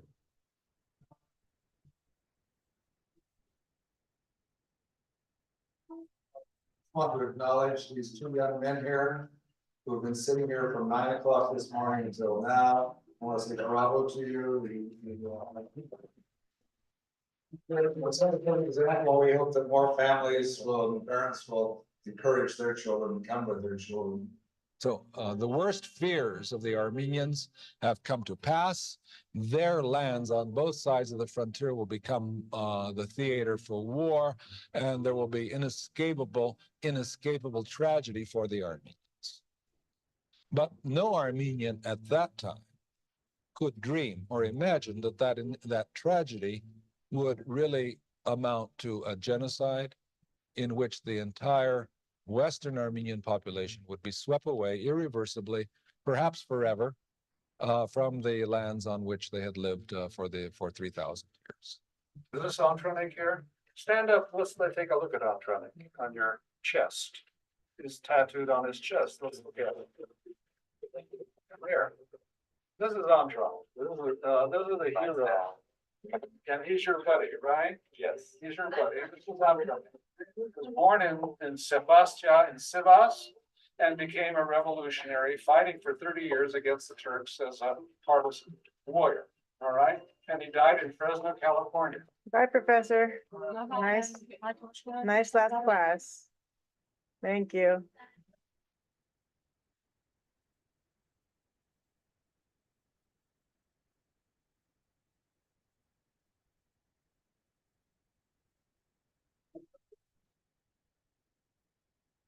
What I also to begin with expressing my deep gratitude to the students, not only who are here today, but the thousands over the half century that have been bright, motivated, brilliant, and have kept me going and feeling young and being a part of this university and keeping me on my toes and allowing me to expand my horizons. All true teachers learn a great deal from their students, and I am no exception. And I'm very thankful for that. When I arrived at UCLA at the age of 28, as a member of its faculty, had walked something of a miraculous path. A most unusual path, one that really should not have been mine, but fate would have it that it became mine. And I fantasize a lot. Fantasize about one day Armenia being independent. Someday representing an independent Armenia at the United Nations. Truly fantasy. Well, it wasn't really so much a fantasy, but in fact, it would be my own son who in 1992 would have that privilege of raising the Armenian red, blue, and orange flag in front of the United Nations building. So fantasies sometimes become reality. The Armenian flag went up at the United Nations in March of 1992 on my father and mother's anniversary. And you put it up. And I put it up on behalf of all the generations. And so we have this nice circular pattern of Armenia lost, remembered, and regained. Our generation was the middle one between my father's and our children's. We're Bruins both in the basketball and football and sporting way, and in terms of our gratitude for the academic opportunity that UCLA provided us. We in the Promise Armenian Institute family are truly honored and humbled to welcome to the stage our own Dr. Richard Hovannisian, recipient of hundreds of awards, too numerous to mention today, but it is now my distinct pleasure and privilege to welcome him to our stage for introductory remarks. So Richard, welcome. Thank you, Deb. Thank you, Dr. Karagosian. You're always very generous. Introductions and dear members of the Kerr family, and the founders and organizers and maintainers of the Promise Institute, and friends of the UCLA and the community for this auspicious event of the inaugural of the Kerr family lectureship. Stanley and Elsa were the living witnesses to these events. And their letters and their writings leave nothing to imagination. And they put faces on people, which makes it all the more. They spent a great part of their life tending to the surviving children of the genocide. So I want to leave you with the idea that wherever you go and whatever you do, find an ideal, find a cause. Service gives you the greatest reward. I've been truly blessed. There's nothing more that I would want to have done than what I have done. A life of loving, teaching, trying to be objective and historic, and at the same time, to be something of a missionary, to teach, to inspire. We all strive to make a difference. That we all strive to believe that when we leave this world, we've done something good. And I thank you for this honor and for your work, because I know all the good work you're doing in education for Armenia in these terrible, terrible times that have crushed our spirit for 2 years. But we have learned in the long history of the Armenian people that we shall remain. Thank you.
I'm speechless.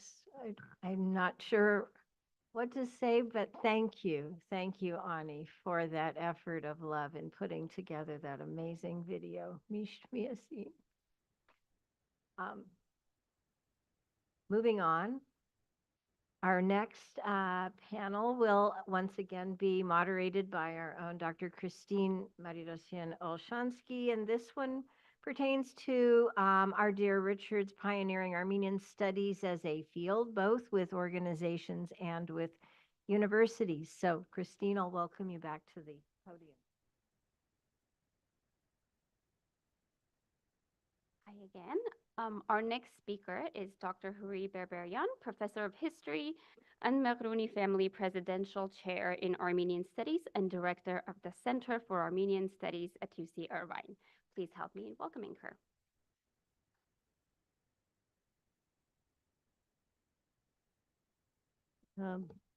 I have to admit, it's a little hard to follow that. Thanks for putting me on this panel. It's an honor to be here. I don't know what more we can say that hasn't already been said, but we will continue to say it and in different ways. Titan, pioneer, towering, renowned, trailblazer, giant, father of modern Armenian studies. There are just a few of the many ways Professor Hovannisian has been recognized in his lifetime and is remembered today and will be remembered. In the 10 minutes I have, I'll focus on one very important contribution he made throughout his life and career, one that set the course for how Armenian studies has been received, and one that changed its trajectory from a small, obscure field to a globally recognized one. I will also incorporate remarks of my own experience and relationship with Professor Hovannisian as one of his doctoral advisees at UCLA. As an author, or over dozens and dozens of articles and authored and edited books, a prolific lecturer, conference organizer, co-founder and 3-term president of the Society for Armenian Studies, as an advisor or mentor, both direct and indirect, to graduate students and emerging scholars, or as a teacher to undergraduates. Professor Hovannisian has made a tremendous contribution to the field of Armenian studies, starting his own career at a time when Armenian studies was marginalized and minoritized, at a time when its scholars were known and appreciated only in their own narrow academic circles, even if that. In scholarship, in lectures, with his conferences, in his own history department at UCLA, he toiled to demarginalize Armenian studies. He struggled to lure it out of its bubble, to wrench it out of its cocoon, a cocoon both self-ascribed and assigned by others. And he succeeded in familiarizing non-Armenians and Armenians alike to the field, to Armenian history, the First Armenian Republic, historic Armenian cities and provinces, and of course, to the Armenian Genocide. Through his prolific scholarship and public-facing role, Professor Hovannisian brought Armenian studies scholarship to the people, and the people to Armenian studies. Broad swaths of Armenians in the diaspora and in the Republic were familiarized to aspects of Armenian history and culture through his scholarship and efforts. Those outside of Armenian communities, generations of scholars and non-scholars alike, for the first time became acquainted with a minor people and a minor history, eclipsed by the history of victors and great powers. His influence and impact were so enormous, and his persona so commanding, that Armenian studies has become identified with him, more than any other person in the history of Armenian studies as a scholarly field. I can't count the number of times as an emerging scholar that the mere expression of what I do has elicited the mention of Professor Hovannisian's name. As a 20-year-old senior at UC Berkeley in the late 1980s, when I expressed my interest in pursuing Armenian history as a doctoral student, my professor at the time, Middle East and Islamic historian Ira Lapidis's response was an unequivocal an explicit recommendation to go study with Professor Hovannisian. My first meeting with Professor Hovannisian was in his sixth floor Bunch Hall office before my application to the PhD program in history, where he welcomed my interest in pursuing the study of Armenian history, but sternly spoke about the challenges ahead, trying to ascertain, I presume, whether I had what it took to take on the rigors of a doctoral program and succeed. I'm assuming I did. I spent the next several years under his tutelage and even TA'd for him, including his class on comparative genocide that you saw earlier, which was taught for the first time in the history of department as a hybrid course with UCLA students learning in person and other UC campuses, Berkeley and Santa Barbara, virtually, which was quite a feat for the 1990s. This is very pre-pandemic. Professor Hovannisian was a confident and impressive lecturer, seemingly speaking extemporaneously without any notes. He expressed interest in his undergraduate students as individuals and continued to promote the study of Armenian history, whether those students were Armenian or not. In many ways, he was a cheerleader for Armenian studies. I realize the visual of Professor Hovannisian as a cheerleader might throw some of you off, but so instead think of it as a person who encourages and supports rather than one carrying out tumbling routines. Although, there too, the analogy serves us well, considering the acrobatics he had to perform to help bring Armenian studies as a field from the shadows and the periphery to the universal and intellectually relevant. The scholarly work we do today has its foundations in his scholarship and that of other scholars of his generations. The magnified awareness of Armenian studies among scholars or non-academics is largely due to his efforts that were carried out in challenging and unfriendly, even hostile circumstances against the tide of apathy or worse, antagonism and intimidation. As an advisor who modeled rather than pontificated or lectured, he taught through his example and experience about the harshness of working on the often dismissed history of Armenians, but also that of academia, more generally, often unfamiliar to those outside it. One of the most important contributions he made, one not widely recognized, was one that I picked up on wholeheartedly, that is to help lay the foundations through his Historic Armenian Cities and Provinces conferences and edited collection for further study in the long and rich history of Iran's Armenians, to bring that study out of the margins of Armenian studies. Professor Hovannisian and I shared a deep appreciation for this community of Armenians further minoritized in the already marginal field of Armenian studies. He consistently supported my pursuits of modern Irano-Armenian history, never questioning it, nor planting seeds of doubt in me about the significance of studying that history. There are relatively few specialists on Irano-Armenians in the world, most especially the modern period.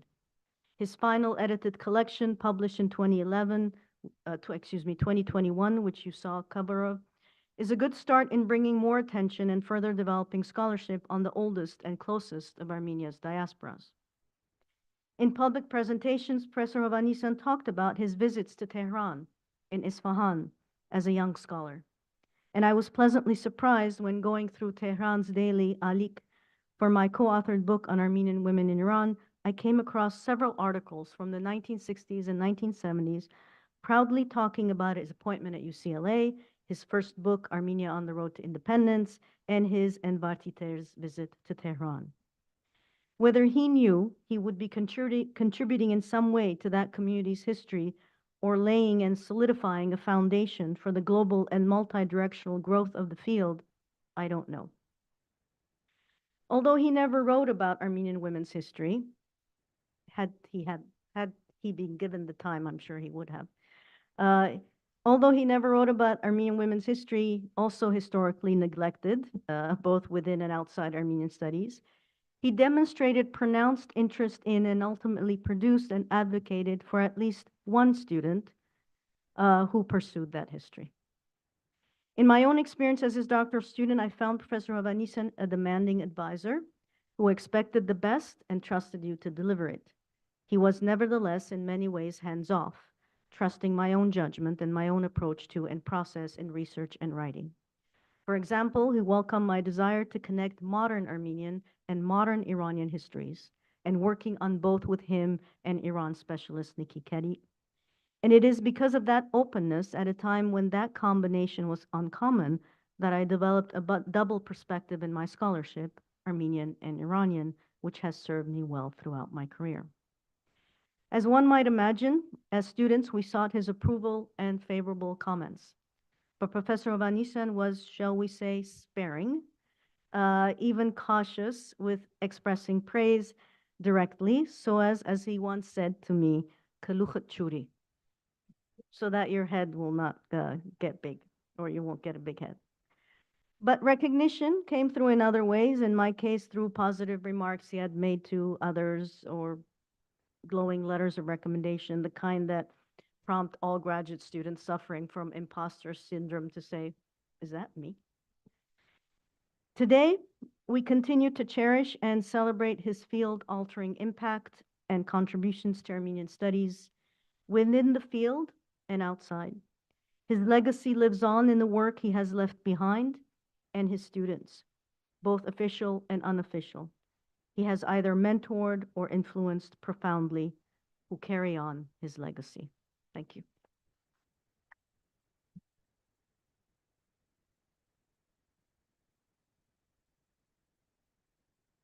Thank you. Our next speaker is Christina Maranti, who is the Mashtots Professor of Armenian Studies at Harvard University and the President of Society for Armenian Studies. Please help me in welcoming Dr. Maranti.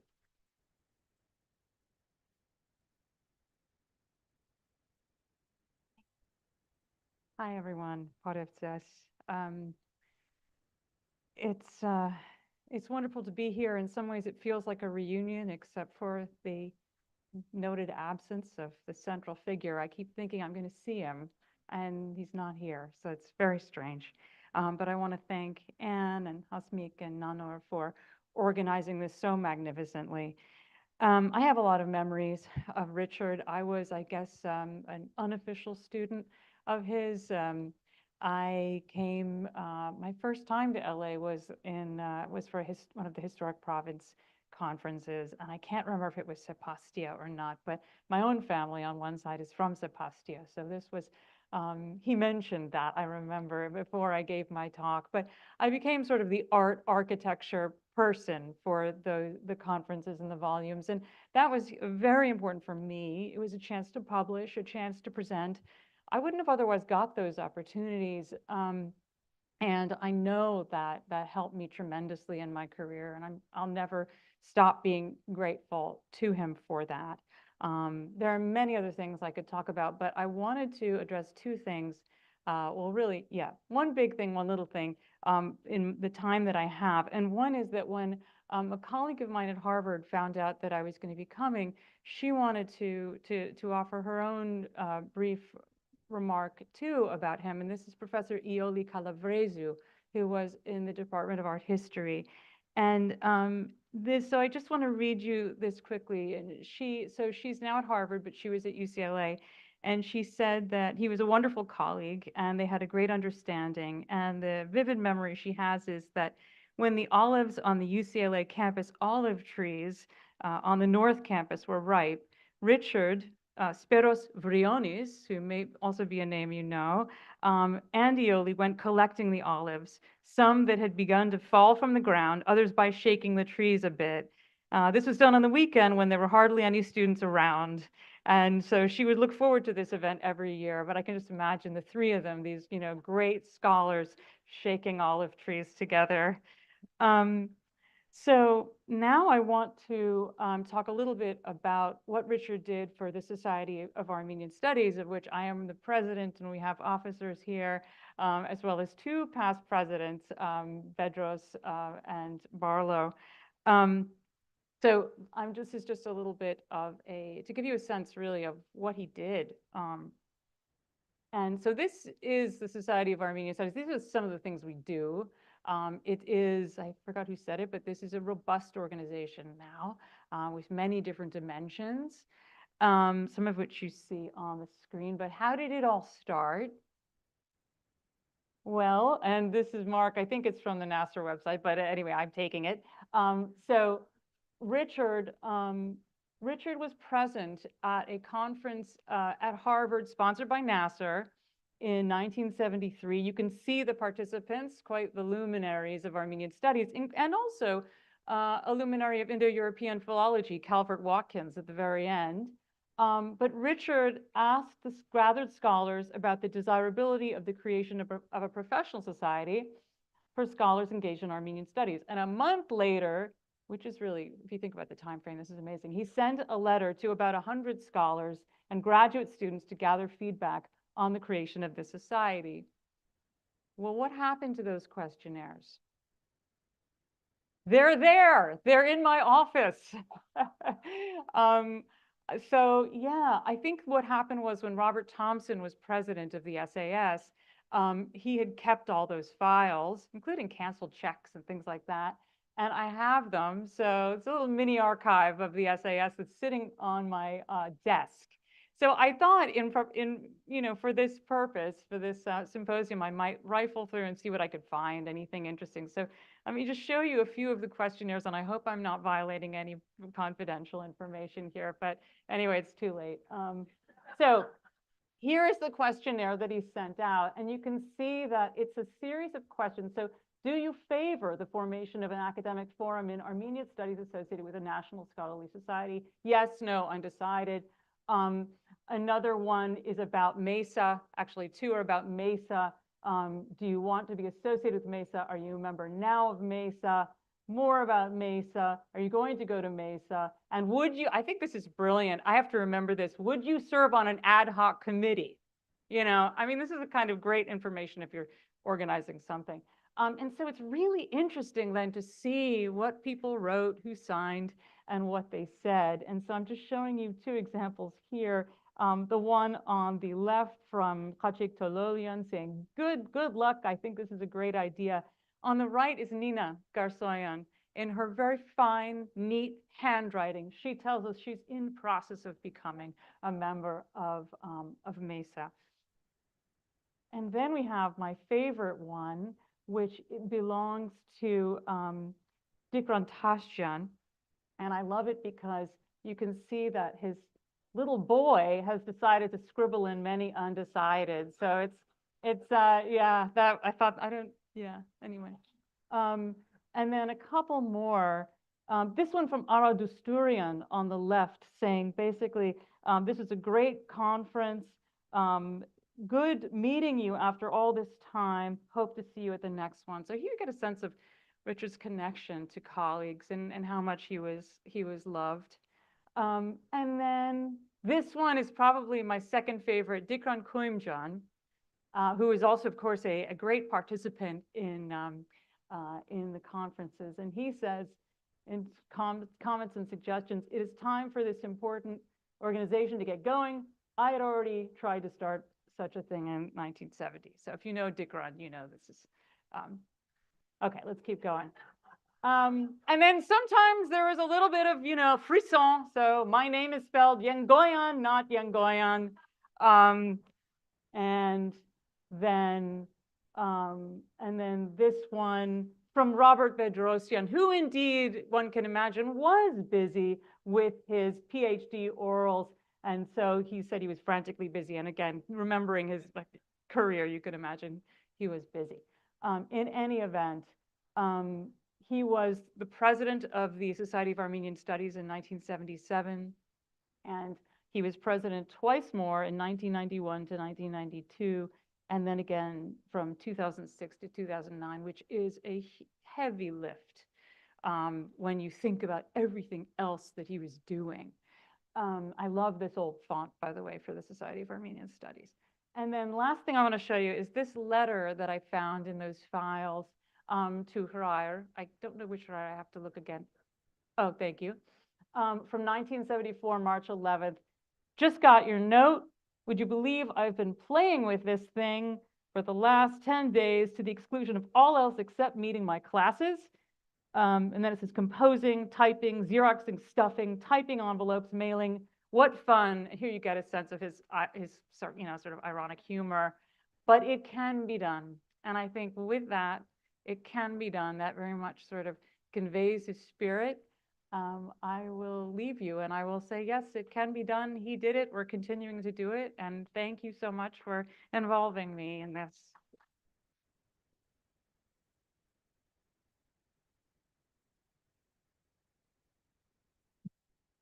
Thank you, Christina, for that lively remark.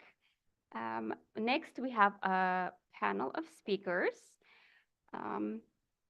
who I invite to come to the stage, who work closely with Professor Hovannisian here at UCLA and in Los Angeles. Please join me in welcoming to the stage Peter Cowie, Naregati Chair of Armenian Studies at UCLA, Hagop Gulujan,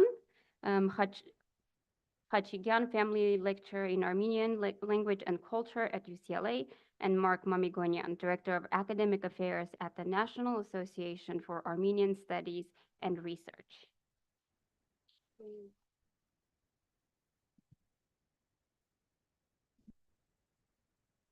Well, thank you very much. It's my pleasure to be here. Let me, if I may, Oh, yes, the by all means. question to you, to all the panelists. Professor Huri Berberian and Christina Maranchi have discussed Richard's pioneering contribution to Armenian studies writ large, in addition to his long-lasting contribution to the establishment of scholarly and other organizations focused on Armenian studies and related Armenian issues. Could you please comment on your views of his impact in these areas, perhaps with a special focus on his efforts that have impacted your own institutions and your own careers? Thank you, if I may. So we were talking earlier on about the whole question of history. What is history? Fundamentally, the interpretation of the past for the understanding of the present. Yes, I think that this is very correct. One of the key issues which is very important to note is that history itself is always undergoing change. It's never the same. And this is where I think the role of Richard in Armenian history is so important. I think that we have to come to terms with basically the Richard Hovannisian phenomenon.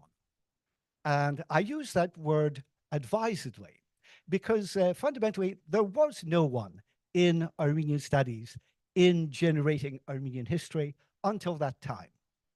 Someone that is a Scion from the West Armenian background in Kharpert, who is also then a son of Tulare, Fresno, California, a young man who received his education at a public university in Berkeley, and then of course went on to teach in UCLA.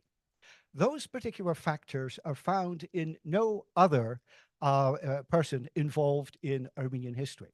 If we think of the past, obviously you have the tradition of oral history within the community. You have the medieval, the pre-modern ecclesiastical approach.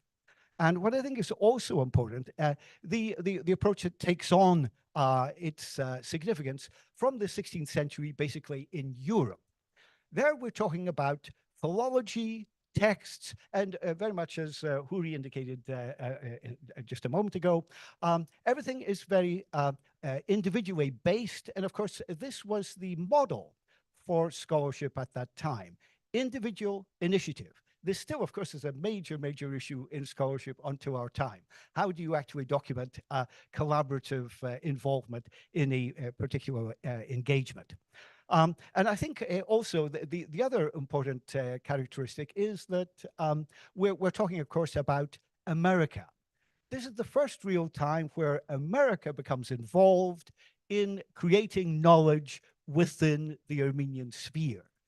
This also is a major novelty. So indeed, it's very understandable why we use these terms of trailblazer, of pioneer, etc. Now, I think we have perhaps a greater contextualization of why that is. And so we come to this whole new understanding of the context in which Armenian studies must function. In a public university, and as we saw in the film, Richard is saying, so we have to produce a set of courses in Armenian history for undergraduates. And of course, one of the important things there is, so this is Armenian Studies, Armenian History 101. So we need to have an overview from the beginning until the present, pointing on trends to the future. This, I think, again, is something that never really was fully comprehended before within this sort of perspective. And so fundamentally, this is one of my connections with Richard. I should say that the very first one goes back a little later than the images that Professor Moranci just showed. That was 73, I think it was. So the Society for Armenian Studies was established. And although at that time the main emphasis was on America, it also spread gradually into Europe. So as a student at Oxford, I learned that this initiative had been undertaken, and I wrote to Richard that I would like to become an associate, a member of the society. And another point which I think is very important to highlight. So we were talking about the evolution of SAS, which indeed in itself is enormously important. But the emphasis that was mentioned earlier on about Armenian studies becoming global, this I think is very significant with regard to later developments in Europe as well. Fundamentally, one of the best ways of celebrating something or someone is to imitate. And so this is exactly what we see happening there with the Association Internationale des Études Arméniennes, the AIEA, which performed a parallel function primarily initially in Europe, but has since spread. So here again, we see the importance then of all of this collaboration in Armenian studies that becomes much, much more broad. And this also, of course, is very important with regard to understanding of what is scholarship. How do you proceed? And I was already alluding to that. The need for cooperation, collaboration, for teamwork. So this model basically that comes from the precise sciences that is now applied in the humanities and the social sciences, and the great importance of that. And I think that we see one of its major results in the creation of this textbook, because here again, we're talking about undergraduates. They need to have something tangible in their hand to give them guidance as to how they are to enter into and to advance along this particular study. This was something that, particularly in English, was totally absent. We had it, of course, in classical Armenian, in East Armenian, in French, but not in English. And this was, again, one of the major contributions, I think, of Richard. He realized the necessity. This is an idea whose time has come. And then, of course, the major question was how to put it together. And how to get all these crusty colleagues who were very much in their own shells and their own areas, their own expertise, etc., to collaborate for the great benefit of the field as a whole. And this is, again, one of his major achievements in bringing this about, as he did in the volume Armenian People from Early to Modern Times that was produced in 1997. Clearly, again, I think that one of the major points which Professor Moranci has highlighted, which is important here, is the development, of course, of a scholarly society, which I think is absolutely crucial to indicate that Armenian studies has arrived in the academy in America and also, of course, in other parts of the world. And I think it's important to note the great significance that this has. Not only then in collaboration, but also in the broader process of the creation of new knowledge and the encouragement of this endeavor.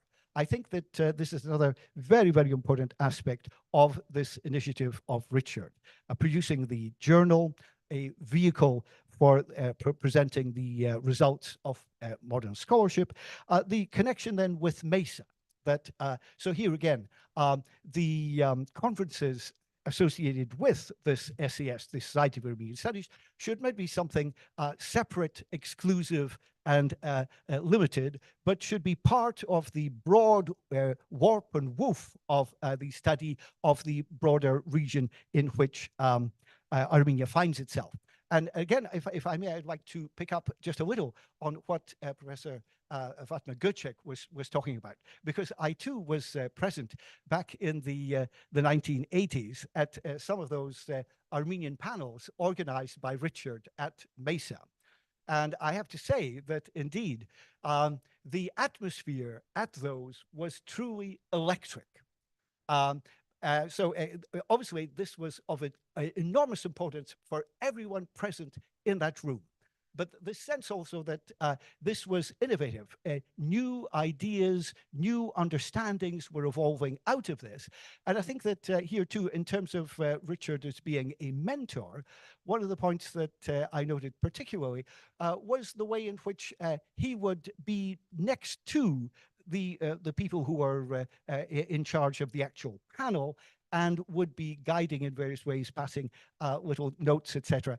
The question then of maintaining a certain detachment in a topic in which then obviously everyone in the room was enormously engaged in order to maintain the proper standards of discourse and of scholarship. And I think this is also true with regard to the scholarships which SES provides, these various fellowships for graduate study, for access to various collections, etc., and the awards which are given to acknowledge the achievement and the promise of upcoming graduate students. So these are some of the major things that strike me in terms then of Richard's incommensurable involvement and in and contribution to Armenian studies and Armenian history.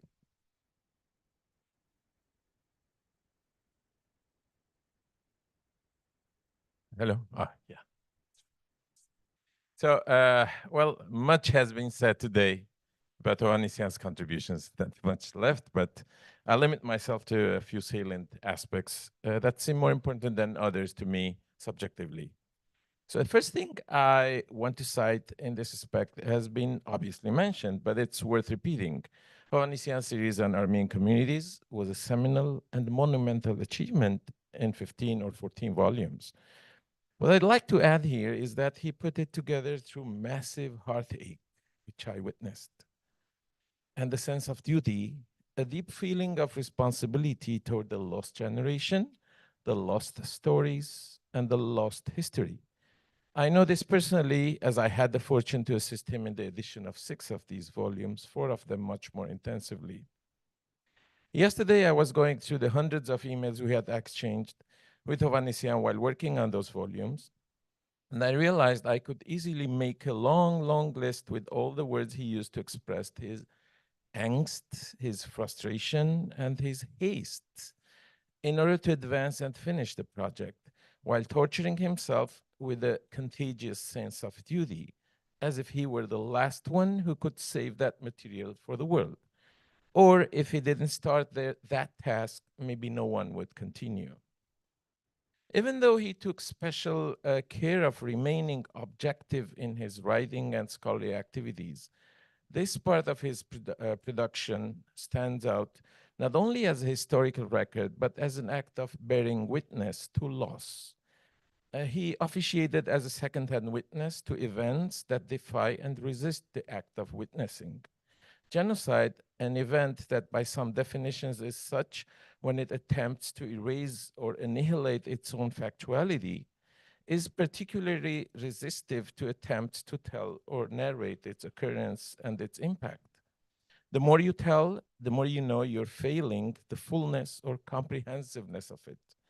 That is why it may have been rewarding for him to resuscitate bits and pieces of the truth for history. However, I can tell he suffered because he knew there was no end to the telling. On the other hand, processing loss and telling loss is a frustrating and impossible job. When you narrate the loss, when you go toward the encounter of loss, when you recognize loss and describe loss, paradoxically, you may lose that sense of place that abstract knowledge of loss used to give you, even though it would be an upsetting place. Actualizing, verbalizing, seeing the physicality of loss is what I call the loss of loss. That is what I think was experienced by Hovannisian after his trip to Western Armenia or Eastern Turkey almost 2 decades ago. I remember it was a Saturday night. We were sitting at the same table during a wedding reception of one of our graduate students in Universal City.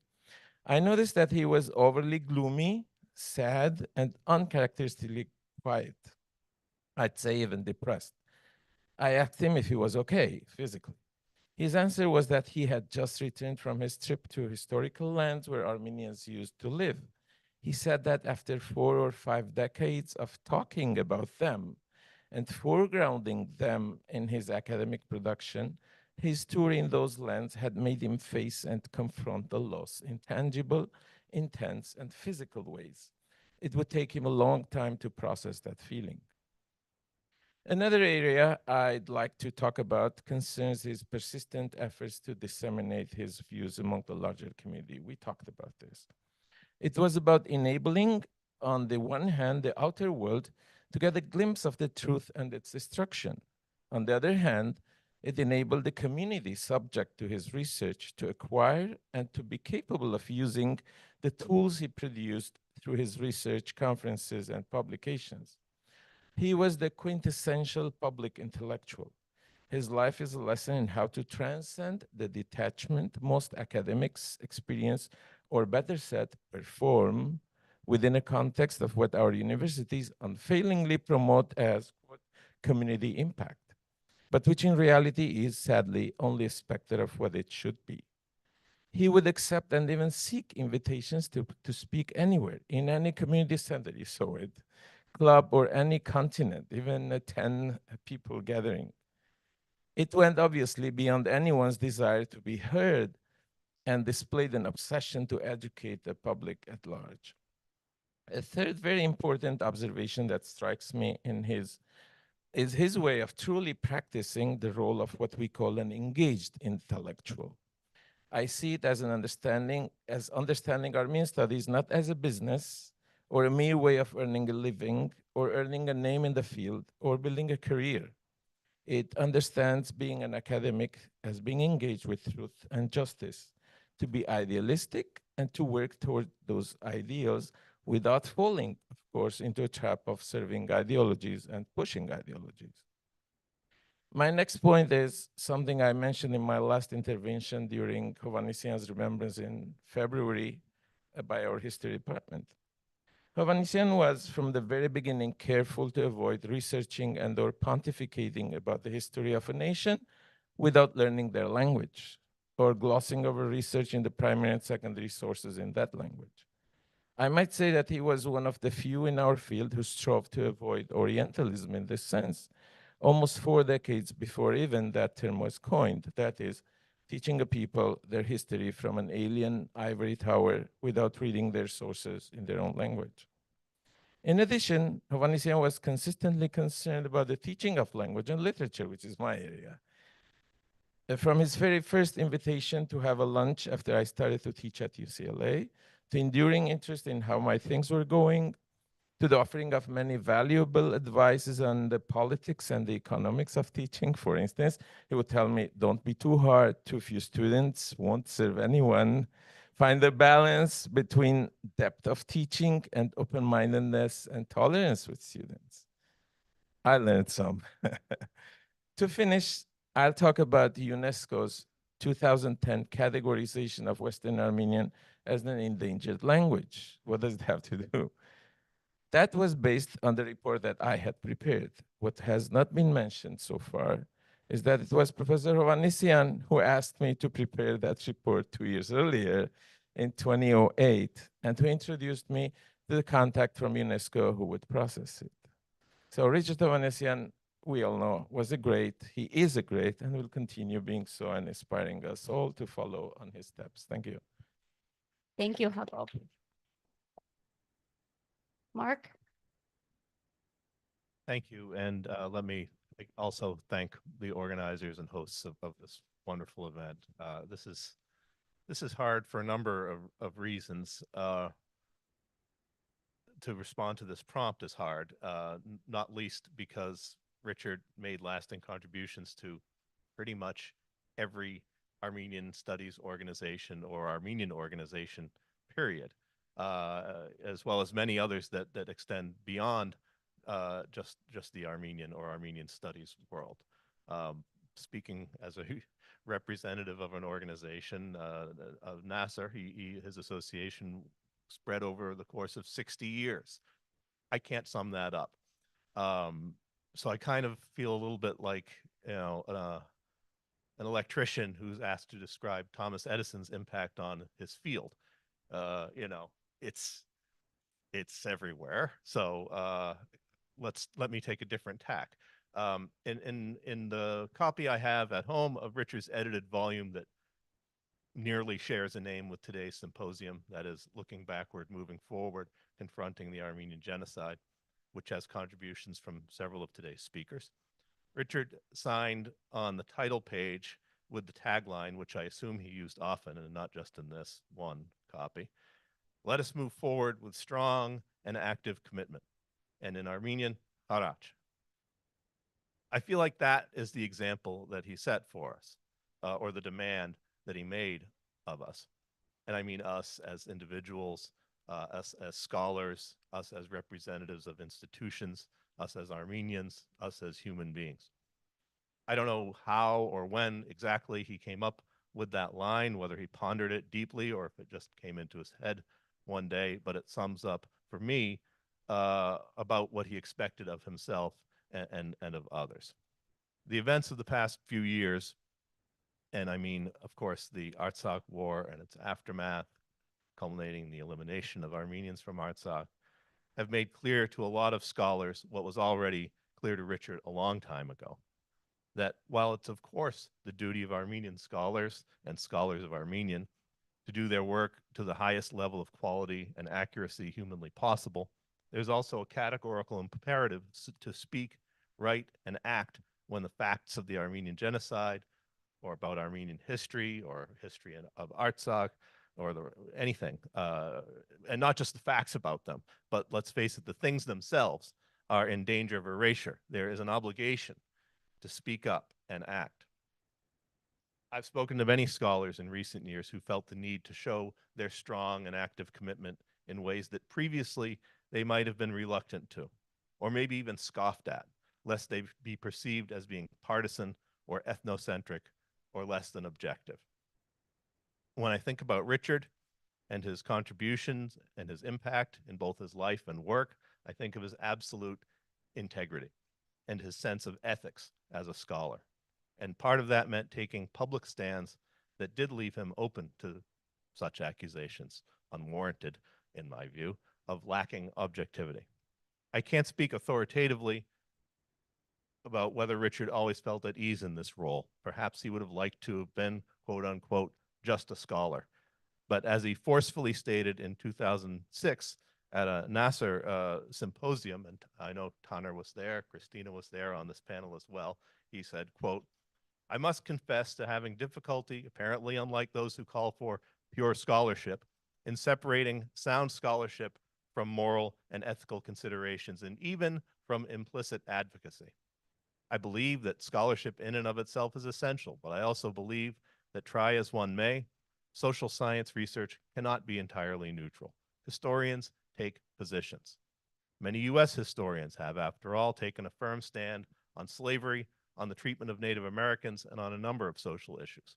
Why, therefore, should it be regarded as unprofessional to take moral or ethical stands when it comes to Armenian history?" Unquote. He was absolutely right, in my view, but there's an unspoken caveat that goes with this, though, which he made clear through the example of his own work, namely, righteous anger and moral indignation will only take you so far, and you'd better do your homework And you better have your own facts straight. And don't think that just because you have your facts straight, that people are not going to try to discredit you to advance their agendas. We would all do well to emulate Richard's deep commitment to factual accuracy and to his fundamental and I think unshakable commitment to the idea of truth in history as a form of justice. But let me end on a personal note, and I don't want this to sound like a humble brag or something like that, but few things in my work in Armenian studies over the years have meant more to me than words that appeared at the end of one of Richard's articles titled "Denial of the Armenian Genocide, 100 Years Later, the New Practitioners and Their Trade." Quote, "The author gratefully acknowledges the valuable assistance of Mark A. Mamagonian, Director of Academic Affairs of the National Association for Armenian Studies and Research, in the preparation of this essay." Why exactly did this mean so much? Well, of course, it's always gratifying when anyone acknowledges your work, but Richard was not just anyone. And because anything I may have contributed on the topic of denial is a gloss on work Richard did starting more than 45 years ago, I felt a little bit like the guy putting in a light bulb getting a thank you note from Thomas Edison. So let us move forward with strong and active commitment. Barach.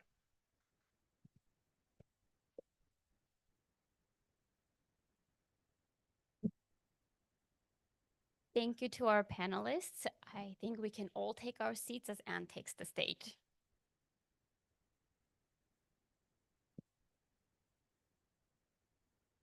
Thank you so much for those wonderful comments to Peter and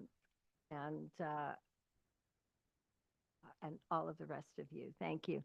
So you can note in your program that it indicates there's a break, but in fact, we, that is Hasmik and I, have made the executive decision that we will omit the break. You may use the restroom as you wish, and we will continue now with our program in the interest of time.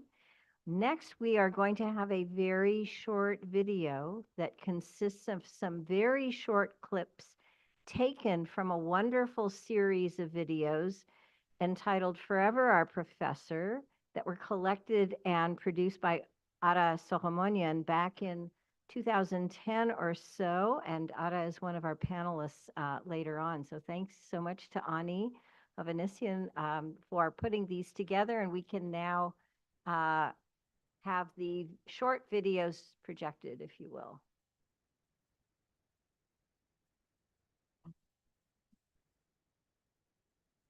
The awesome thing about Professor Hovannisian is that he's like a walking encyclopedia. I mean, you can give him a little snippet, a date, a location, he'll give you an entire chronology of every Armenian who's been there. How do you feel about Hovannisian? I really like Hovannisian. I love him. I got my first B+ ever in Professor Hovannisian's class.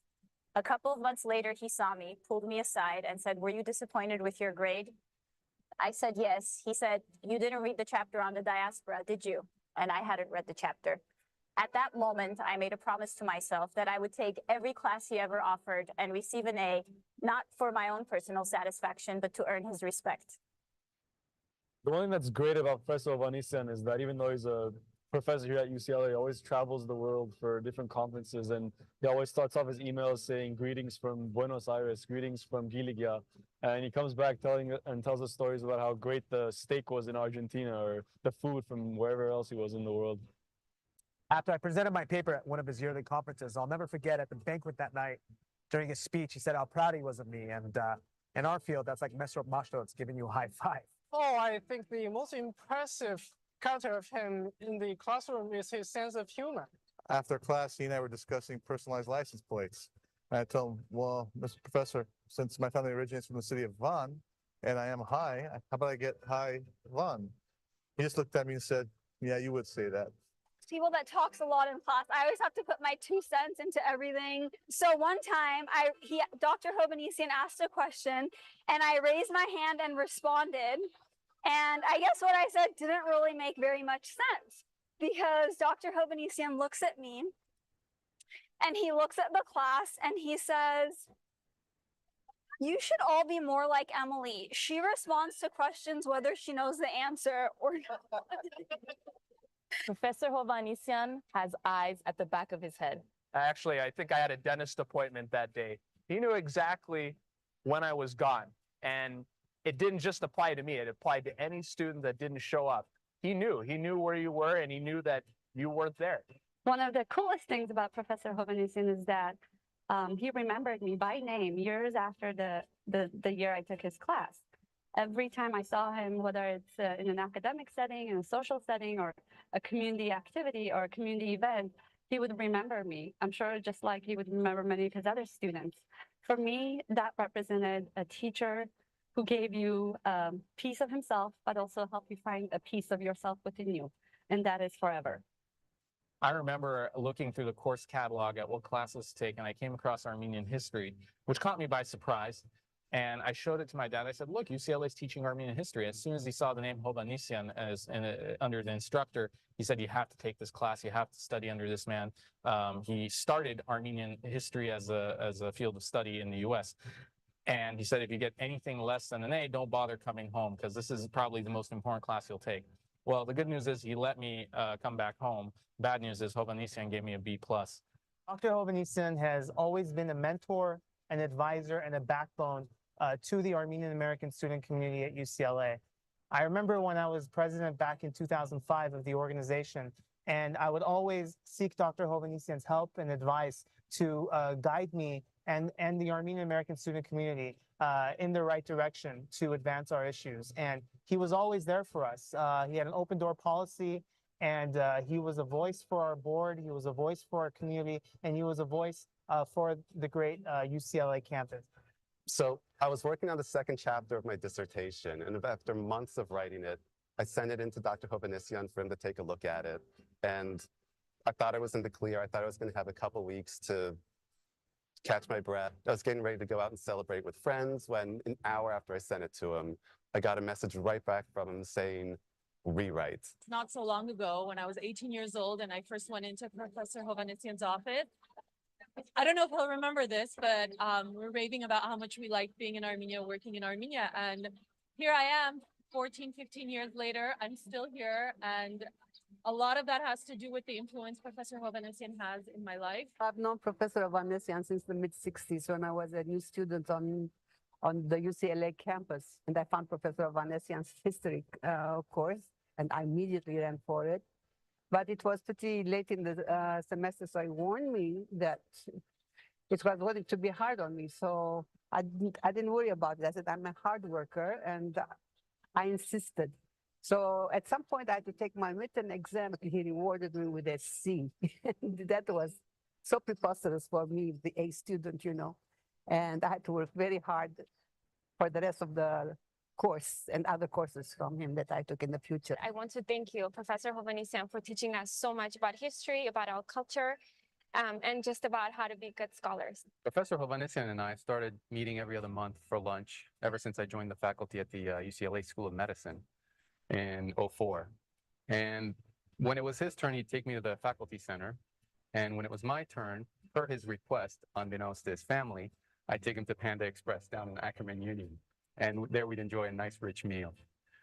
But more seriously, that's where I discovered that he has babied through and really initiated the Armenian history movement.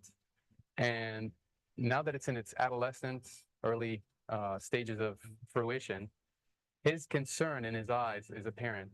And this is where we're going to need the next generation of students, academicians, and so on to carry it forward so that we see his dreams completely realize themselves.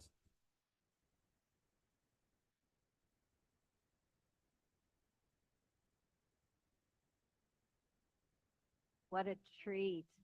So as you see in your program, our next series is one that is more personal. We will be hearing from individuals who were mentored by and or taught by Richard, and our sessions will be moderated by our own Dr. Alina Dorian, who is Associate Dean for Public Health Practice, Associate Professor in the Community Health Sciences Department of the UCLA Fielding School of Public Health. So Alina, call you to the podium. Thank you. I get the fun panel. Everybody who was here. All right.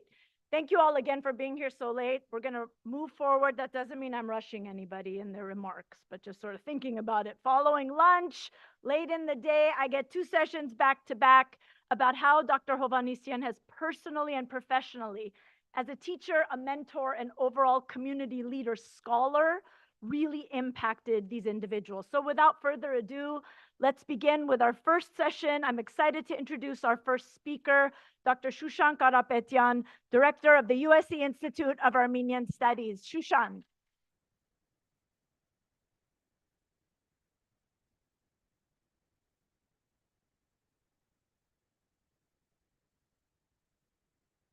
Good afternoon, everyone. Thank you, Anne, Hasmik, Nanoj, and the Promise Institute for organizing this beautiful event in honor of someone who in my life has not just been a formidable presence, but a transformative figure.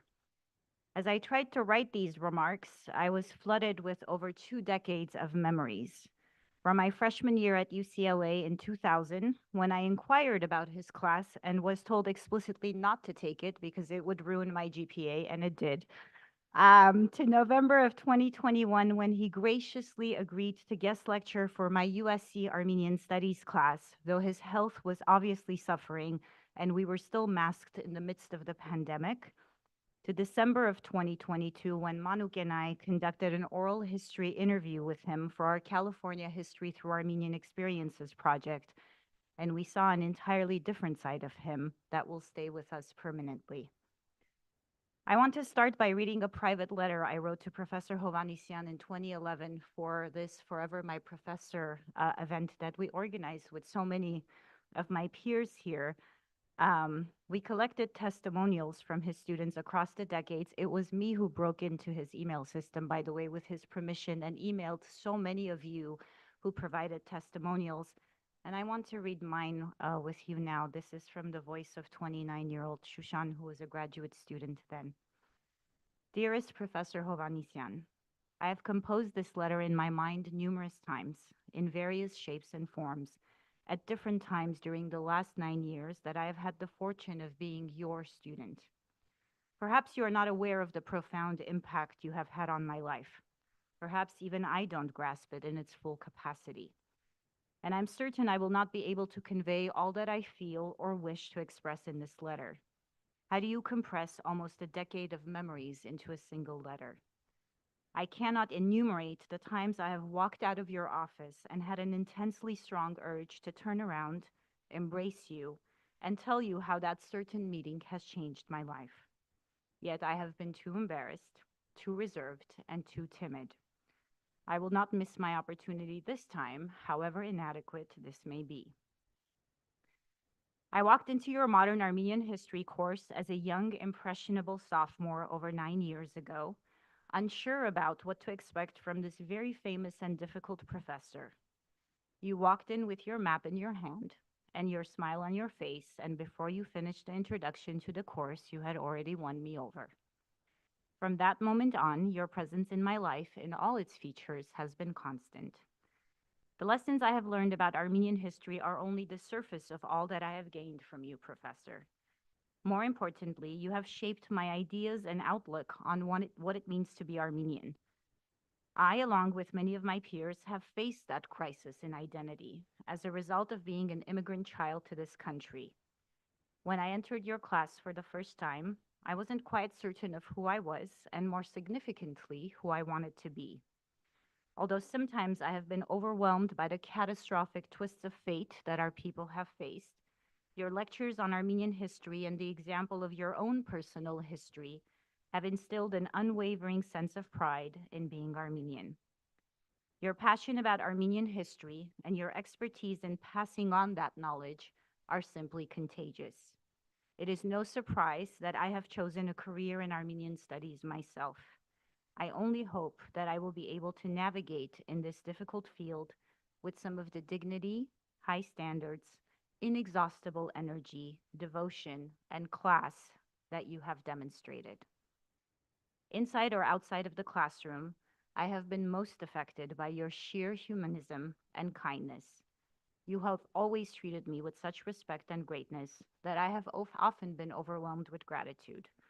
I'm lost in the ways to describe the many memories that come to mind. What stands out the most are the little gestures of affection and care, offering me sweets every time I visited you, especially when I was pregnant with my first daughter, calling my husband Anushik Tara when you met him, which was decisive in my choice of him, quickly responding to my email announcing the birth of my daughter with hearty congratulations, never failing to inquire about the well-being of my husband and daughter, responding to all my emails within hours, writing letters of recommendation even when I asked you one day before, agreeing to meet with me although I knew you had a million other things to do, trusting me to take over the oral history course when you were out of town, though he did email to check, always encouraging me in pushing forward with exams, simply smiling and recognizing my presence every time you saw me. I'm reading over this letter and it does not come close to what I want to convey, but I guess I want to say thank you. Thank you for being a role model, not only as a professor, but as a scholar, as an Armenian, and as a person. Whenever my husband and I discuss our worries about the possibility of raising an Armenian family in the diaspora and being someone of value to our community, I conquer those fears by bringing up your example. You fill me with so much hope and pride. If nothing else, for that I'm grateful. Իխորոտ սրտի, ամենայն սիրով եւ հարգանքով, Shushanik, the only person in the world who calls me Shushanik. So my 29-year-old version was indeed correct in realizing that I didn't then fully grasp his impact on my life. I didn't know yet that in my various professional and personal capacities, as a leader of an Armenian Studies Institute at USC, and he was hesitant about that, as a teacher and mentor to young students, as a member of my various communities, and as Professor Hovannisian would say, most importantly, a mother to my children, I often pause in my difficult decisions and say to myself, how would Professor Hovannisian handle this situation? With what gait would we walk into a room and own it? How would he pronounce certain syllables with particular pregnant pauses, like he would say Armenian communities with the T highlighted, so you knew this was something important? With what strictness would he convey his demands to his students? Adequate, but not inspiring, while also transmitting that this was for their benefit. With what integrity would he work on his scholarship? With what professionalism would he navigate the difficult relationships in the university and more?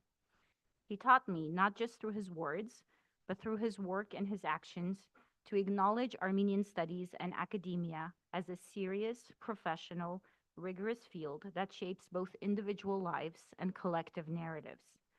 He taught me that our roles as scholars go beyond the scholarship we produce in texts. They have the potential to touch and shape countless lives. He taught me the value of one's words, not just in text, but in action, because he never missed a single meeting or a single deadline. He never left an email unanswered. He taught me that a formidable persona and a generous spirit are not mutually exclusive. He taught me that when the world collapses around you, when the world order no longer makes sense, when your body and your health give up on you, it is your priorities and principles that keep you together. During my last visit with Manuk, he made sure to articulate for posterity that no one exists in a vacuum. We are all dependent on and reflections of those closest to us. He made sure we knew it was Vatiter who was his true muse, his drive, his true partner, his meaning in this world. And he made sure to tell me in a private setting to focus on my family, my children, to show him pictures of now my 3 children, and responded with, as Vatiter would say, Hianalien. I want to end on a personal anecdote. When he guest lectured for my class 2 years ago, I kept citing things he had said 20 years ago that I had remembered and followed, and he was quite embarrassed that I cited him so frequently and so accurately. And I made sure he knew that the most important thing I carry with me from all of the years and all of the important things he shared was something he said, I think this must have been 2002, 2003. I was taking the Modern Armenian History class. We had just finished the unit on the Armenian Genocide. And he stood in front of us, probably 40 of us, in the middle of the classroom, and he said, never be a victim, either in your personal life or as a larger group. No one likes victims. At first they pity you, and then they class you lower than them. This has been seared in my mind and in my mission for 20 plus years. And I just want to say, Professor Hovannisian, you didn't train and mentor victims. You inspired generations of agents who are in this room and beyond. Hajoch.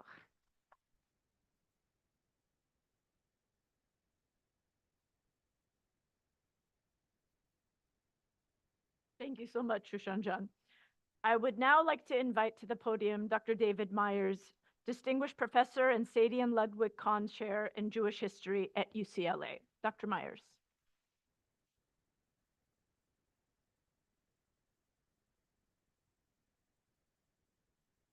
Good afternoon, everybody.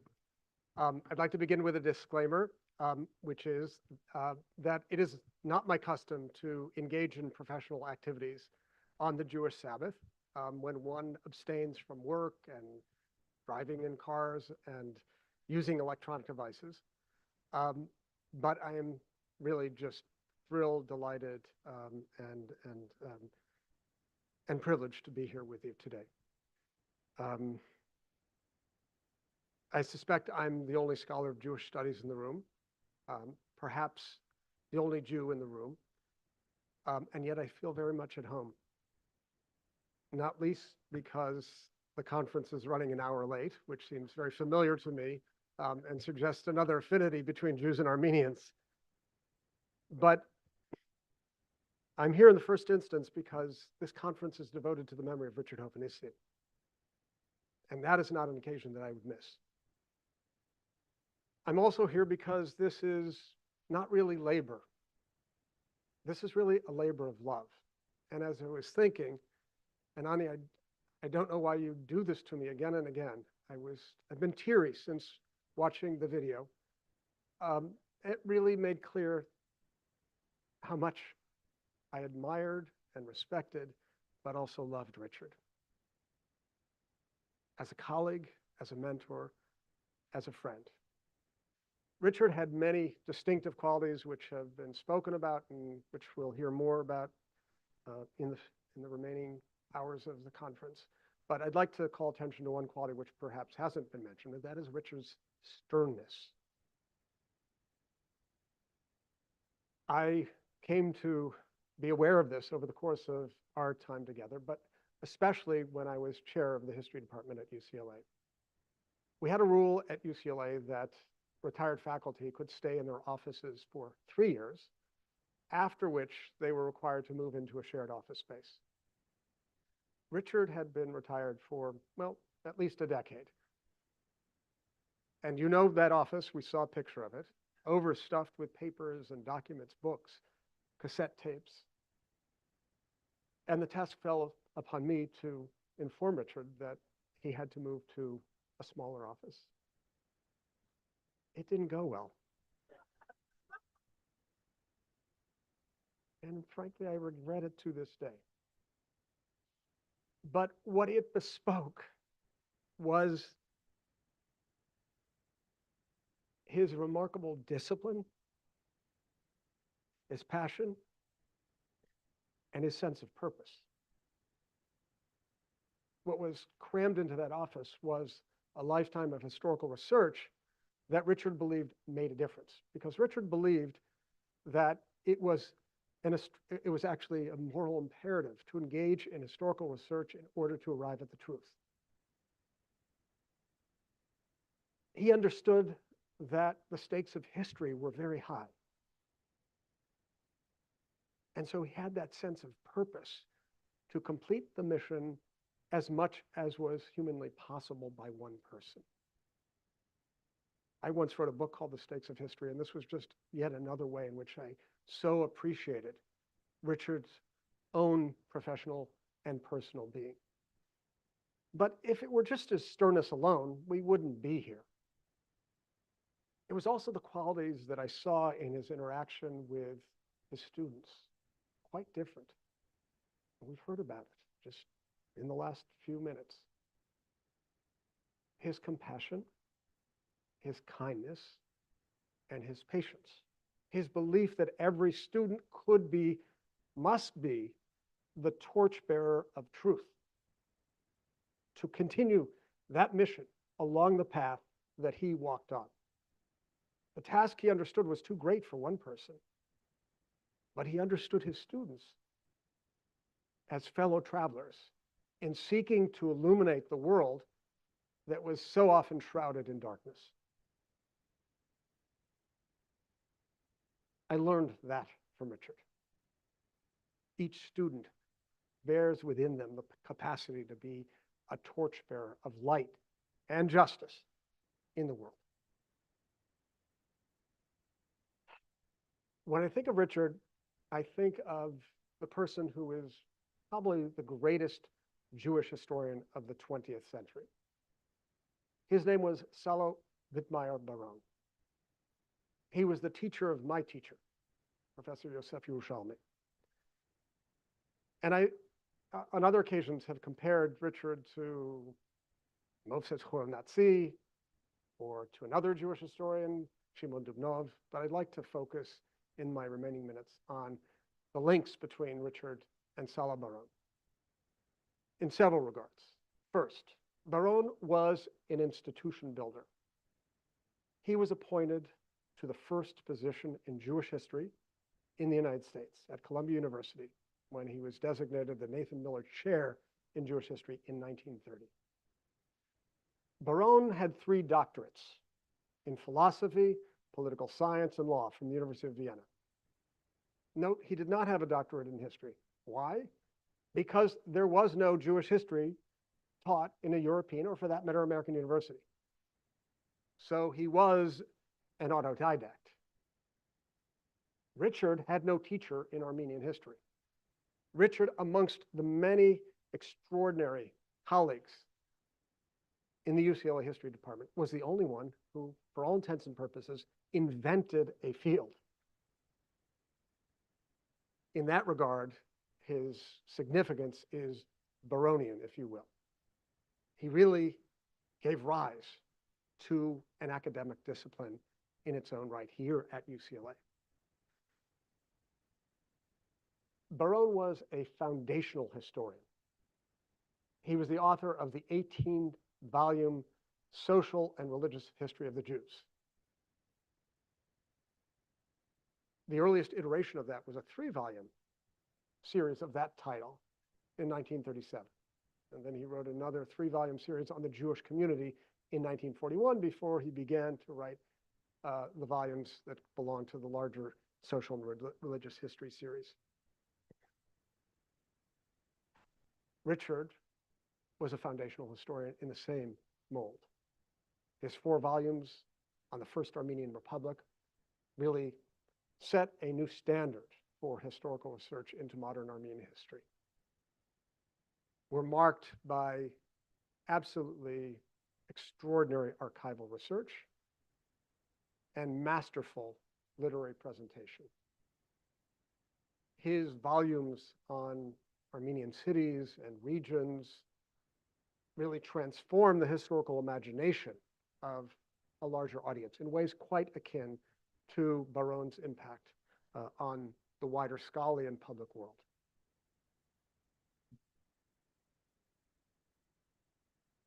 Baron was also a chronicler of the genocide that befell his people.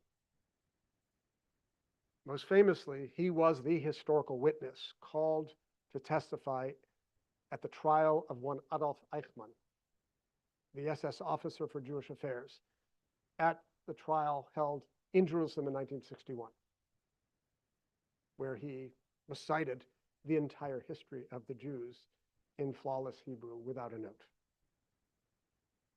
Hebrew was his 5th language. Richard, too, was the chronicler of the genocide that befell his people.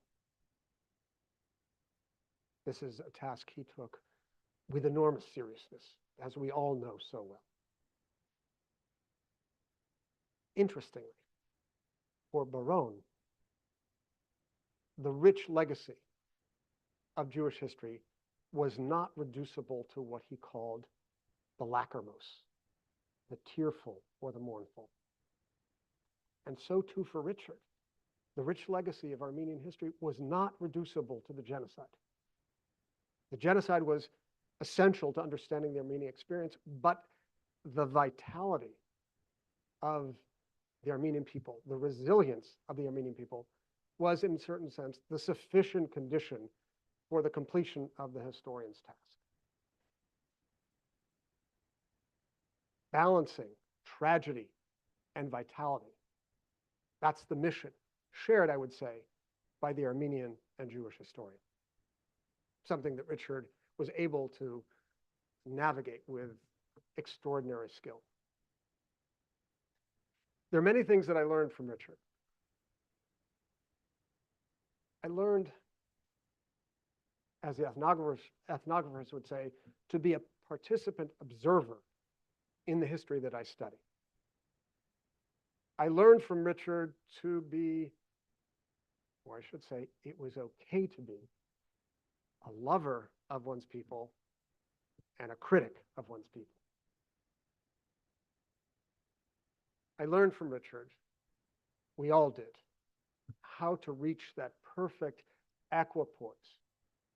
Mark alluded to that in his very wise remarks, between critical distance and getting it right historically, very careful archival research, and manifesting all the powers of empathy to understand one's historical subjects. That ability of Richard's, perhaps for me, is the greatest legacy and lesson. And it's one of the things that makes him not only such a significant figure to all of us, but the most important Armenian historian of the last century. As we say in my tradition,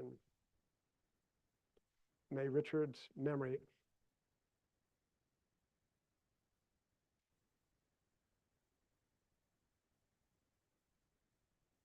always be a blessing to all of us who have benefited so much, and to future generations who will continue to do so.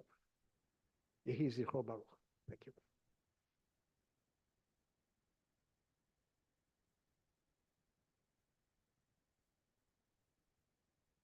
Thank you so very much, Dr. Myers, for being here today. Next, we have a panel of esteemed individuals whose personal and professional lives have been incredibly impacted by Dr. Hovannisian. I'm delighted to welcome to the stage Dr. Rafi Tashjan, Associate Clinical Professor of Medicine and Pediatrics in the Division of Allergy and Clinical Immunology at UCLA David Geffen School of Medicine, Razmik Sarkisian, Attorney, Law Clerk at Los Angeles Superior Court, and Doris Melkonian, graduate student at Fuller Theological Seminary. At the end of the panel discussion also, we will have a video message from Dr. Shant Shakardamian, Associate Professor of Pediatric Surgery at UCLA Department of Surgery. May you all join me up here.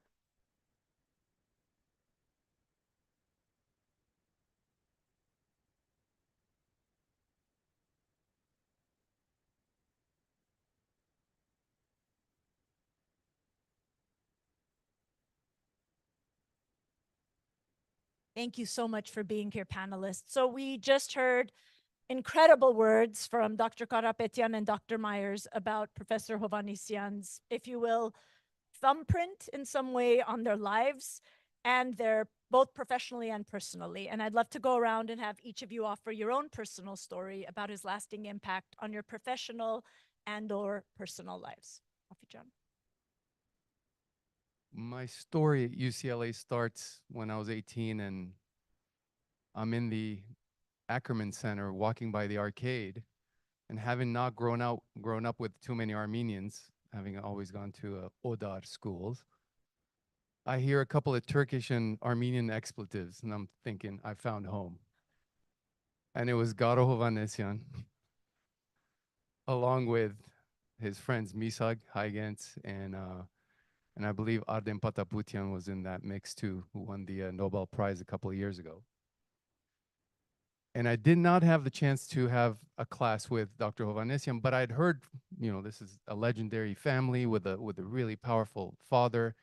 12 years later, I come back for a fellowship at the School of Medicine, and serendipitously, I'm crossing Kinsey Hall, and we make eye contact, the professor and myself. And he looked at me as if he'd known me, and I'm thinking I should introduce myself.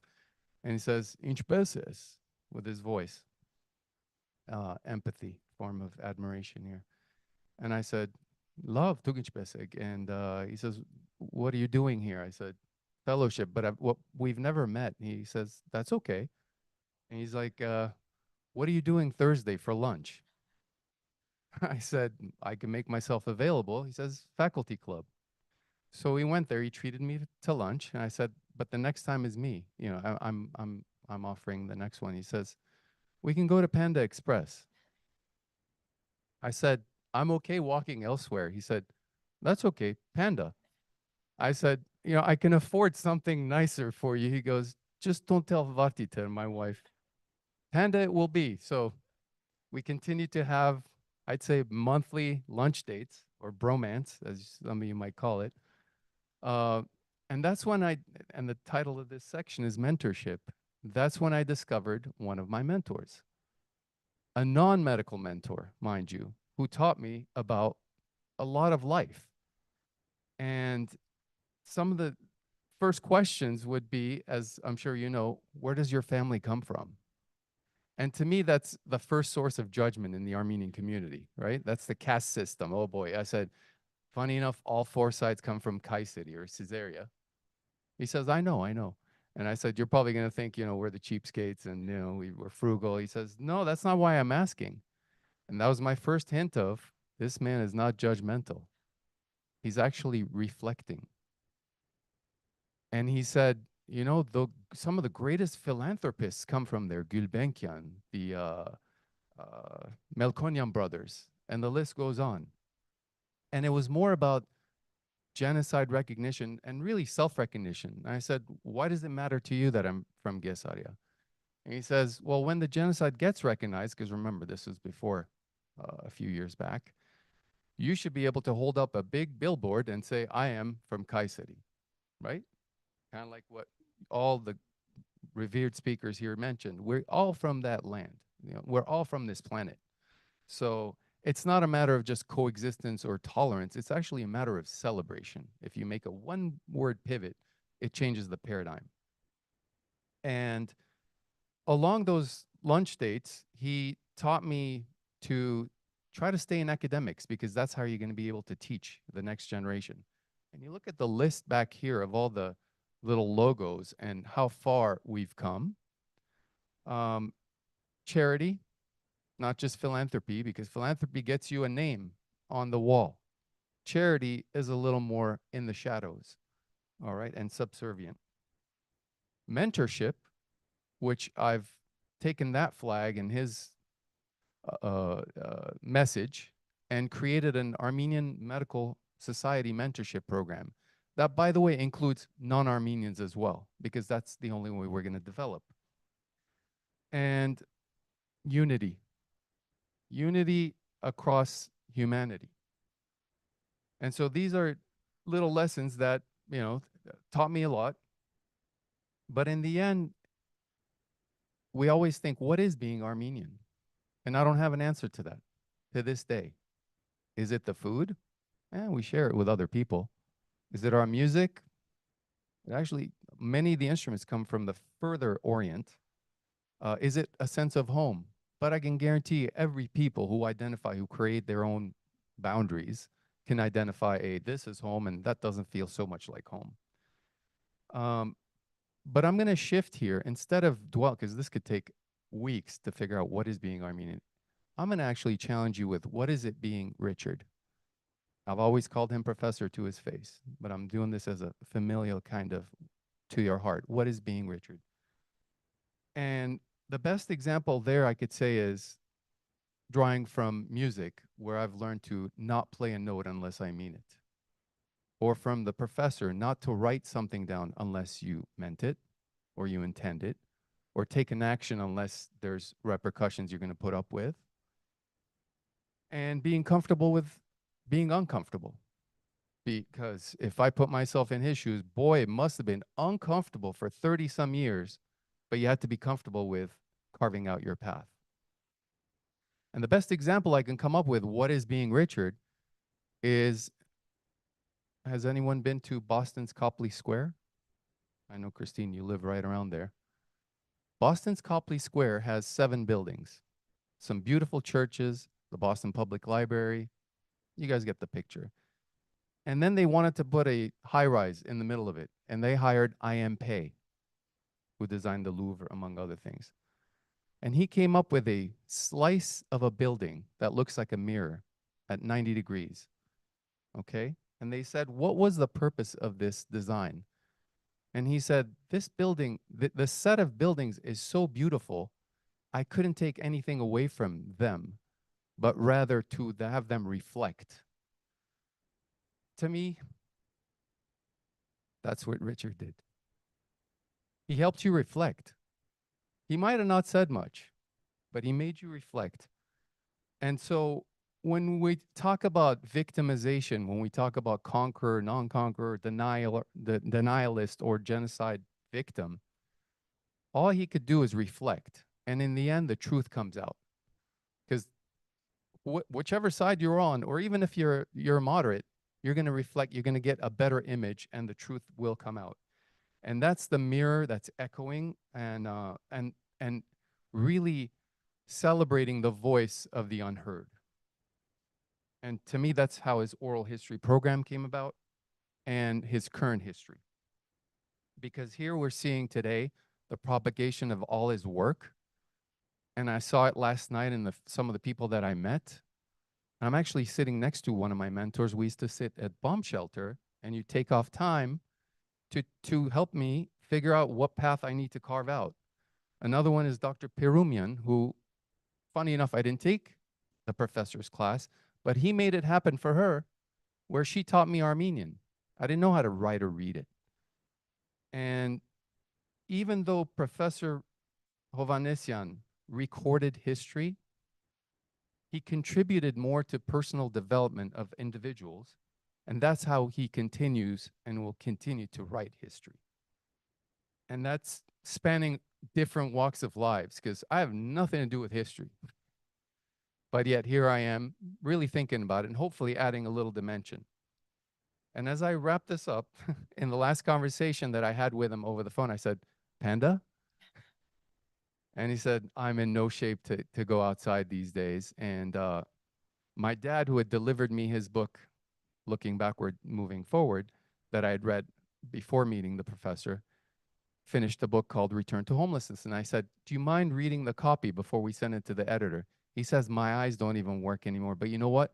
Send it and I'll have Ani read it to me. I'm like, how tireless is this person? And in essence, to respect his dream and life's work, we need to continue this. It doesn't stop here. Unity cannot stop here. You cannot stop playing your notes. You cannot stop writing your words. That'll connect and make sentences and chapters. He was a huge chapter. And guess what? I know he wanted the next, the Richards in here, to be the next chapters of life. And take a moment to reflect. Now go spread some Richards out there. Prof. John, thank you so much. That was beautiful. Doris, we'll turn to you. I want to share a glimpse of the man I knew, the professor and the mentor who influenced me both professionally, my academic career, and personally. So the piece that I wrote is adapted from an article I submitted to our denominational news magazine, The Forum. It's the Armenian Evangelical Union of North America, The Forum. And from there, I adapted it for today's conference. The cramped office on the 6th floor of Bunch Hall in UCLA was home to Professor Hovannisian for several decades. I would find him there within these walls, engrossed in the solitary work of a scholar. Sitting behind his desk in his gray sweater, Professor Hovannisian hovered over a mountain of books, copiously working on one of many things: a conference address, a public lecture, a class lecture, or a submitted manuscript. A draft would lie on his desk with his editing marks and scribbled notes, legible only to him. He worked tirelessly, fact-checking each statement, each footnote, each bibliographic entry, and improving the draft with his poetic and succinct style of writing. It was a laborious task, a solitary one, but one he carried out relentlessly, taking short breaks by walking the halls of Bunch Hall's 6th floor. Professor Hovannisian spent many hours in that small office surrounded with his books and the towering filing cabinets of Armenian Genocide survivor testimonies. This office was the nucleus of his scholarly output. As an undergraduate student of his, taking his Armenian history class, I was extremely intimidated by this towering figure of encyclopedic knowledge who dominated the room when he walked in. Many of us students would look elsewhere during question and answer period, hoping to evade his eyes. But there was no chance of that. He called on us regardless, putting us on the spot and asking, "Doris, what do you think about this situation?"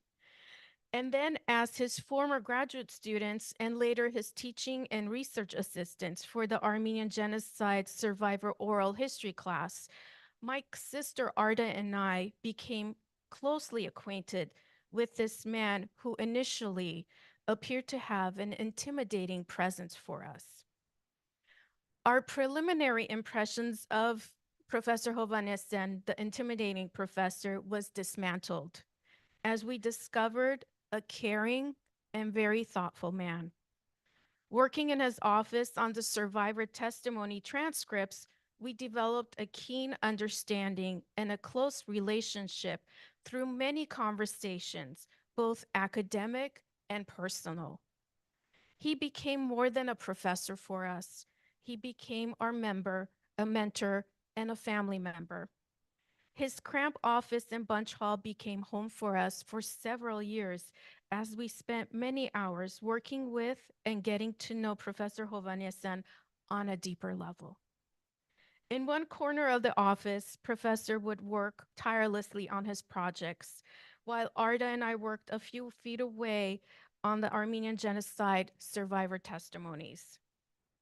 The unique opportunity of working intimately with the survivor testimonies and discussing their contents with Professor Hovannisian was priceless. He would use every opportunity to share with us his vast knowledge about events, about geography, about customs, linguistic nuances, and then we would discuss the survivor transcripts themselves. We were being trained in Armenian studies and Armenian genocide studies by one of the foremost scholars in the field. So the cramped office was quite tight, and we tried working around his schedule, often staying late in the evenings. And then once he gave us the key to the office, we would come on the weekends, on Saturdays, and work uninterrupted. The work on the survivor testimonies was laborious and emotionally challenging. Many times, Arda and I would weep as we worked on the translations, the voices of the survivors coming alive through those tattered pages. We valued this collection and appreciated the sacrifices Professor Hovannisian had made to secure these testimonies. When there was no funding for us as his research assistants, we still continued to come to the office and work on the survivor testimonies because this was no longer a job for us. It was a labor of love. Over the years, my sister and I corrected and edited more than half of the 1,000 testimonies in the collection. We appreciated Hovannisian's work and valued his contribution to the field of oral history. Professor Hovannisian encouraged and supported us as we used these testimonies in our research. Arda and I have used these testimonies in conference presentations, speaking about the Armenian Genocide, bringing awareness to this traumatic period in our history in conferences spanning 5 continents. The passion with which Professor Hovannisian approached this Armenian Genocide oral history project somehow was transmitted to us as we work with these testimonies. I will forever be grateful to him for encouraging me to pursue a research career in Armenian genocide studies.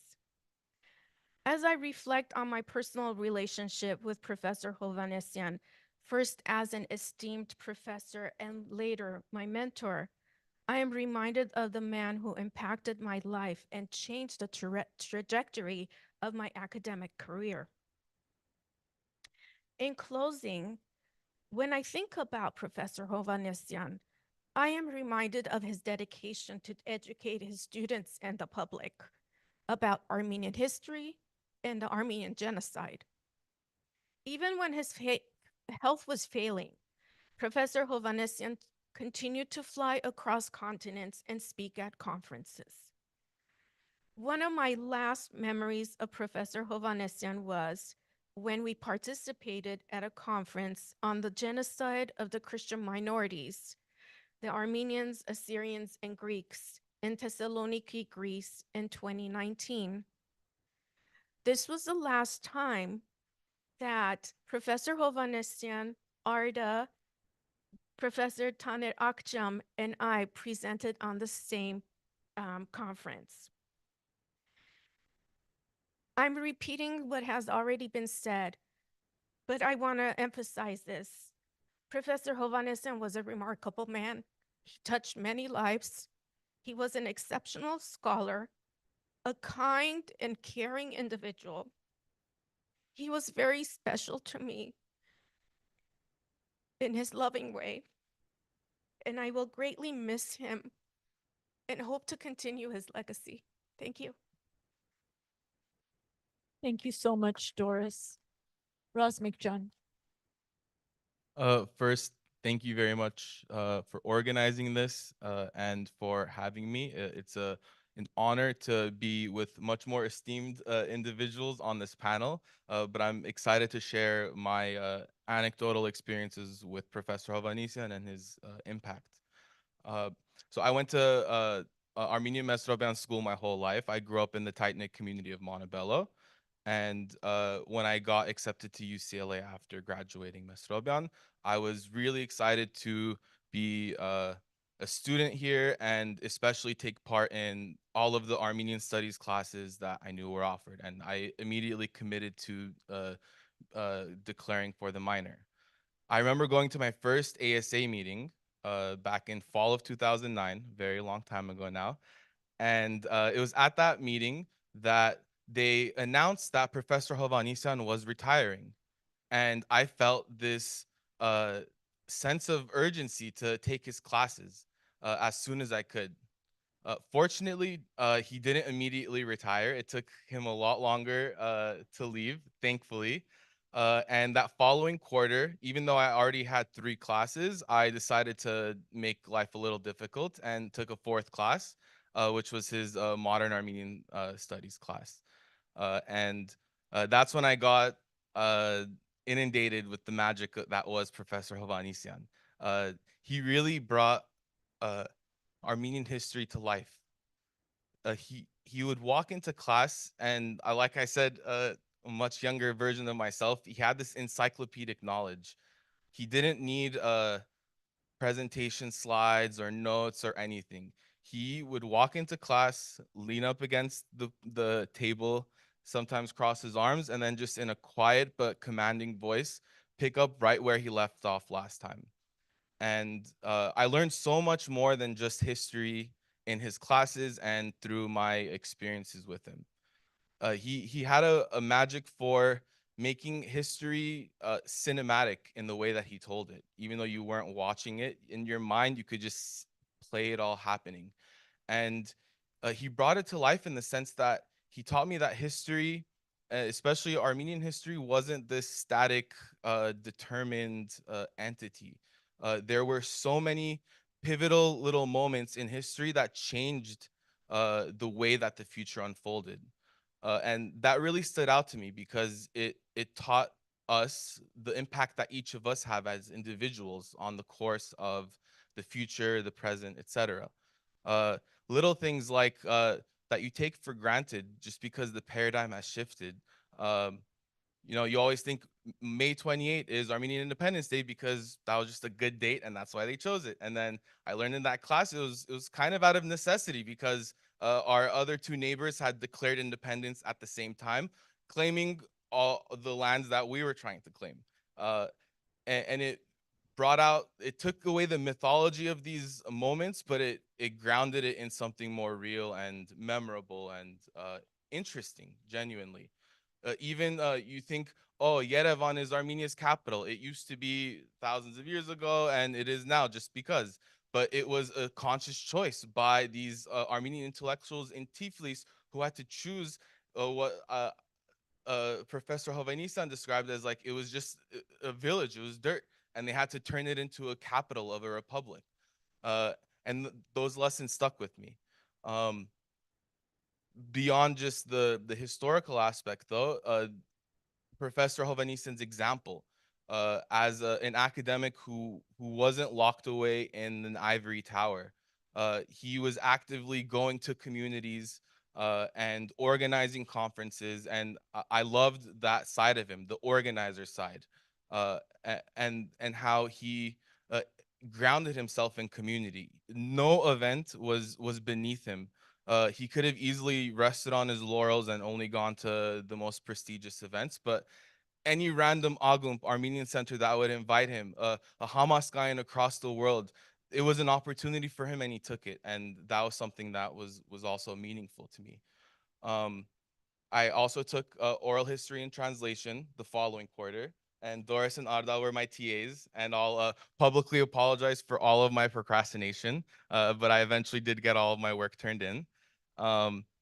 And that was a very unique experience because we were in the phase of that class that was translating these testimonies from Armenian to English. And you felt like you were this small part of something so much bigger than yourself, because generations before had gone out with, and I remember Mr. Dermagadichan mentioning this, and I had heard it from others. You know, we used to have to physically like look at a map to find where we were going to interview these people. And now here I was with this class, translating these interviews, and it wasn't just another class. It wasn't like a grade that you were trying to get. You felt like you were part of documenting this. You were a steward for this survivor, and you didn't want anything to get lost in translation. And it made us feel important and value our roles as students. The third class that I took with him was his postmodern Armenian studies class. It was a seminar, and it was the first time that I had offered it. And I was extremely excited to take it, especially because we were going to be learning a bit of contemporary Armenian history. I remember Rafi visited that class and spoke about his time in the foreign ministry and just his work in political organizing in present-day Armenia. And it really made me feel like being around Professor Hovannisian was like being at the nexus of Armenian history and present and future. And I don't remember which class it was for, but we were assigned to read Godin's Family of Shadows. And through that brilliantly narrated book, it really solidified to me who Professor Hovannisian was and what his life represented. For him to go from not knowing Armenian or fluent Armenian growing up to seeking out these struggles of going to Gemaran, learning Armenian, the fact that he knew Simon Varatsian, someone that I've just heard about in stories and songs, that he literally was mentored by him, that blew my mind, and in a way that made a lot of these abstract historical things feel so tangible and real, and like we were empowered to be able to do that going forward. So briefly, after I graduated, I was working in video production here at UCLA, and my former principal from Estroban called me, inviting me to work on PR at the school. And in our first meeting together in his office, Mr. David mentioned, just as an aside, oh, you minored in Armenian studies, right? And I said, yes. And he said, well, we've been trying to find a way to make Haitad, which was an Armenian history class for the high school called Armenian Cause, more appealing to the high schoolers, and we're thinking of maybe teaching it in English. Would you want to do it? And I'm here thinking I'm just interviewing to be like a PR person for the school, and I'm being flung into a teaching position. And I said yes. I felt like this would be a great opportunity. Professor Hovannisian had taught me well. I can confidently say I imparted maybe a half fraction of a % of what he had taught me to these students. But it was a full circle moment because I got to teach it in English, and I insisted on assigning my 11th and 12th graders Professor Hovannisian's book. And I assigned them all volume 2 of his History of the Armenian People. And I didn't think that they were going to fully grasp it all. I mean, I barely did when I was in college. They were high schoolers, but I wanted them to have that feeling that we had as his students, that Armenian history is not this closed little insular bubble. It's this vast world that I wanted them to feel tiny in front of it, the way that we felt listening to Professor Hovannisian's lectures. And for a few years I did that, and his involvement in the community just inspired me to stay grounded in my community. I taught there for a few years. I would teach Armenian history lessons through Badanegan to my AYF juniors. And the example of his activism, I don't know if you would describe it as activism, but his struggles in academia, not just as an academic, really inspired us too. The stories of the endowed chair of Turkish history that almost was established at UCLA with a $1.5 million endowment. The way that his involvement in that vote helped swing it by one vote, 18-17. It prevented a history of an endowed chair of potential denialism from being established. And that taught me that, just like in his history lessons, there are these pivotal moments in history, and individuals cause that pivot. They are able to change the tide of history. And I think that's the biggest lesson that he taught me, that history is not determined, it's not deterministic, neither is the future, and it's influenced by us. So just to wrap as quickly as I can, it's easy today to be extremely hopeless. You know, in the last few years, we've seen another genocide of our people. We've seen the ethnic cleansing of Artsakh.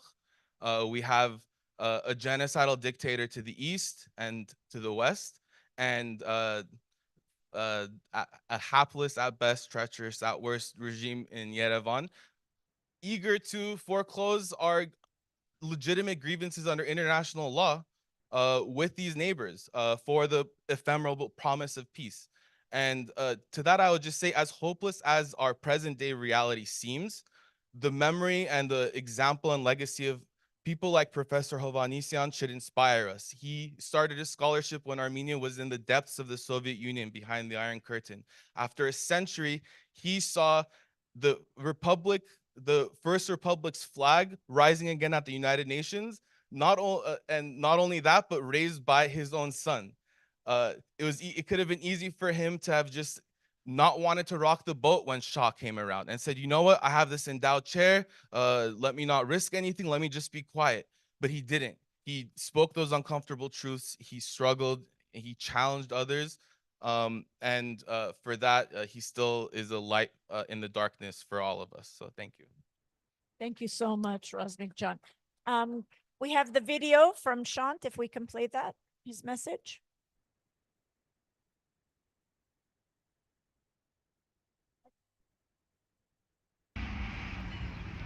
Hi everyone, and greetings from Yerevan.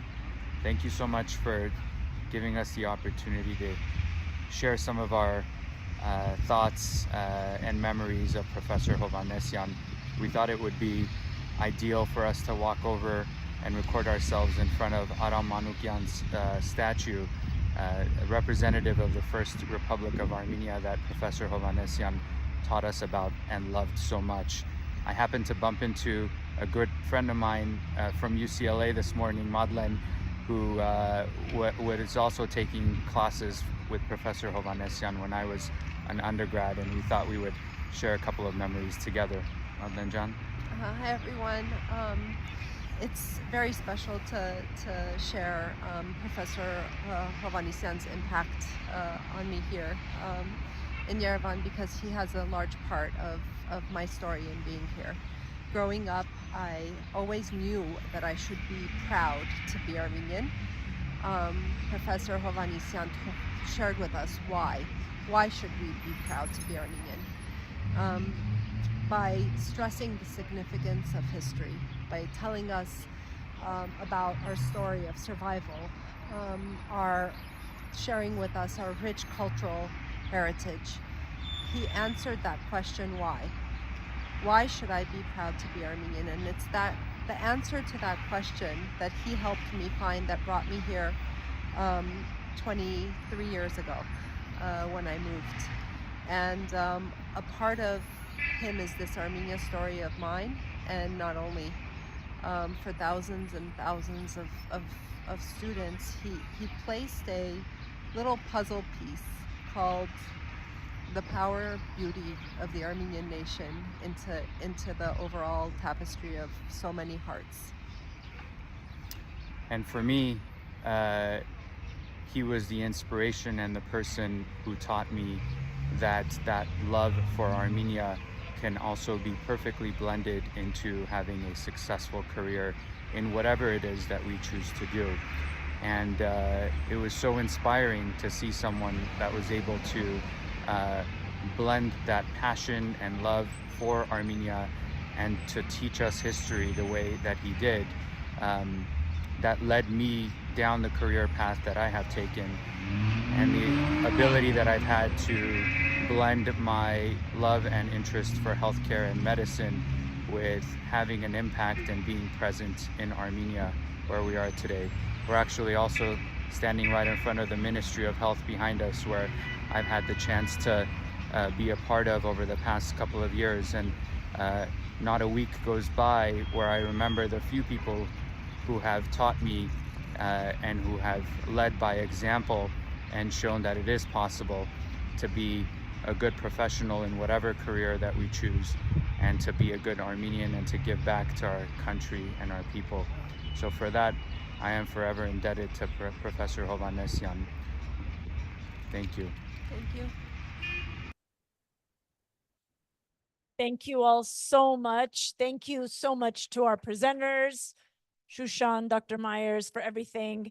We're gonna, I think, move right into the next presentation. Thank you so much. All right. So we're going to move to the second panel that I have. Again, I'm sure very touching stories coming around the professional and personal lives about Dr. Hovannisian and how this incredible scholar and impactful community member impacted each and every one of them. But before I invite up everyone, I would just like to reflect for one moment and just really think about and feel what is happening right now today. I believe a great strength, or another aspect of Dr. Hovannisian's strength and legacy, is what we all see today from a macro view. It's the strength of a man who just through his being brought us all together. All of us together, knowing that the strength of his work and eventually all of our work lies in this, the collective. As you look around the room, it's not just about the strengths of each and every incredibly accomplished individual that's here today, but it's so much more. It's the power of this. And his legacy reminds us that we are so much more than just the sum of our parts. So let's move on to some more incredible parts. It's my pleasure to introduce our first speaker, Mary Papazian, Executive Vice President at Association of Governing Boards of Universities and Colleges, and former President of San Jose State University and Southern Connecticut State University. Dr. Papazian.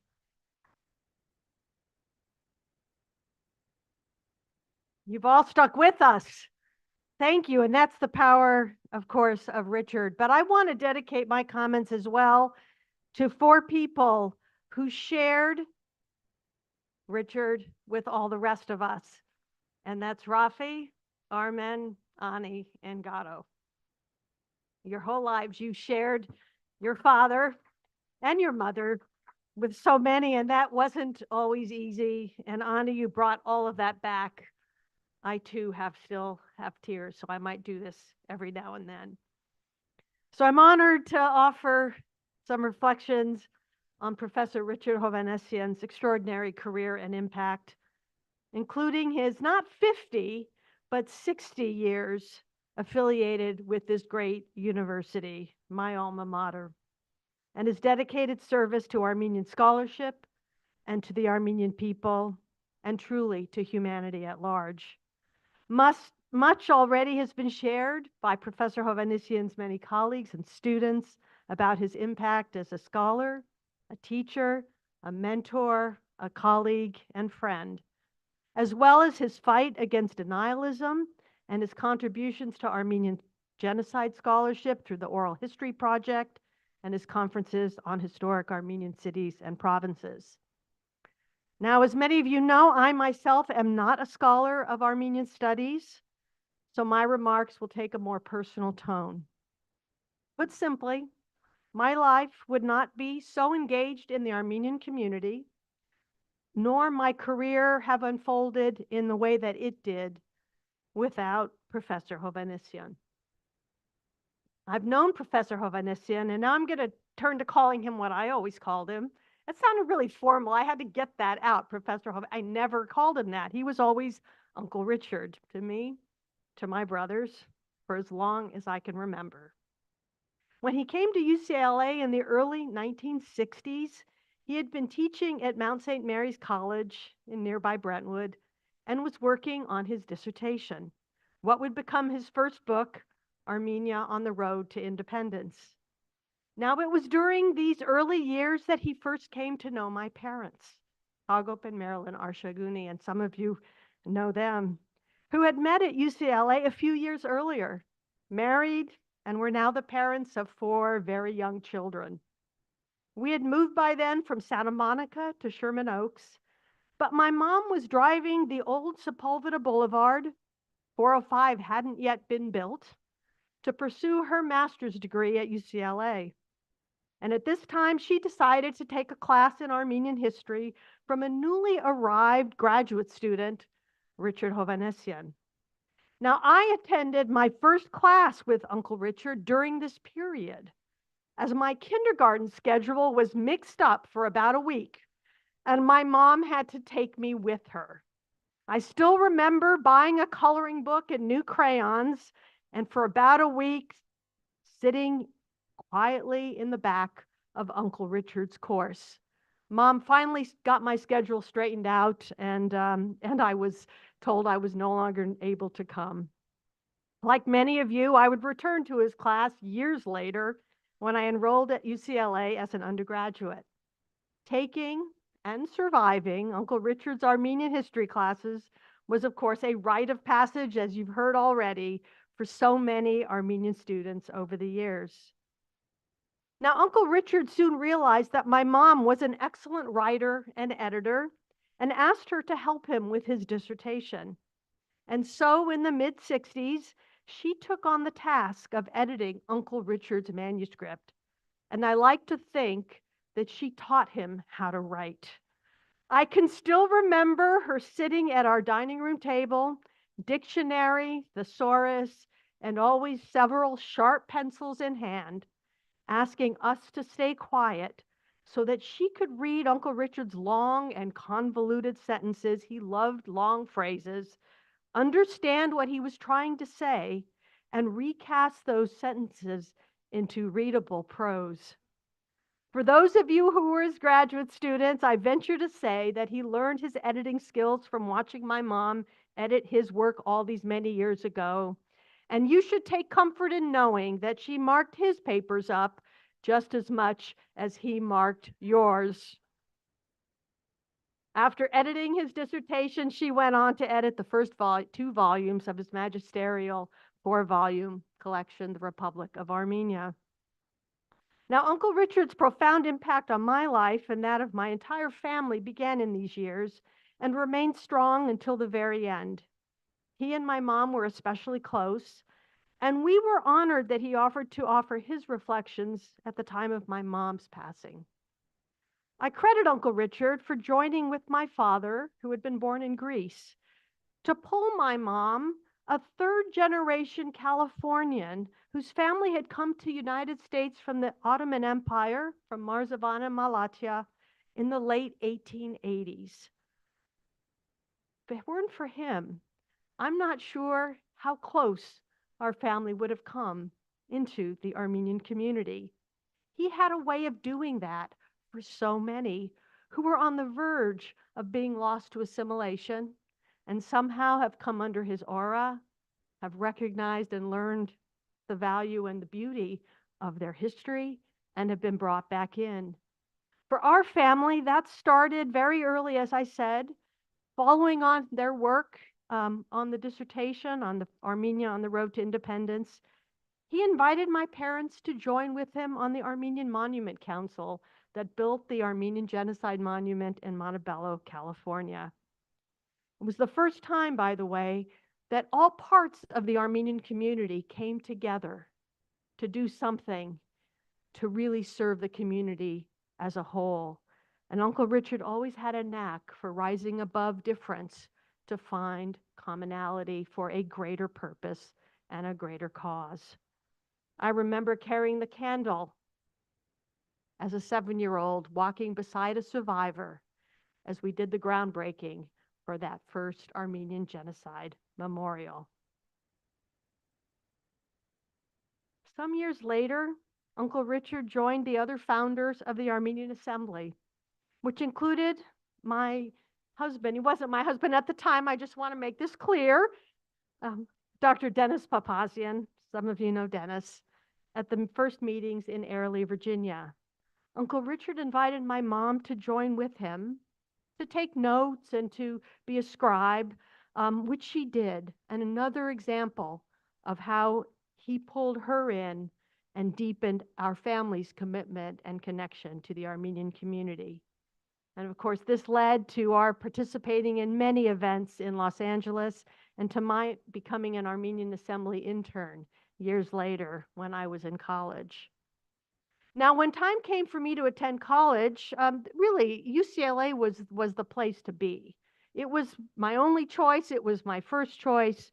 And in fact, as long as I could remember, I wanted to come to UCLA and study English, which is what I did.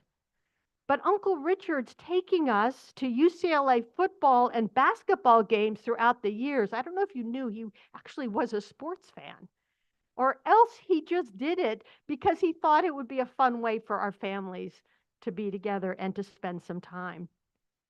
When I was a freshman, he had been named the associate director of the von Grunebaum Center for Near Eastern Studies here at UCLA, and he asked me to come work for him. His first foray into administrative work. And this is where I first began to see what was possible from an administrative side.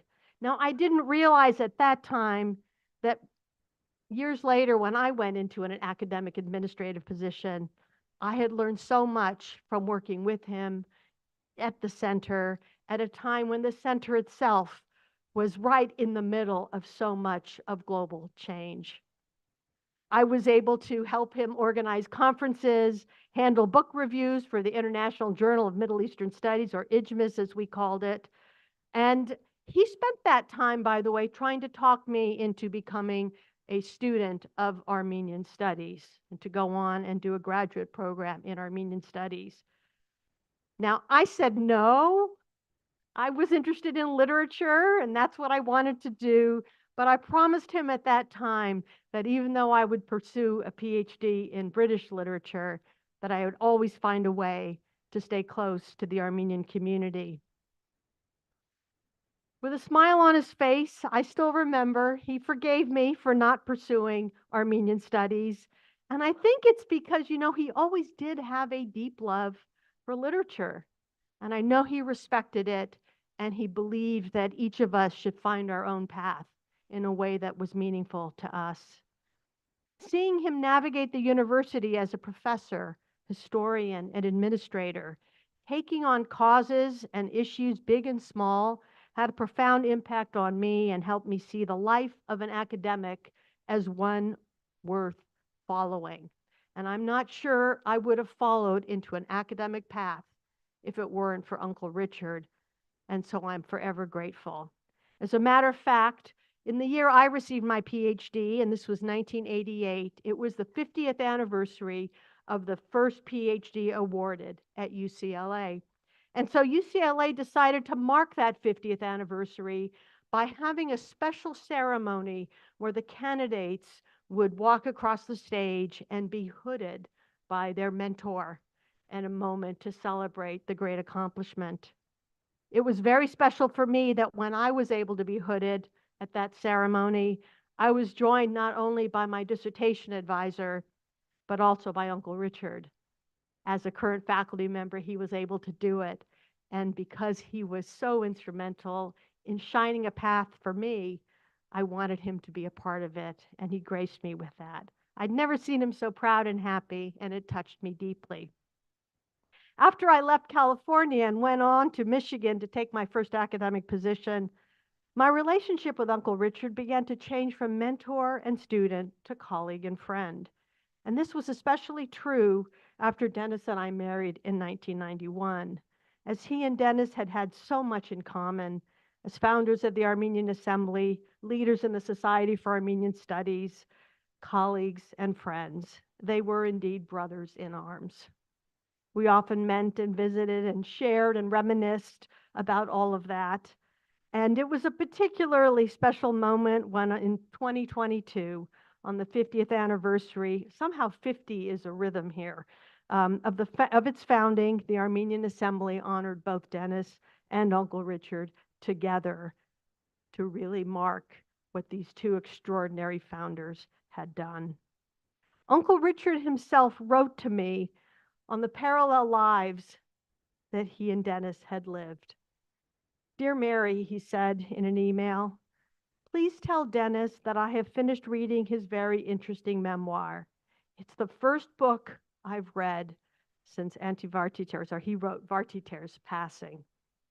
And I've been struck by how many parallels there have been in our lives. And I share this, by the way, because it is a window into how he reflected back on his own life. They were less than 1 year apart. Dennis was 11 months older. And he writes, our lives began less than 1 year apart from each other. List of similarities. Growing up in the Great Depression. I do think there's something about growing up at a time of great scarcity that provides a concentration of purpose in one's life. Experiencing the negative aspects of an immigrant background. Transforming the immigrant experience through education and developing skills when we had to learn how to move within privileged society. That move from the outside to the center. Influential teachers who made a great difference. Involvement in initial stages of the Armenian Assembly Steering Committee and Airlie. Close friendship with Katakin II, who became Katakin I. An enjoyment of lavish receptions in Deal, New Jersey, with Hudar and Anna Hovannisian as hosts. Congressional hearing with Congressman Wayne Owens storming out in protest. That fight, right, that was there. Mesa war zone. Need I say more? Experiences in the Soviet Union, Lincoln Center and Times Square, achieving rejection of the Turkish chair at UCLA even after the money had been transferred in secret. Everything else is a word or two. That's a whole sentence. That really was one of the pinnacles. Connections with Shireen Hunter and so much more. Yes, so much more. I last saw Uncle Richard when he came to Dennis's funeral last year, just about a year ago, almost to the day. He was as sharp as ever, though slowed down and physically frail. At the memorial luncheon, he offered all of us a moving tribute to Dennis, but really it was also about himself, of the role they had played in connecting the survivor generation to this newly emerging generation, of playing an important bridge connecting the history of the Armenians to the possibilities of their future.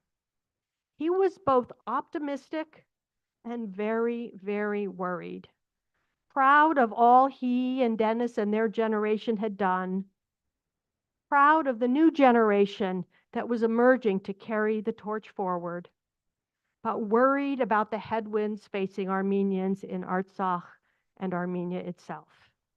He had seen for himself how our Western Armenian homelands were vanishing, and he worried that the past might repeat into the future. He would want all of us to take up the mantle and dedicate ourselves as leaders like he and Dennis had done. I believe all of us here are animated by his spirit, mindful of his worries, and hopeful about our long-term survival. I imagine him now in his heavenly life, reunited with dear Auntie Vartiter and with Mom and Dad, arguing with my beloved Dennis, and reminding us all that though things might look dire, we have been through worse and survived. And so, as we celebrate his legacy, his contributions to scholarship, to each of us, and to the Armenian people, let us also redouble our efforts to do all we can to ensure that the Armenian nation, both in the Republic of Armenia and throughout the world, the global Armenian nation, not only survives, but thrives. He will be watching. His legacy will live on in his many students, his scholarship, his colleagues, and friends. And as we have heard today, so many of us have been touched in so many ways.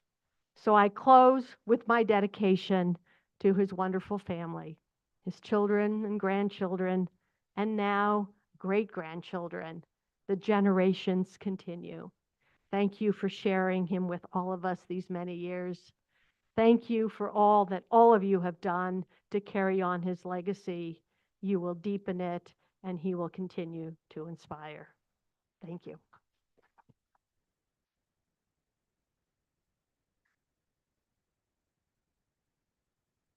Thank you so much, Dr. Papazian. I'd like to invite to the podium Barlo Dermagurdichian, Professor and Director of the Armenian Studies Program at Cal State University, Fresno.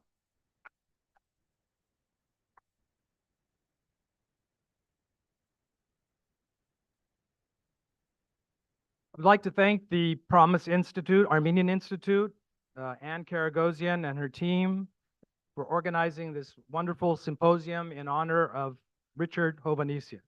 It's a privilege for me to participate in such an interesting symposium dedicated to someone who's been part of my life for more than 45 years.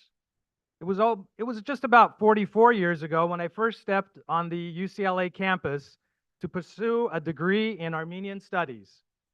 I was motivated by a desire to learn more about the Armenian language, culture, and history, but I also didn't realize then that the journey I was about to embark on would take me in such a different direction than what I had started. Many people are not aware, but I graduated from Fresno State with a bachelor's degree in biology and a minor in chemistry. That was in 1980. However, in 1978, I traveled for the first time to Armenia for a month in the summer of 1978. And then also Professor Dikran Kyumjan had also come to Fresno State, and I began to take courses. And for me, it was a choice between pursuing perhaps a career in medicine or another area associated with biology, or to take an opportunity to just learn more about my history, my culture, and my language. So that one moment of just going with my heart rather than my brain, I guess, was the difference between where I am today and where I could have been. In each person's lives, there are those who make a very profound impact, and I can say that Richard Hovannisian was one of those people for me. I entered UCLA in 1980, and at the same time, there were my fellow students, Stepan Asturian and Varam Shemasian.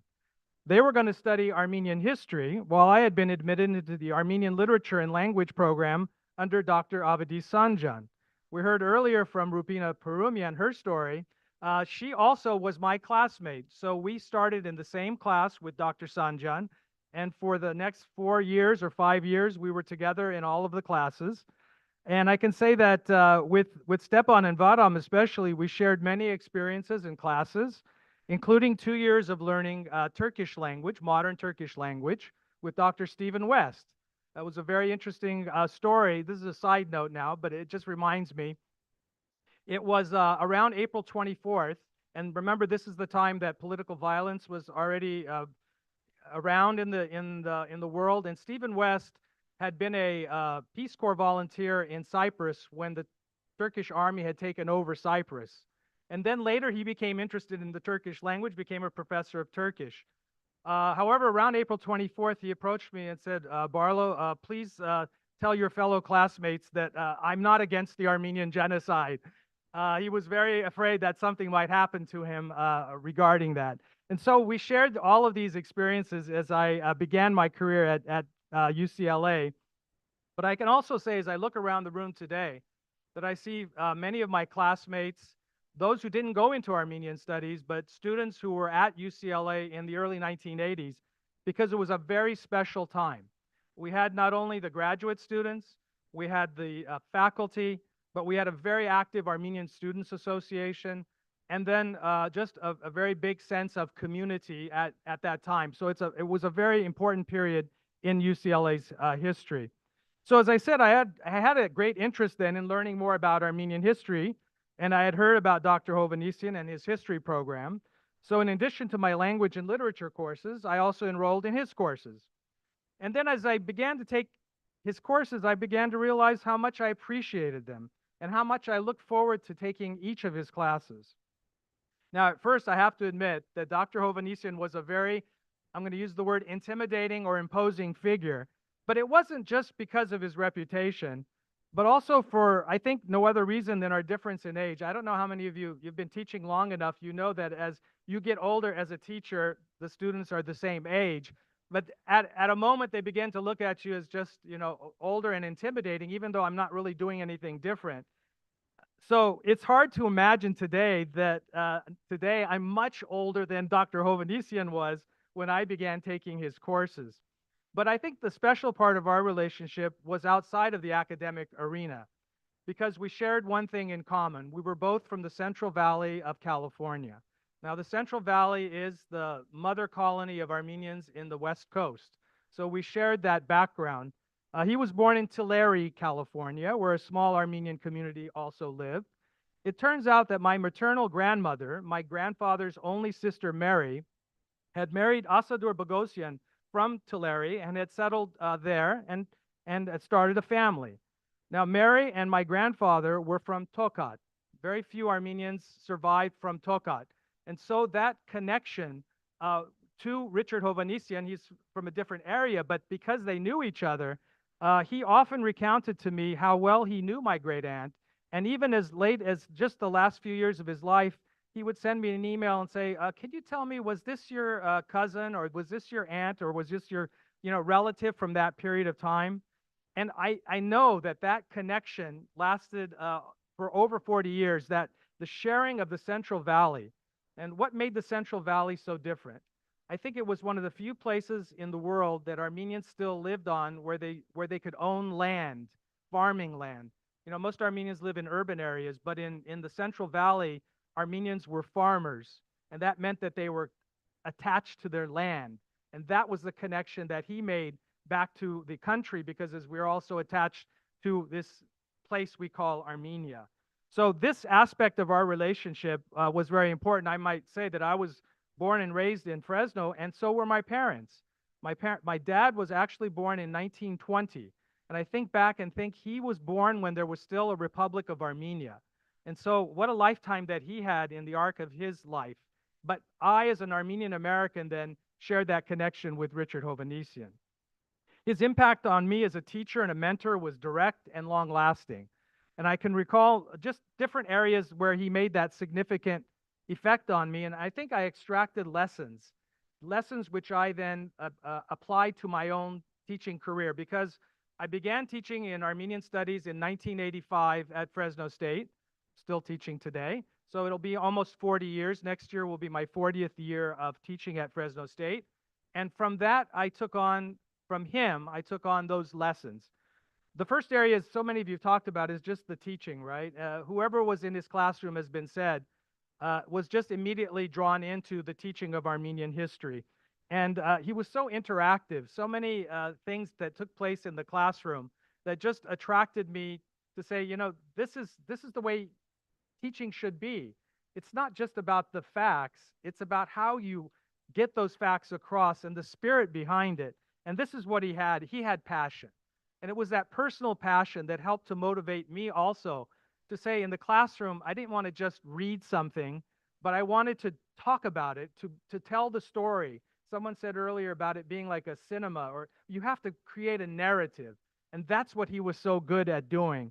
And he never had a note while he was teaching, but he had that comprehensive knowledge, the sources, all of the material, and not only just about Armenian history and culture, but about the whole world in that way. So it was clear to me that this is a type of teaching that I wanted to adopt in my own methodology. And this is also a time before computers, right? So you couldn't look up things online, you couldn't get pictures and everything like that. So it was through the teacher that we made that connection to get that interest to go on. So after, again, being in many of his classes, I adopted some of those, tried to adopt at least in my own teaching. Some of you talked about his humor. We could call it dry humor that he had, where sometimes he would use that elongated pause, he would say, and then tell a joke. But he made the history of the Armenian people come alive. So he maintained the highest standards in his classes, and his courses were extremely rigorous. I heard so many comments today about people whose GPAs were ruined by his courses. Well, I should be modest, but today I won't be. I still have a blue book I have from 44 years ago. I took his history course. I got the blue book back. I opened it up at the back, and there was my grade. It was the Armenian letter IPE. So that was an A, so yay. It was an IPE though. For me, that was, wow, he's writing in Armenian for me. That was great. A second area that we were talked about earlier, but I really want to emphasize, is the financial area. For many years, Richard was the associate director of the von Grunenbaum Center at UCLA, and he was instrumental in providing full fee waivers for his graduate students. Full fee waivers in those days was a big thing. And it meant that we could focus on our studies and not have to worry as much about our finances. And he did this on a long-term basis. Someone mentioned it earlier, that he found every way possible to support his students. And he did it without ever being asked. I mean, he approached us and said, I have this for you. And of course, we were so appreciative and grateful. But it taught me a very important lesson, which I've tried to apply at Fresno State, which is that I try to engage my students outside of the classroom and to find for them ways that I can ensure their success. And the way that I can ensure their success is not only the financial, but the moral support, the encouragement for them to pursue whatever dreams that they have. Because most of the students that take our courses are not going to be Armenian studies minors or majors. However, they're taking those courses because they are interested in the history and culture of the Armenians. So much was talked today about oral history projects. I actually was involved in the late 1970s with the Armenian Assembly oral history project in Fresno. And then later at UCLA, it turned out that Dr. Hovannisian got me involved. It wasn't such a great job. I got the responsibility of duplicating the cassette tapes that he had. So we went to the library. It was this great big machine that you had to put one tape in, and it would produce 3 tapes at the same time. But think about this, you had to do it at real time. So it's not going fast. You have to go through it at real time. So you can imagine how much time that took. But in the meanwhile, he was always around. I was in his 6th floor office. By the way, if those of you that have never been in that office, it was like a history museum with the carpet and the books and the mementos. So it was all part of that also influenced me. And I really think about it today, that contribution that he made in the oral history project, it is a long-lasting contribution to the social history of the Armenians, to the reconstruction of the history before the genocide, and it preserves the memories of a generation which is all but gone today. So we have to thank him for that. Now, since that period, I've had many opportunities to work with Dr. Hovannisian. In particular, his work with the Society for Armenian Studies. Many times it was mentioned he's been the president, but during that time I was the manager of what we call the secretariat. So I had to work with him constantly, and we worked fast and quickly. And so when he had projects, I would usually work with him to make sure those projects were completed. Also, we had the pleasure in the year 2000 of having Richard Hovannisian as the first Kazan visiting professor in Armenian Studies at Fresno State. This was a new program, and since then we've had 19 visiting professors, but he was our first professor, and he got off that program off to a great start. So I've mentioned to you that, again, about the Society for Armenian Studies, and again, I have to repeat, we used to go to these Middle East Studies Association conferences. I went to my first conference in 1983 in Chicago. And it was very interesting because it was a group of us graduate students who wanted to go, but we didn't have any money. So we went to Dr. Sanjan and kind of asked him, Dr. Sanjan, is there any way you can kind of support us in going? And he goes, yeah, I think we have an endowment that can give us some support. So it was our first visit to a MESA meeting. And someone said it was electric, right? You had to be there. You had to see Richard Hovannisian single-handedly stand up in an atmosphere in which the Armenian genocide was not recognized, was marginalized, was everything, and with the courage that he single-handedly and persuasively took on all of these great figures, as Fatma Mugje mentioned, of the denialist movement in Turkish studies. I was so impressed by that, but it gave me courage to say that I should also follow in those footsteps, that anyone that can do that, then whatever I do in the classroom, I should have the courage to speak the truth to my students and to encourage them to also speak the truth. So I'd like to also conclude today by just briefly mentioning that I also had a chance to work with Richard Hovannisian on his final volume on the 15-volume Armenian Historic Cities and Provinces. This was the book on Armenian communities of Persia, Iran. Boy, I got an email it was early 2021, and you remember COVID was in full force. I was teaching completely online, and he said, would you help me edit and put together this book? In my naivete, I said, sure, I will do that. Not understanding the complexity. This was, I believe, 25 plus chapters in which some of them, the contributors had not yet even finished their articles, but that's where I learned about Sumpad through there, and then through all the wonderful articles. But we did something again that he much appreciated. What we did was that I worked very quickly. So he would send a chapter, I would go through it, we would discuss corrections, arrangements, all of that. And I have to say that by May of 2021, we finished in about 3 months the entire editing process. He tried to figure out, where am I going to send this book to get published, because it's so expensive now. He ended up sending it to, I believe, South Korea to get published. And again, because of COVID, it was going to be delayed because of the shipping. But you know what? I was so happy I was able to have him see that book get published, because it gave him such a sense of completion of his mission, because that was the last conference book that was not completed. So today I reflect back on my relationship, on his impact. And I also want you to think about it, that just a few years ago, if you looked at West Coast Armenian Studies, California Armenian Studies, that at virtually every major institution, it was Richard Hovannisian's graduates, UCLA graduates. Stepan Asturian was at Berkeley. Huri Berberian was at Irvine. Levon Marashlian was at Glendale. Bahram Shemasian was at Northridge. I was at Fresno State. So Armenian Studies was really the legacy of Richard Hovannisian in those areas.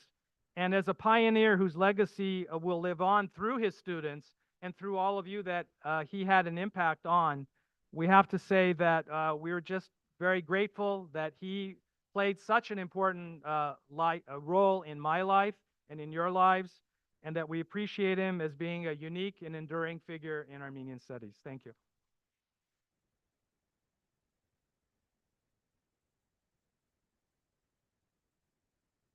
Thank you so much, Dr. Dermagerdichan. Let me please invite our last panel of the day, our esteemed individuals. I'm excited to be joined by Ara Soghomonyan, Senior Director and Creative at Gero Formulas and Natrol, Ardi Kasakyan, Glendale City Council Member, Jono Bogosian, Doctor of Podiatric Medicine, and Rafi Kasabian, attorney and founding partner at Bezdik Kasab Law Group and lecturer in the UCLA Department of Communication. Please come on up.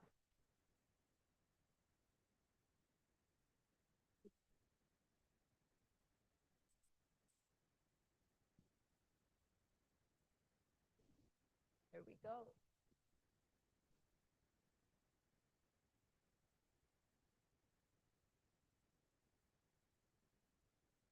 All right. Thank you so much, dear panelists. You are the last panel to close out today, and we're very excited to have you here. All day we've heard about incredible stories about how Dr. Hovannisian has impacted each and every individual on this stage. We'd love to have a moment of you reflecting on your personal story of his impact on your personal and professional lives. Ara? Thank you. Thank you to the the Promise Armenian Institute. Thank you, Ani, for the recommendation. I also want to thank special guest in the back, my son Ari. He's 42 days old. So this is his first time at UCLA and his first time at a symposium. My wife, Sharice, thank you for bringing him today. So we've said a lot of nice things about Professor Richard Hovannisian today. I too will say something very nice, but it will be terrifying for me to relive this experience. So the first time I met Professor Richard Hovannisian was in the late 90s. My friend Popkin Bakhchanian, who was in the video we presented, he was a student here. He said, "Hey, will you come to UCLA with me? We're going to stuff envelopes for one of his conferences." I said, "Okay." I'd never met him. So I went. I think I met him for a second, but nothing memorable. And I think there was pizza, and it was a bunch of people who were my age, right? We were in our 20s. And it was a lot of fun, and that was my first time, I think, on UCLA's campus, and I fell in love. I had gone to undergrad at Cal State Northridge. I studied film. At that time, I had dropped out for 3 years and I was about to go back. So it was a good time for me to step onto an institution like this and be inspired and to go back to school at that time. So fast forward a few years later, I applied to UCLA to the Near East program under the tutelage of Professor Peter Cowie. And before I started in 2003, I think the conference earlier that year is in March, around this time, right? Professor Hovannisian's annual conference. And I attended, and I said, I'm going to go up and say hi to him. I'm going to introduce myself and let him know I'm coming, right? Or I'm applying at that time, maybe. And I did that. And he was like, "Okay, cool." And he kept walking.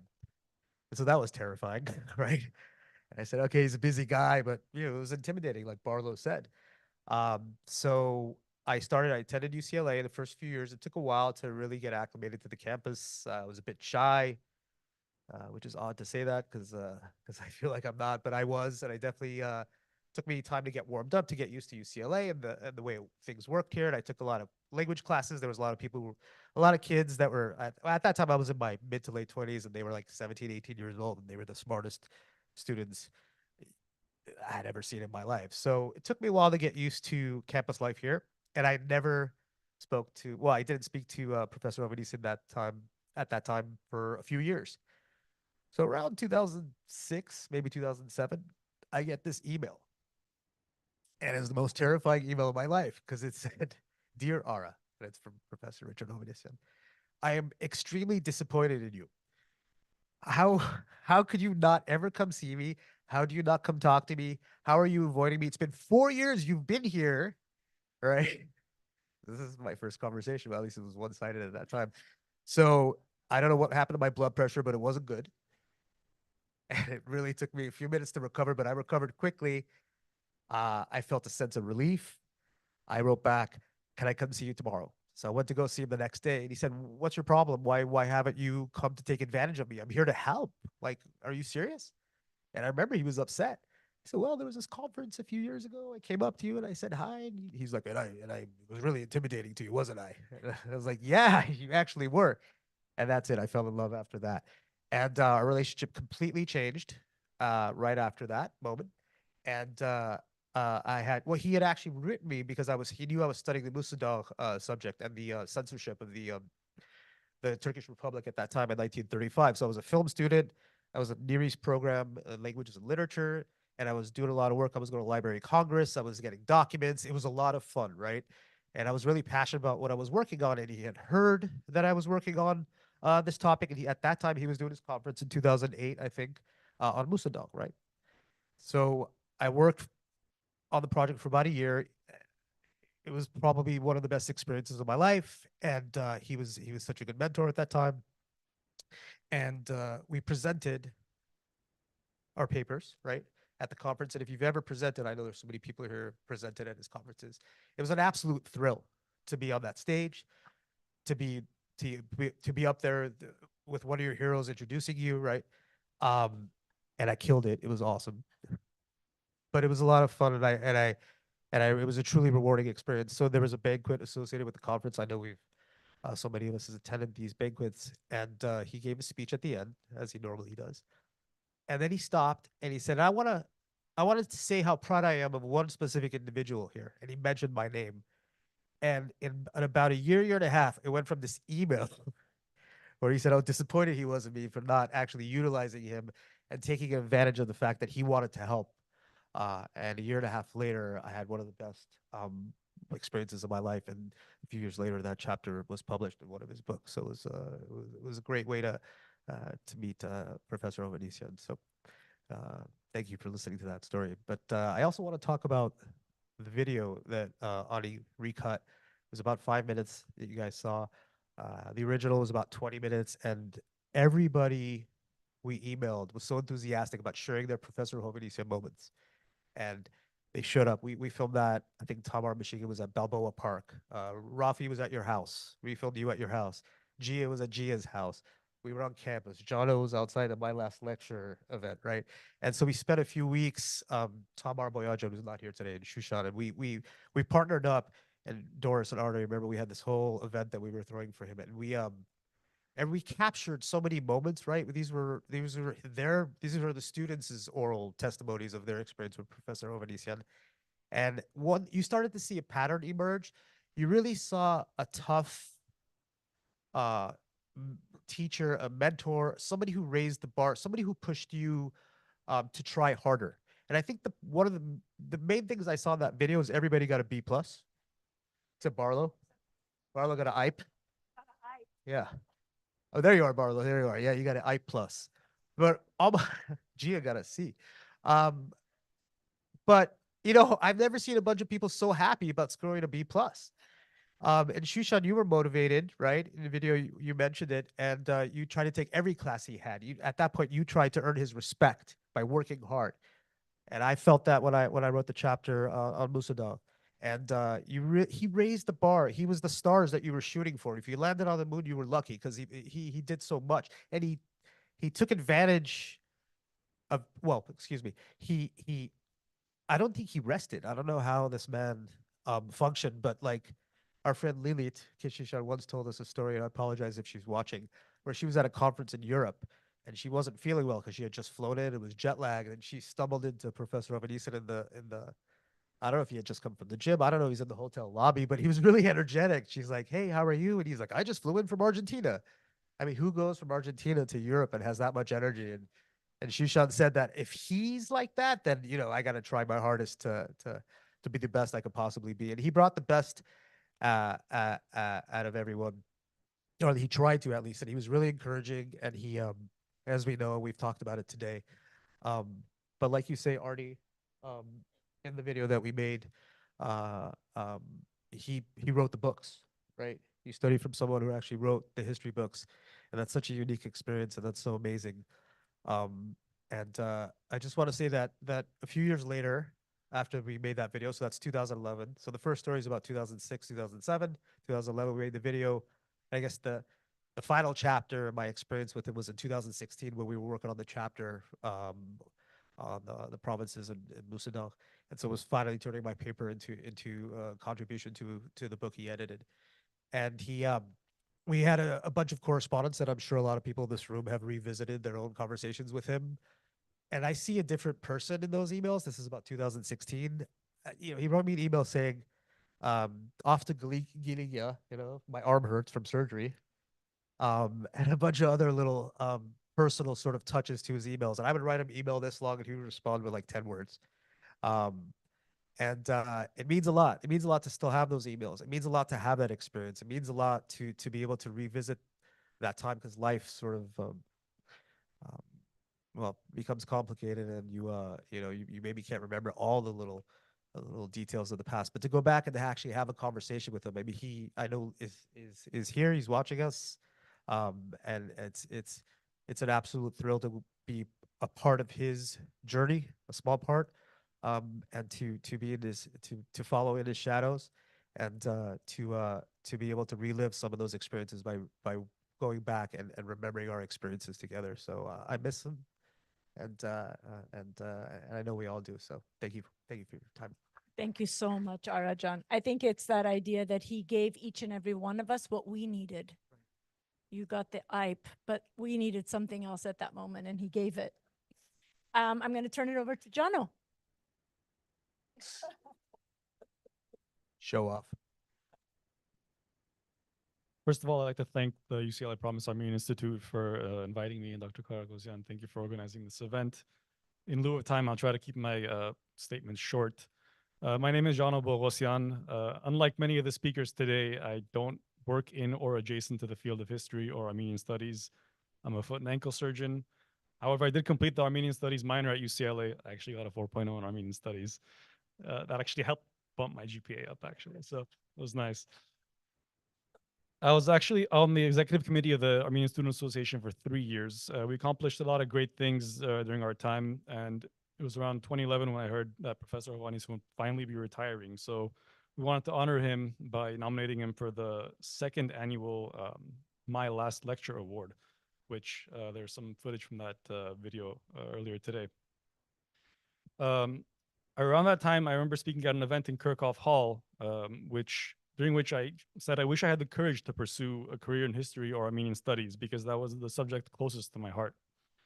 I inadvertently took Professor Hovannisian's History 107 series in reverse order, starting as a freshman, and I was fortunate to be a student over the course of 3 years. His monumental reputation preceded him, but I was never intimidated by him. On the contrary, he was actually quite endearing. While other academics were self-restricted by the boundaries of their profession, he became a community leader, engaged with his audiences, and made his knowledge accessible to anyone who cared to listen. He went from studying history to making history, from pioneering and legitimizing modern Armenian studies to shaping its historiography and laying its foundation for it to thrive. Professor Hovannisian was omnipresent in the fields he studied and helped blossom. He was a beacon of knowledge and wisdom. I spent countless hours as an undergraduate at his office in Bunch Hall, picking his brain and connecting the dots about the nuances of history and learning invaluable life lessons along the way. Professor Hovannisian was a bridge to the seemingly distant past and brought to life what felt like fairy tales I had heard from my parents about our history. My parents instilled in me a strong sense of identity, and Professor Hovannisian amplified that with gravitas and purpose. Nothing was ever in a vacuum. Everything had context.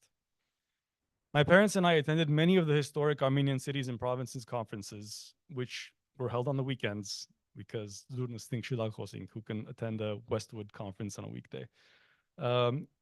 Growing up in Syria and Lebanon, my parents knew of Professor Hovannisian, but in the days before the internet, living on the other side of the world, he was an unreachable figure to my parents until I became a student. Thereafter, we would attend as many of his lectures and community events in the area as we could.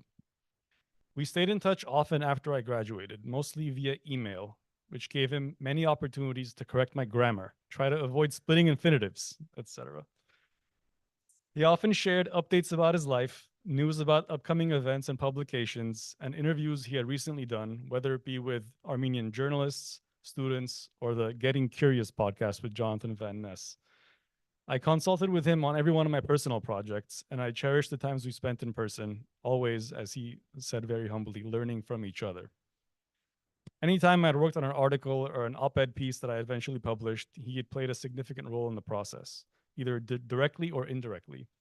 Whether it's offering constructive criticism and reviewing my drafts, or introducing me to Anne Kerr after I read that Professor Hovannisian was pivotal in reviewing the biography of Zoravar Antranig, from which I learned about the Kerr family in Beirut and the connection the Hovannisian family had with Malcolm and Anne in the 70s here in the Palisades. He always took the time to review my work and offer guidance, saying he knows I'll continue to combine profession with avocation. My one regret is having procrastinated on my biggest personal project, some sort of a story interview, interweaving my family's stories with the contemporary history during which those events took place. I know his input would have been invaluable.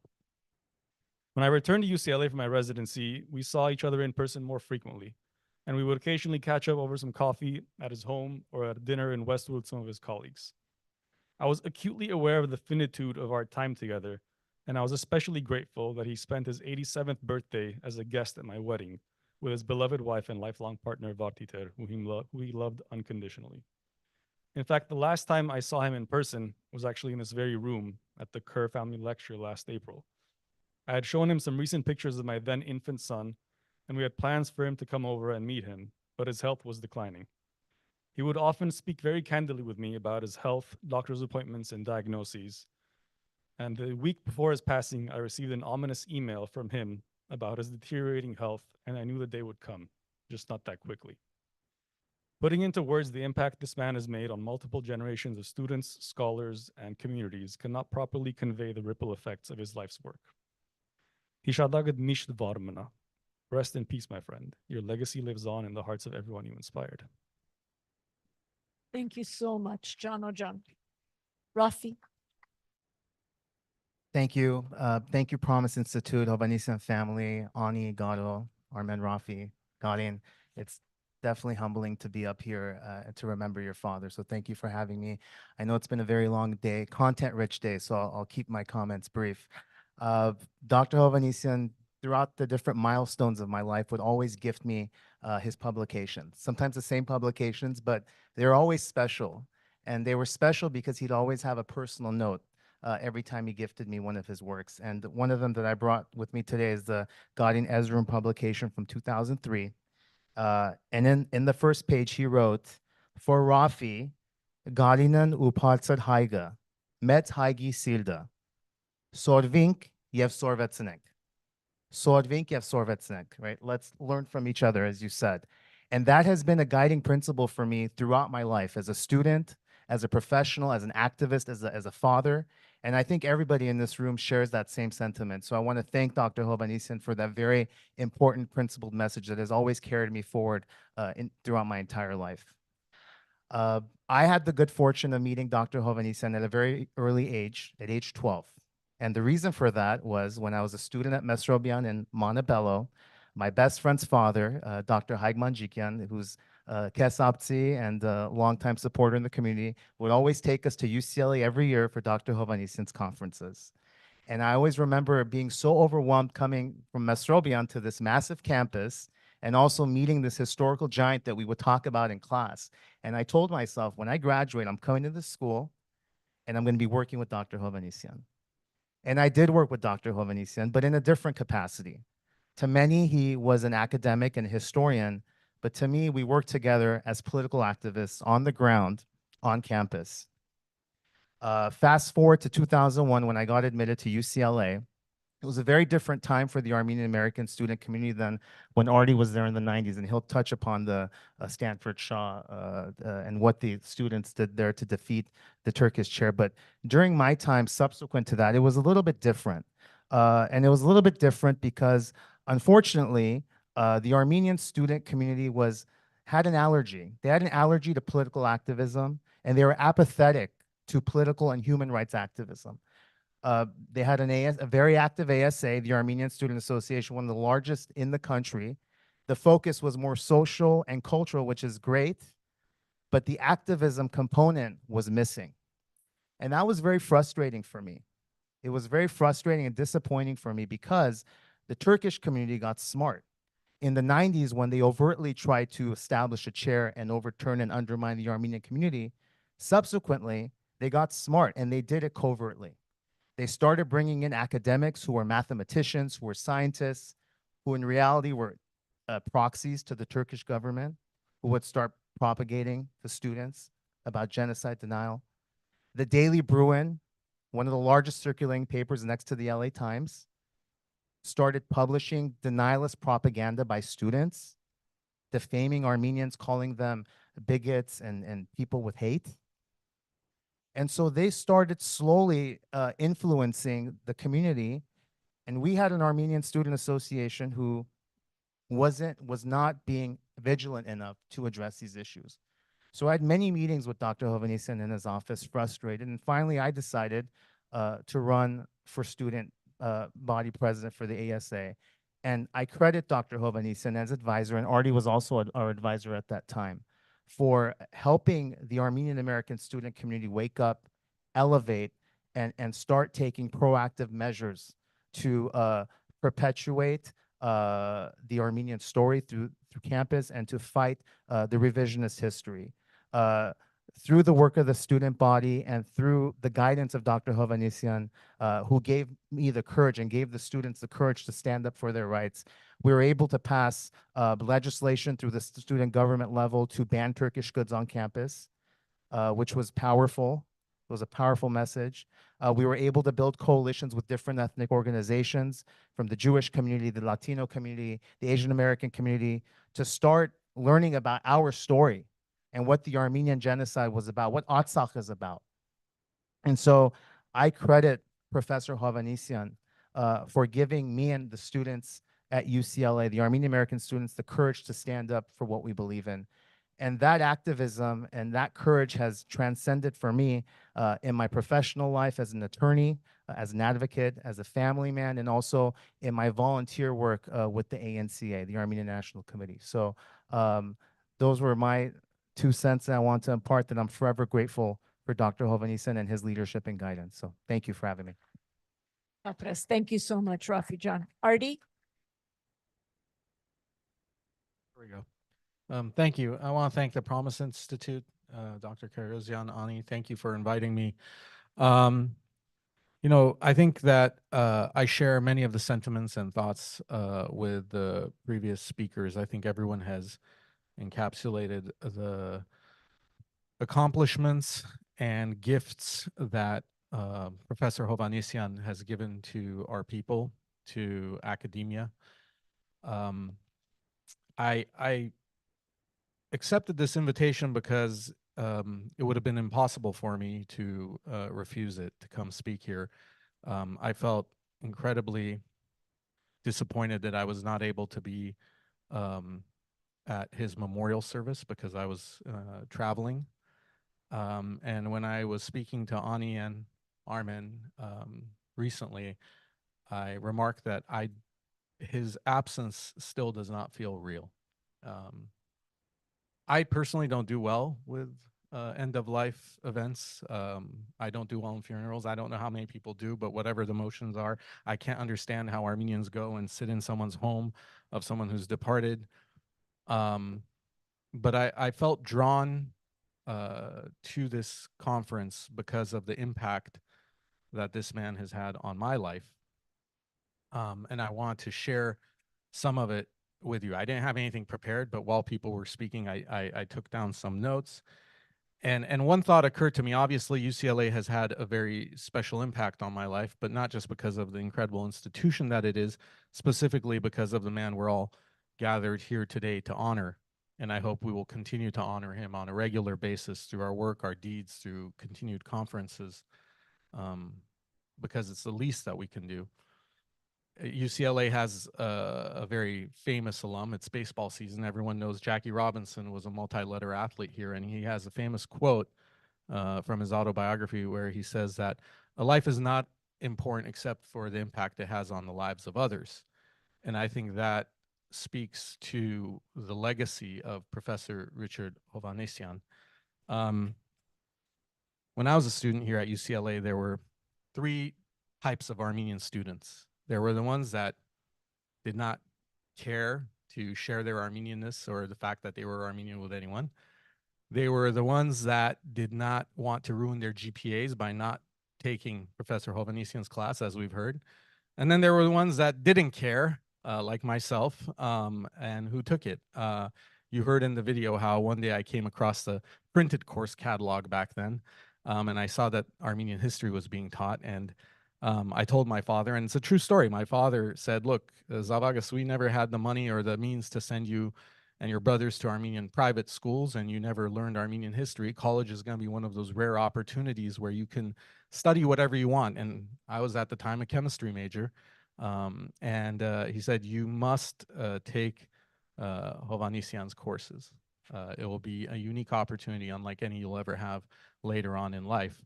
And he did say, if you don't get anything, if you get anything less than an A, don't bother coming home. I got an A in one of his classes, and then I got a B+ in another. It all balanced out at the end. But I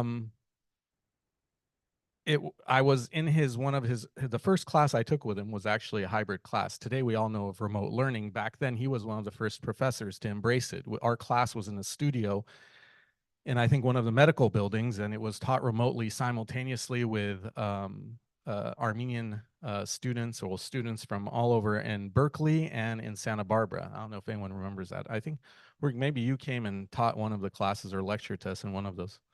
Yeah, and there were so many people in those courses that have gone on to do amazing things and interesting things, elected office. At least 3 council members have come out of that courses. Kurt Kartosian, who was at Berkeley, became a council member and mayor in Downey. Zara Sinanyan, myself, we both became council members in Glendale, and many, many others. And so we took that course, and I will say that it was probably the beginning of the end of my chemistry major. It was at that time that I realized that I was more interested in history, that Armenian history was far more interesting than what we had been taught growing up as children, either around dinner tables or at various community functions, that we were a people with, human failings, that we weren't the great people of the Sasunsi David, these mythical heroes that shoot lightning bolts out of their eyes, that sometimes our destiny is shaped more often than by our own failures than by the failures of others. By the way, I want to also mention that Professor Hovannisian was a dear friend and mentor to my late aunt, Iskui Kasakyan, who also worked here at UCLA for many years, and that my folks knew him when they were in Cambridge, Massachusetts, when my father was completing his PhD. And he told me that, Professor Hovannisian, I had met him apparently as a small child and I didn't remember. But, his impact on me was imprinted here at UCLA, partly because of his courses that made me realize that I was no longer a chemistry major, and I officially switched to history. I would also be remiss to mention that there were 2 other figures who impacted my life trajectory at the time. One of them was the late Garo Momjan. I'm sure he was probably spoken about today. And then the other was Stepan Asturian. I should also mention at this point in my comments that I never thought Professor Hovannisian really liked me. He was a very serious person. His children and grandchildren have since told me many times that, and anytime there were any events honoring him, I was more than glad to participate. But he was such a, I think the term stern was used, and he was sometimes gruff, and he was not the warm, fuzzy figure that I think that some of us have spoken. For those of you who were, that was very, you were very fortunate. But to me, he was this very serious academic figure. I think many of us still have post-traumatic stress disorder from having to spell Caucasus in our slate. But he did have that kind of dry humor. He did have that playful side, but he was an academic's academic. And, you know, that, and he was a serious person about his craft. And that came out during the fight for the Turkish studies chair and the opposition that we as Armenian students, that he as a historian and as a professor here at UCLA put on to make sure that that the forces of denial did not have a foothold here in a premier academic institution like UCLA. It was mentioned, I think maybe it was Razmik or someone mentioned that, you know, what that came down to was an 18 to 17 vote. So when you look at my life in public service, I can draw a direct line to that event, because while I was at UCLA, did not have plans of, you know, being in public service, running for public office, being involved in politics until that singular event. And I was the president of the Armenian Student Association the year that happened. Our biggest concerns at the time were, you know, how much Hovannisian were we going to take up to Big Bear for the ski trip, or what new co-eds were coming to join the ASA that year. And he pulled us into his office. At that time was Vache Petrosyan, Pedro Zarokian, who's now on the Yerevan City Council, believe it or not.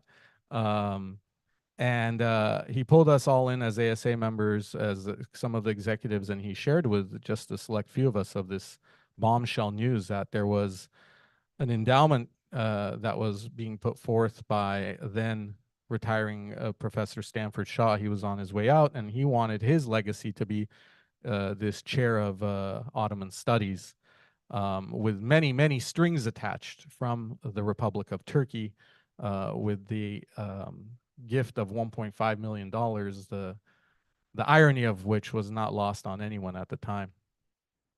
So we went around to different Armenian organizations. We tried to rally the community, and you know, unfortunately, many folks felt that what was done was done.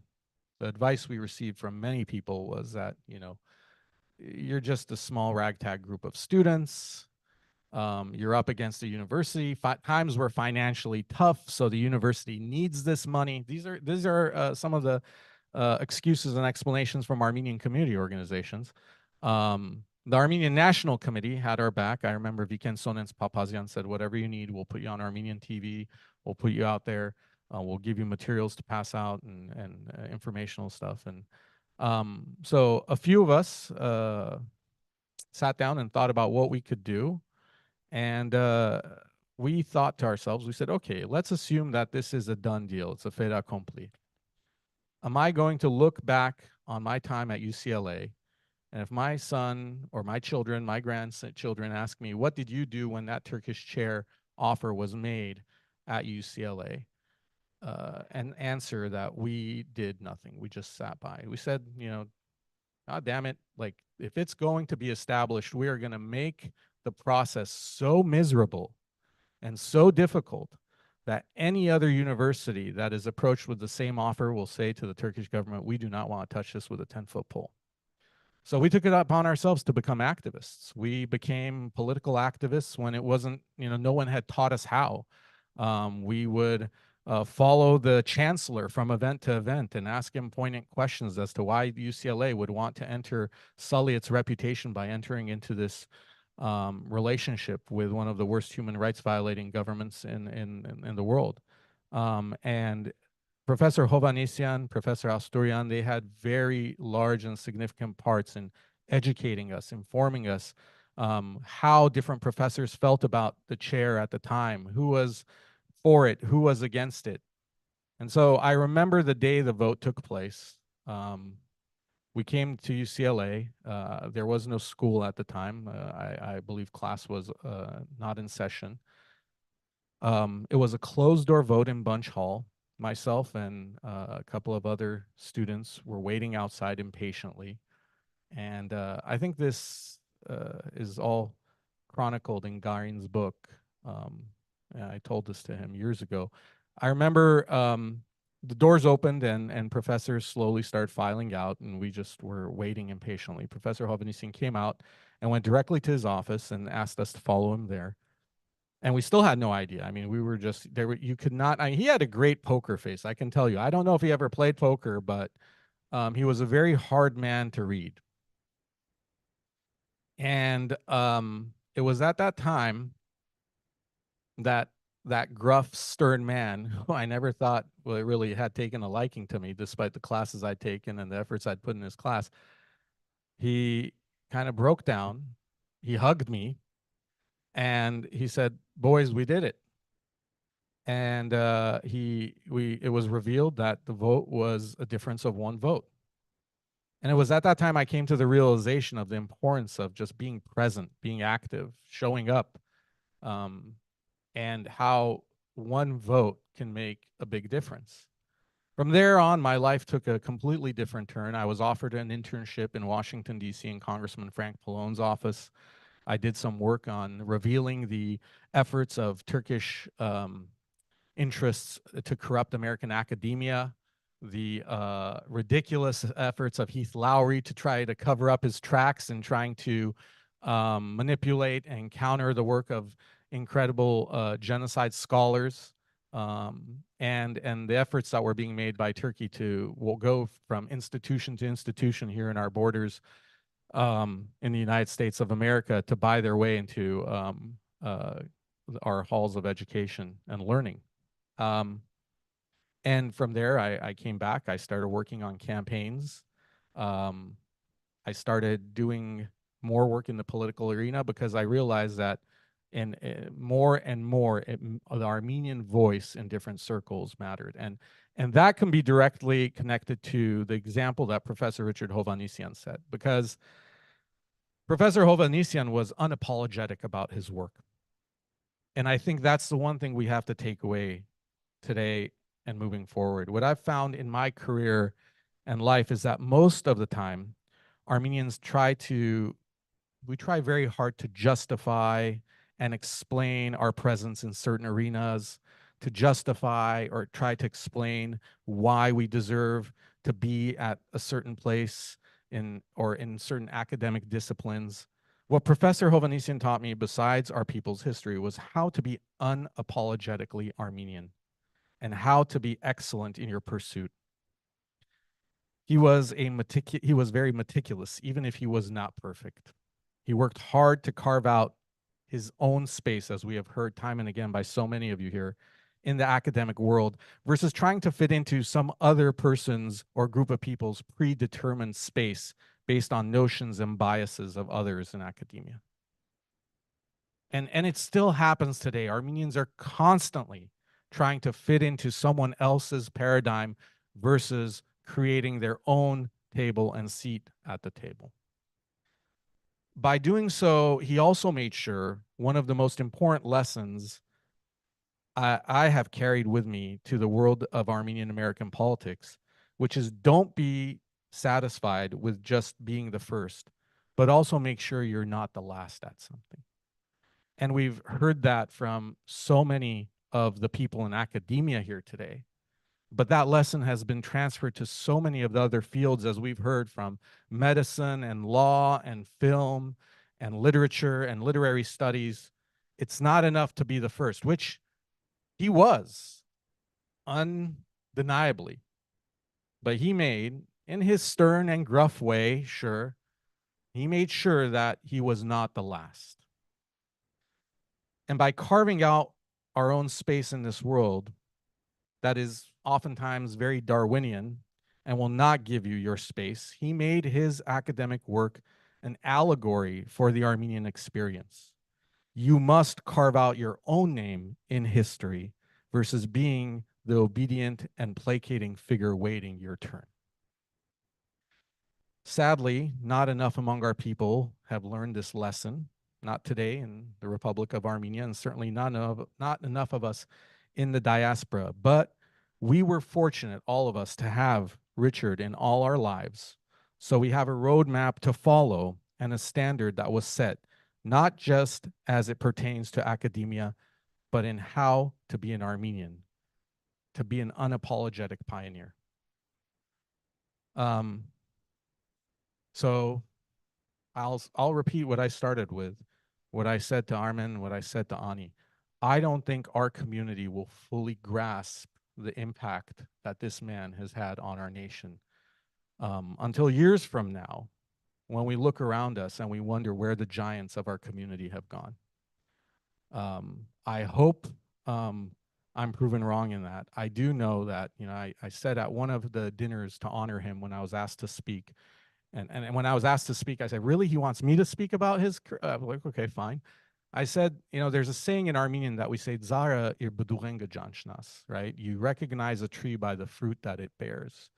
And when you look around this room and the people watching online and the folks that I'm sharing this panel with, if we are all the fruits of Professor Hovannisian, then he was a remarkable tree with incredibly strong roots and a foundation, and it will continue to bear fruit and pay forward. Thank you very much. Thank you so much, Artie John. I just want to thank the esteemed panel. I also want to thank Professor Hovannisian again. Even today, he kept teaching us. That's the giant that he is. Thank you so much. I will turn it over to Dr. Ann Karagosian. Thank you so much, Alina. Thanks to all of our panelists today. We have amazingly come to the end of this extraordinary program. We are so grateful to you for being here. I don't know if there are going to be any other comments from family, or if, yeah. So maybe we will welcome Armen Hovannisian, one of Richard's sons, for a few comments.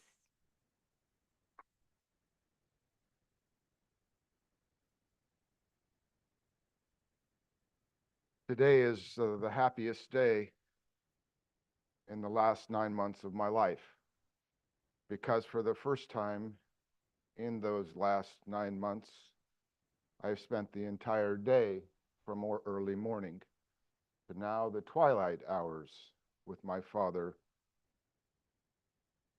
During the last presentations, as I've been watching with intrigue, with curiosity, with great attention, my eyes continue to see the glory of my father. My imagination has taken great flights of fancy. As I see his eyes looking to the left, I imagine time and again that he shifts them a little bit to the right, and he blinks, and he looks at us. He looks at me, as he did over the many years when he wanted to give a little nod of approval, and it would be ever so slight, but ever so large. It would pass quickly, but last a lifetime. I imagined him looking at me in the fourth row on the left. Richard Hovannisian was more. I'm reminded of about 10 years ago, maybe 11 years ago, this month, maybe this day, when Garin Hovannisian rose on the opera square, and when his father was nationalized by the Armenian people and by the Republic itself. And Garin stood up and he said, I stand here not as his son. He's more than that. I cannot claim him. He is yours now. The same way that Rafi was publicly nationalized, at least by expression, those 11 years ago on the eve of his election as president of the Republic of Armenia, so too today is a public testament to something that we have known for a long, long time. He is not mine, and he is not only yours, he's all of ours. He is the universal donor. He is in certain ways, it's hard to say, but a spiritual leader. And the language of that spiritual leader was not the literal one only. It was the one that came with body and with blood and care.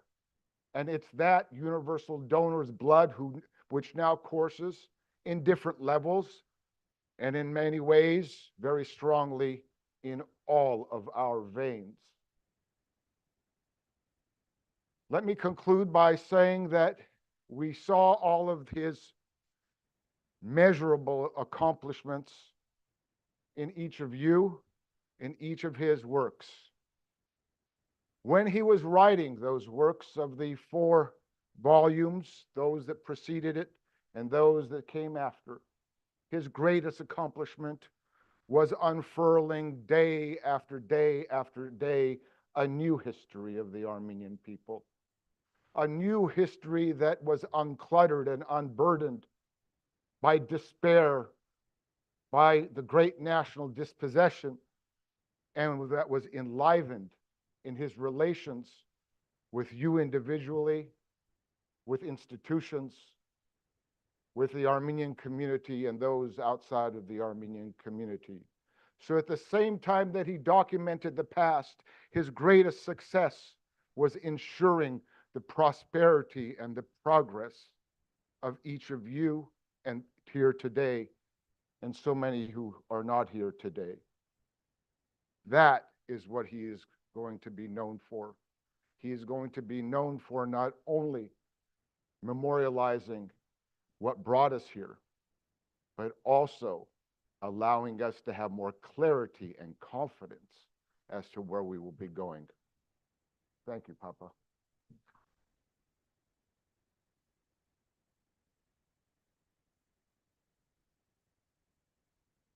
Thank you, Armen, and thank you, Rafi, Ani, Garo, for sharing your father with us all these many years, these many decades. I thank all of our speakers. I resonated with the stories and what was shared by each one of you.